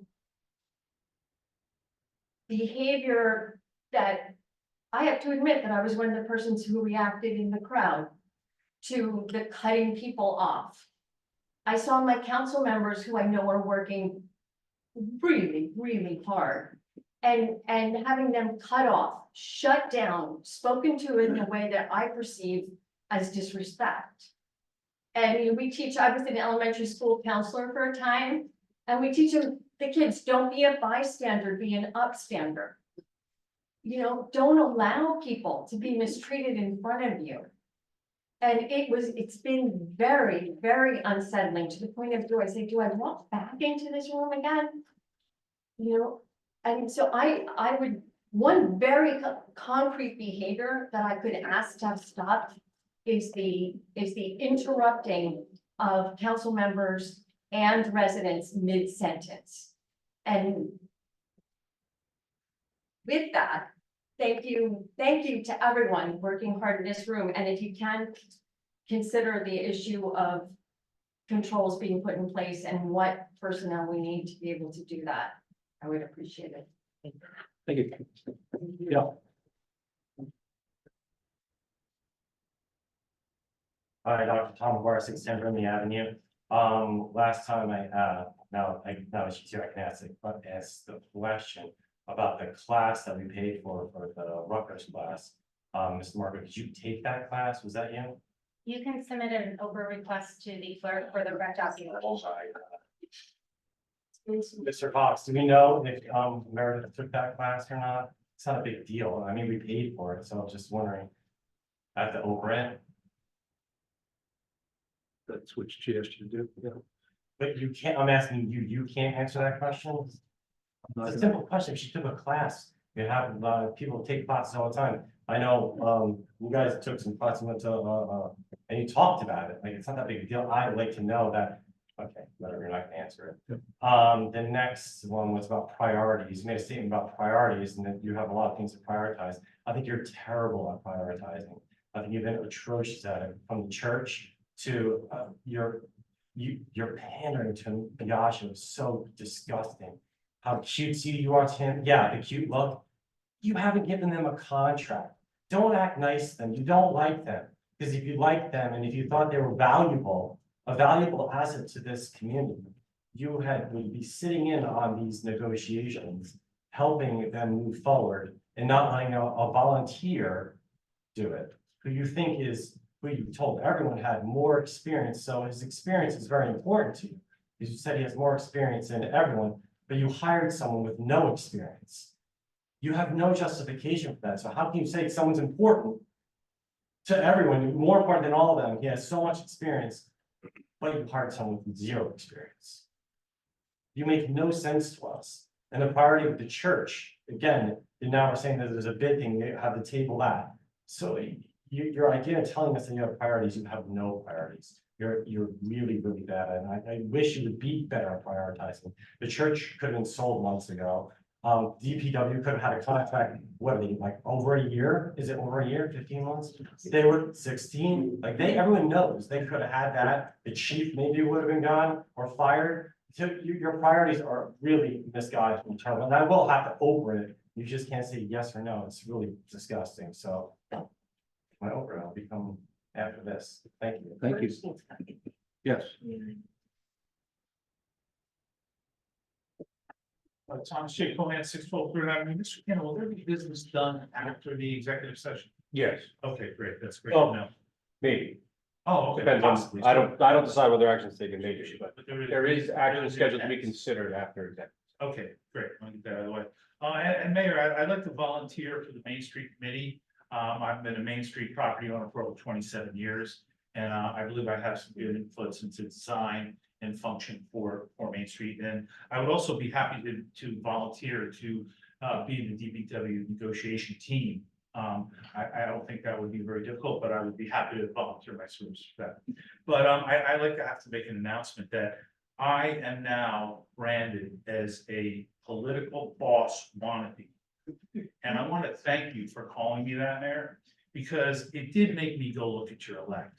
I had to go look at your elect, and it tells a story. So I'm gonna go really slowly here.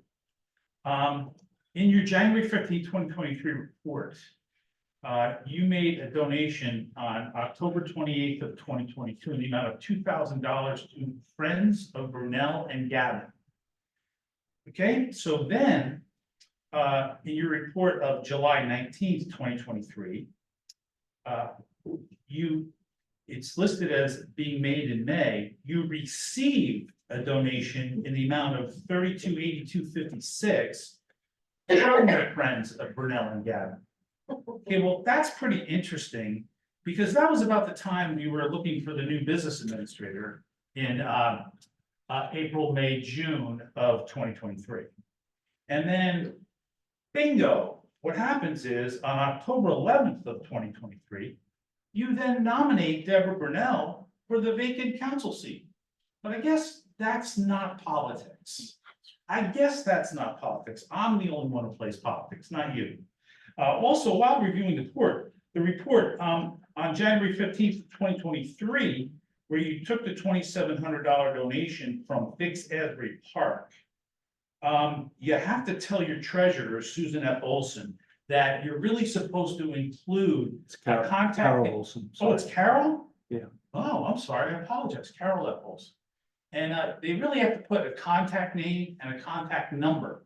All it says is Fix Asbury Park. No address, no email, no phone number, no contact person. Wow, if that's how we do business in New Jersey politically, I don't want to be a wannabe. I don't want anything to do with it because it's dirty.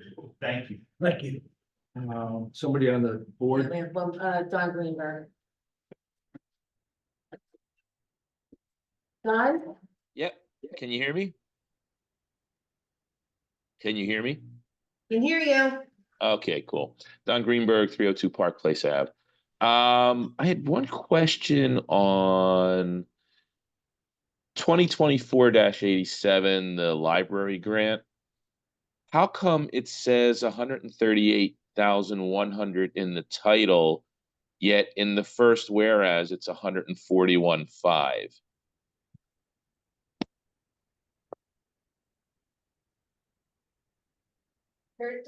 The match, sir. No, it's not the match. It's 138 to 141, a little less than $3,000 difference. The match is 56,000. So it looks like there's an error there.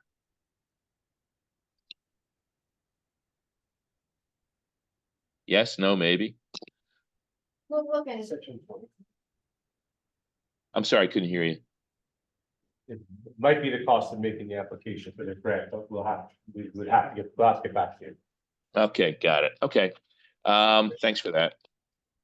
And the other thing is on the budget stuff, Mr. Mayor, you seem shocked that the council members want the answers to these questions, but I find it hard to believe that you don't realize this, but nobody up on that day has trust you.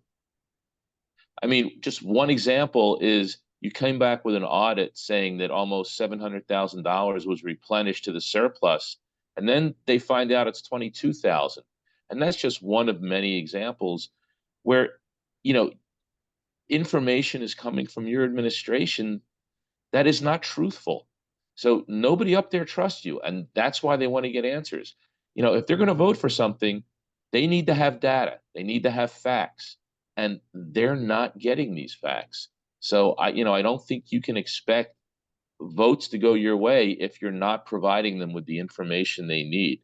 And I honestly find it hard to believe that you can't see that.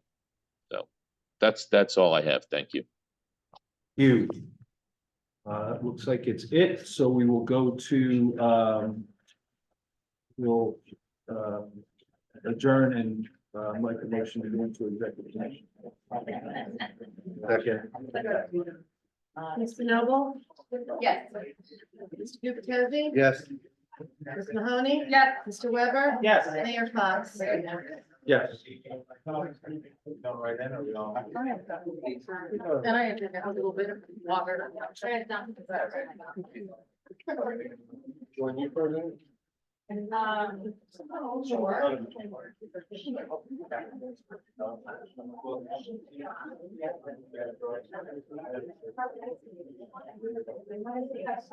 I'll leave it there, respond after.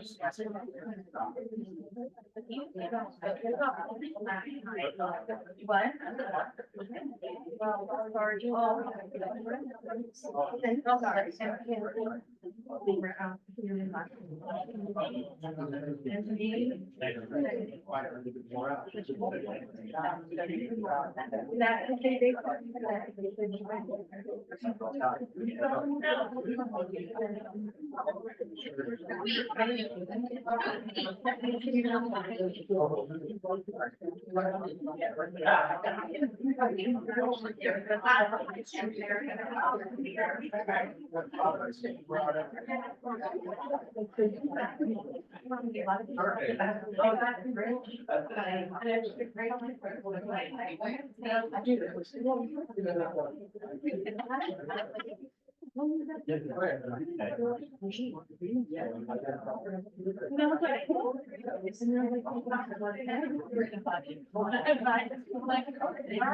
going? Forevermore now.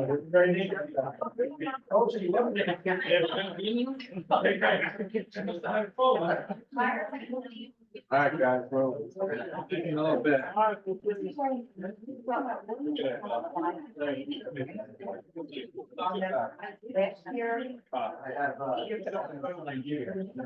Be back for 4:30. There you go. I should ask the council, but I wanted to rearrange how we're gonna do this, and if we could do the disciplinary action. Okay, okay. Wow. I just want to make sure that they're. Yeah. That's why I get it. Great, did you enjoy, vacation?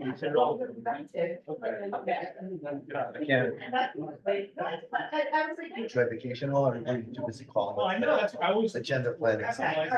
Ironically, I had a terrible issue in Aberdeen that I had to give up midnight of my vacation to, but I couldn't get my guy. I had to keep in Washington DC. All right, yeah, but you got your second shot and let me, Thank you for always having so, yeah, there. oh, you're welcome. You only need speech read, right? TJ. How to get it adjourned, right? That's correct, yeah, so, Yeah. yeah, just leave it. Hopefully, no more than 30 minutes. Yeah. What do you think, Eric? How long could this last? I hope not, because I really can't anymore. I don't know how you survive.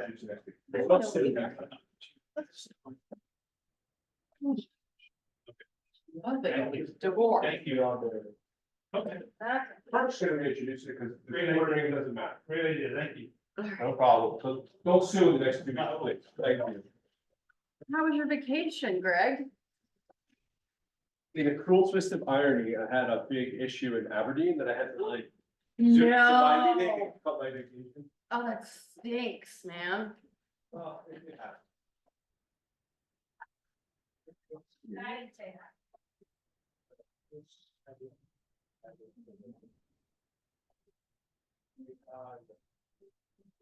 I didn't bring my neighbor, I didn't bring my contract over, so. Well, it doesn't, I mean, it really doesn't matter, that's what I know, Kirk sent a letter 2 days ago. I was so- being facetious. Yeah. Well,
That's fine. Oh, there's nobody on this. Just me and these Reese's peanut butter cups.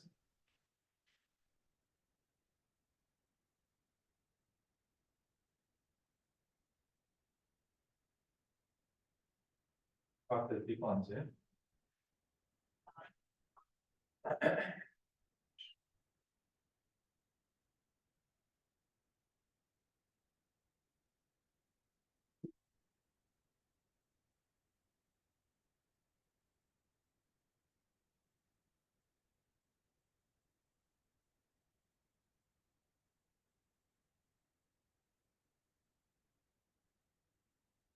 Oh, Mark.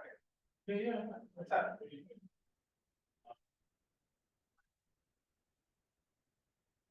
Oh, that's great, are you going, you're gonna go back in, right? Yeah. Church first, okay.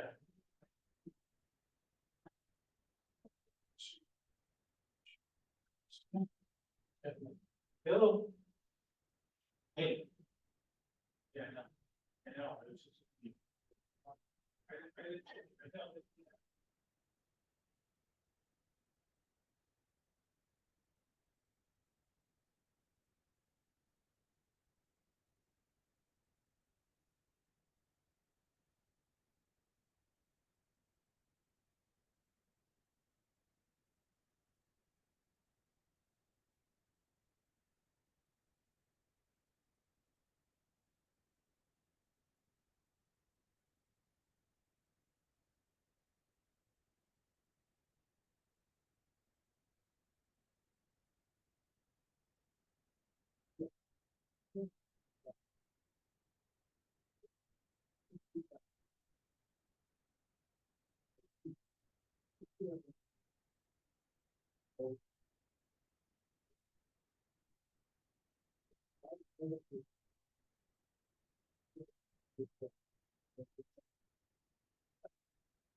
Oh, no. Just checking because the door is still open.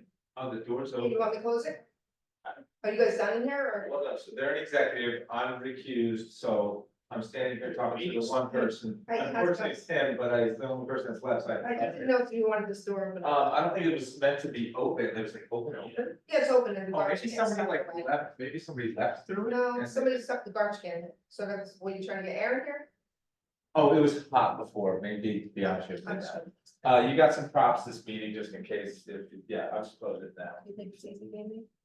Well, no, I'm saying, you got some props, but now I'm trying to remember why would people, for your presentation, I think we didn't say it was to the seniors, but I think meant to the seniors about scams and stuff like that.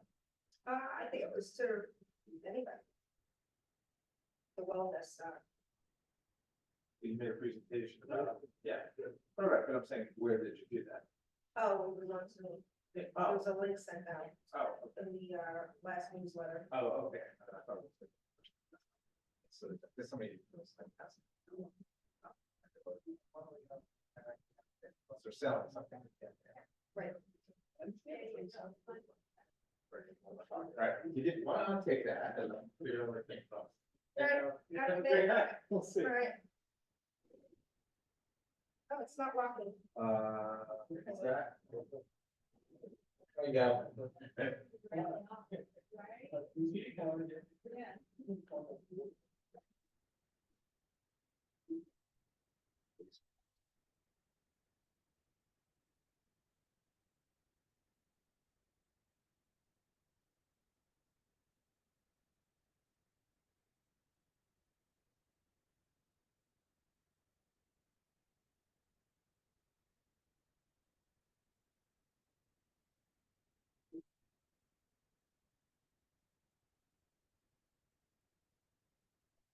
Right.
Colin me?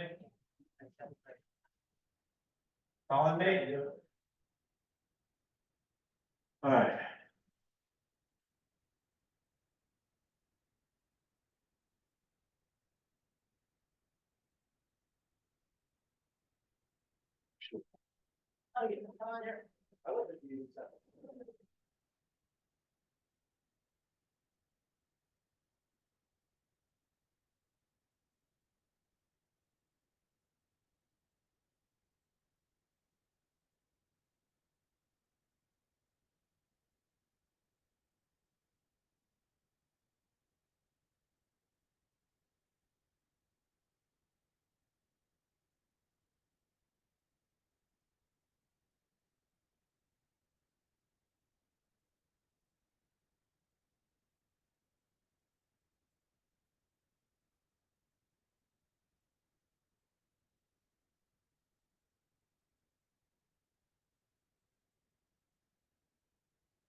Hey. Good, how are you? Only one left? Yeah, they're gonna do more work. Oh, are they? Wow. Here. What is shit? Okay.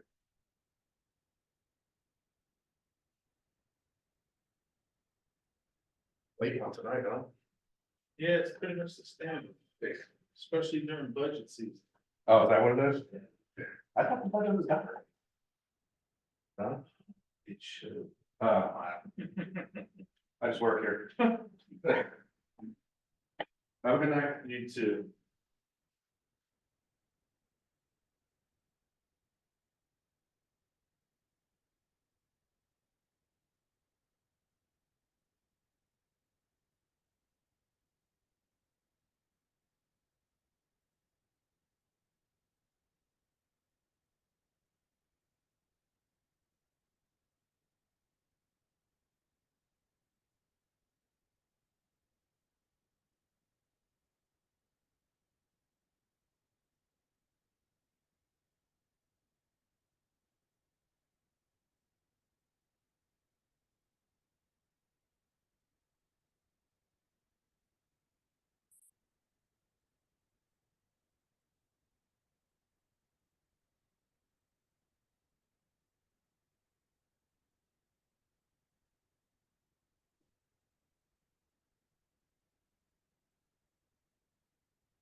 Burning midnight oil, TJ.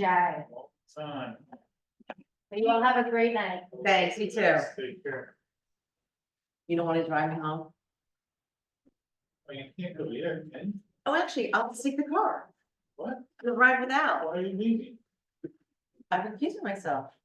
Oh, you are. Yeah, you didn't know that? The audio's on here. Oh, you want to take the car and I'll go around. You know, I mean, okay. The photos. Yes, I have your coat. Oh, wow. So, good. Would you lose some? No, just making sure I have everything. I got this thing all queued up, I'll finish. So, I got a text message from Corby during the meeting. Corby, the agent. Oh, yeah, what do you say? Yeah, shot a video today. Yeah. So.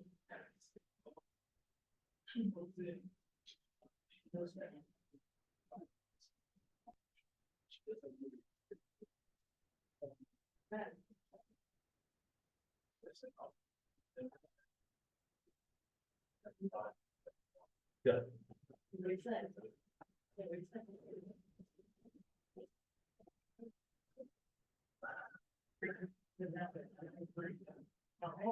Just call Mark. You just call Mark.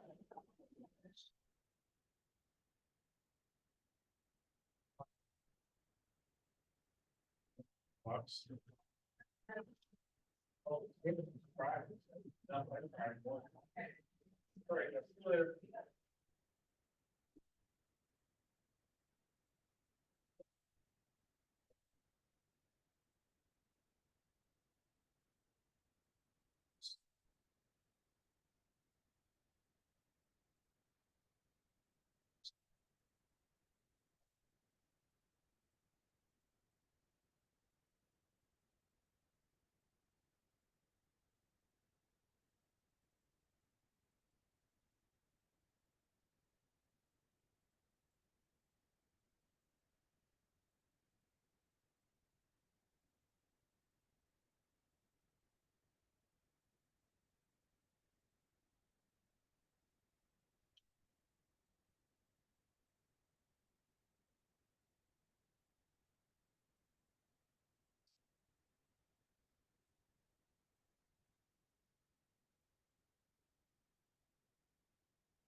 So that's why I think.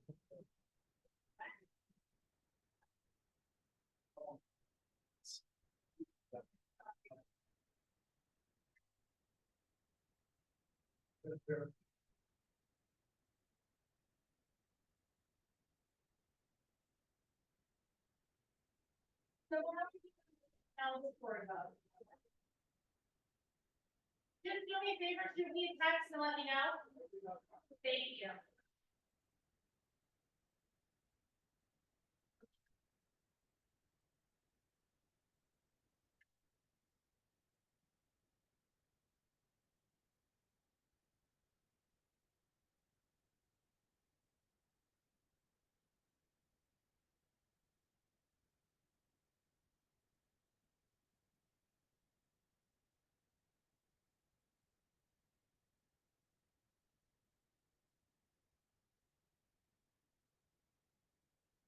I don't think, I don't like that.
Hey.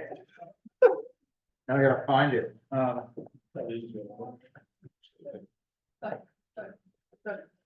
Jane left you, TJ. Hi. Oh, she would be good. I thought she was- Erica, tell me when you're ready. Okay.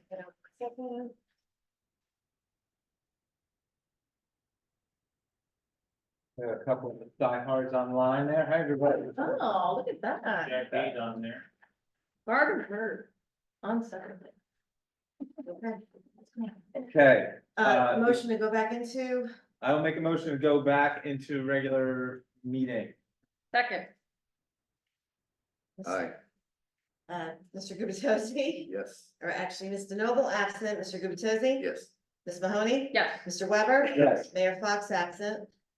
Okay, and I would like to make a motion to adopt resolution 2024-91, resolution adopting the investigation report and recommendations contained therein regarding a borough employee disciplinary matter. Do I have a second? second, Mr. Noble absent, Mr. Gubatose? yes, Ms. Mahoney? yes.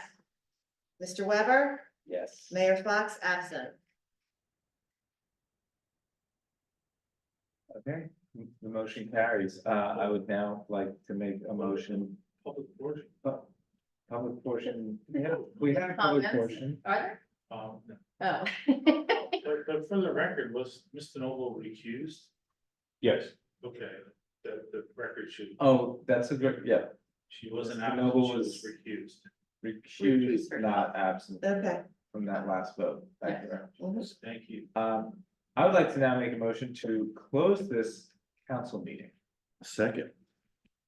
All those in favor? Aye. All right. Thank you, everybody. Thank Everybody you, online?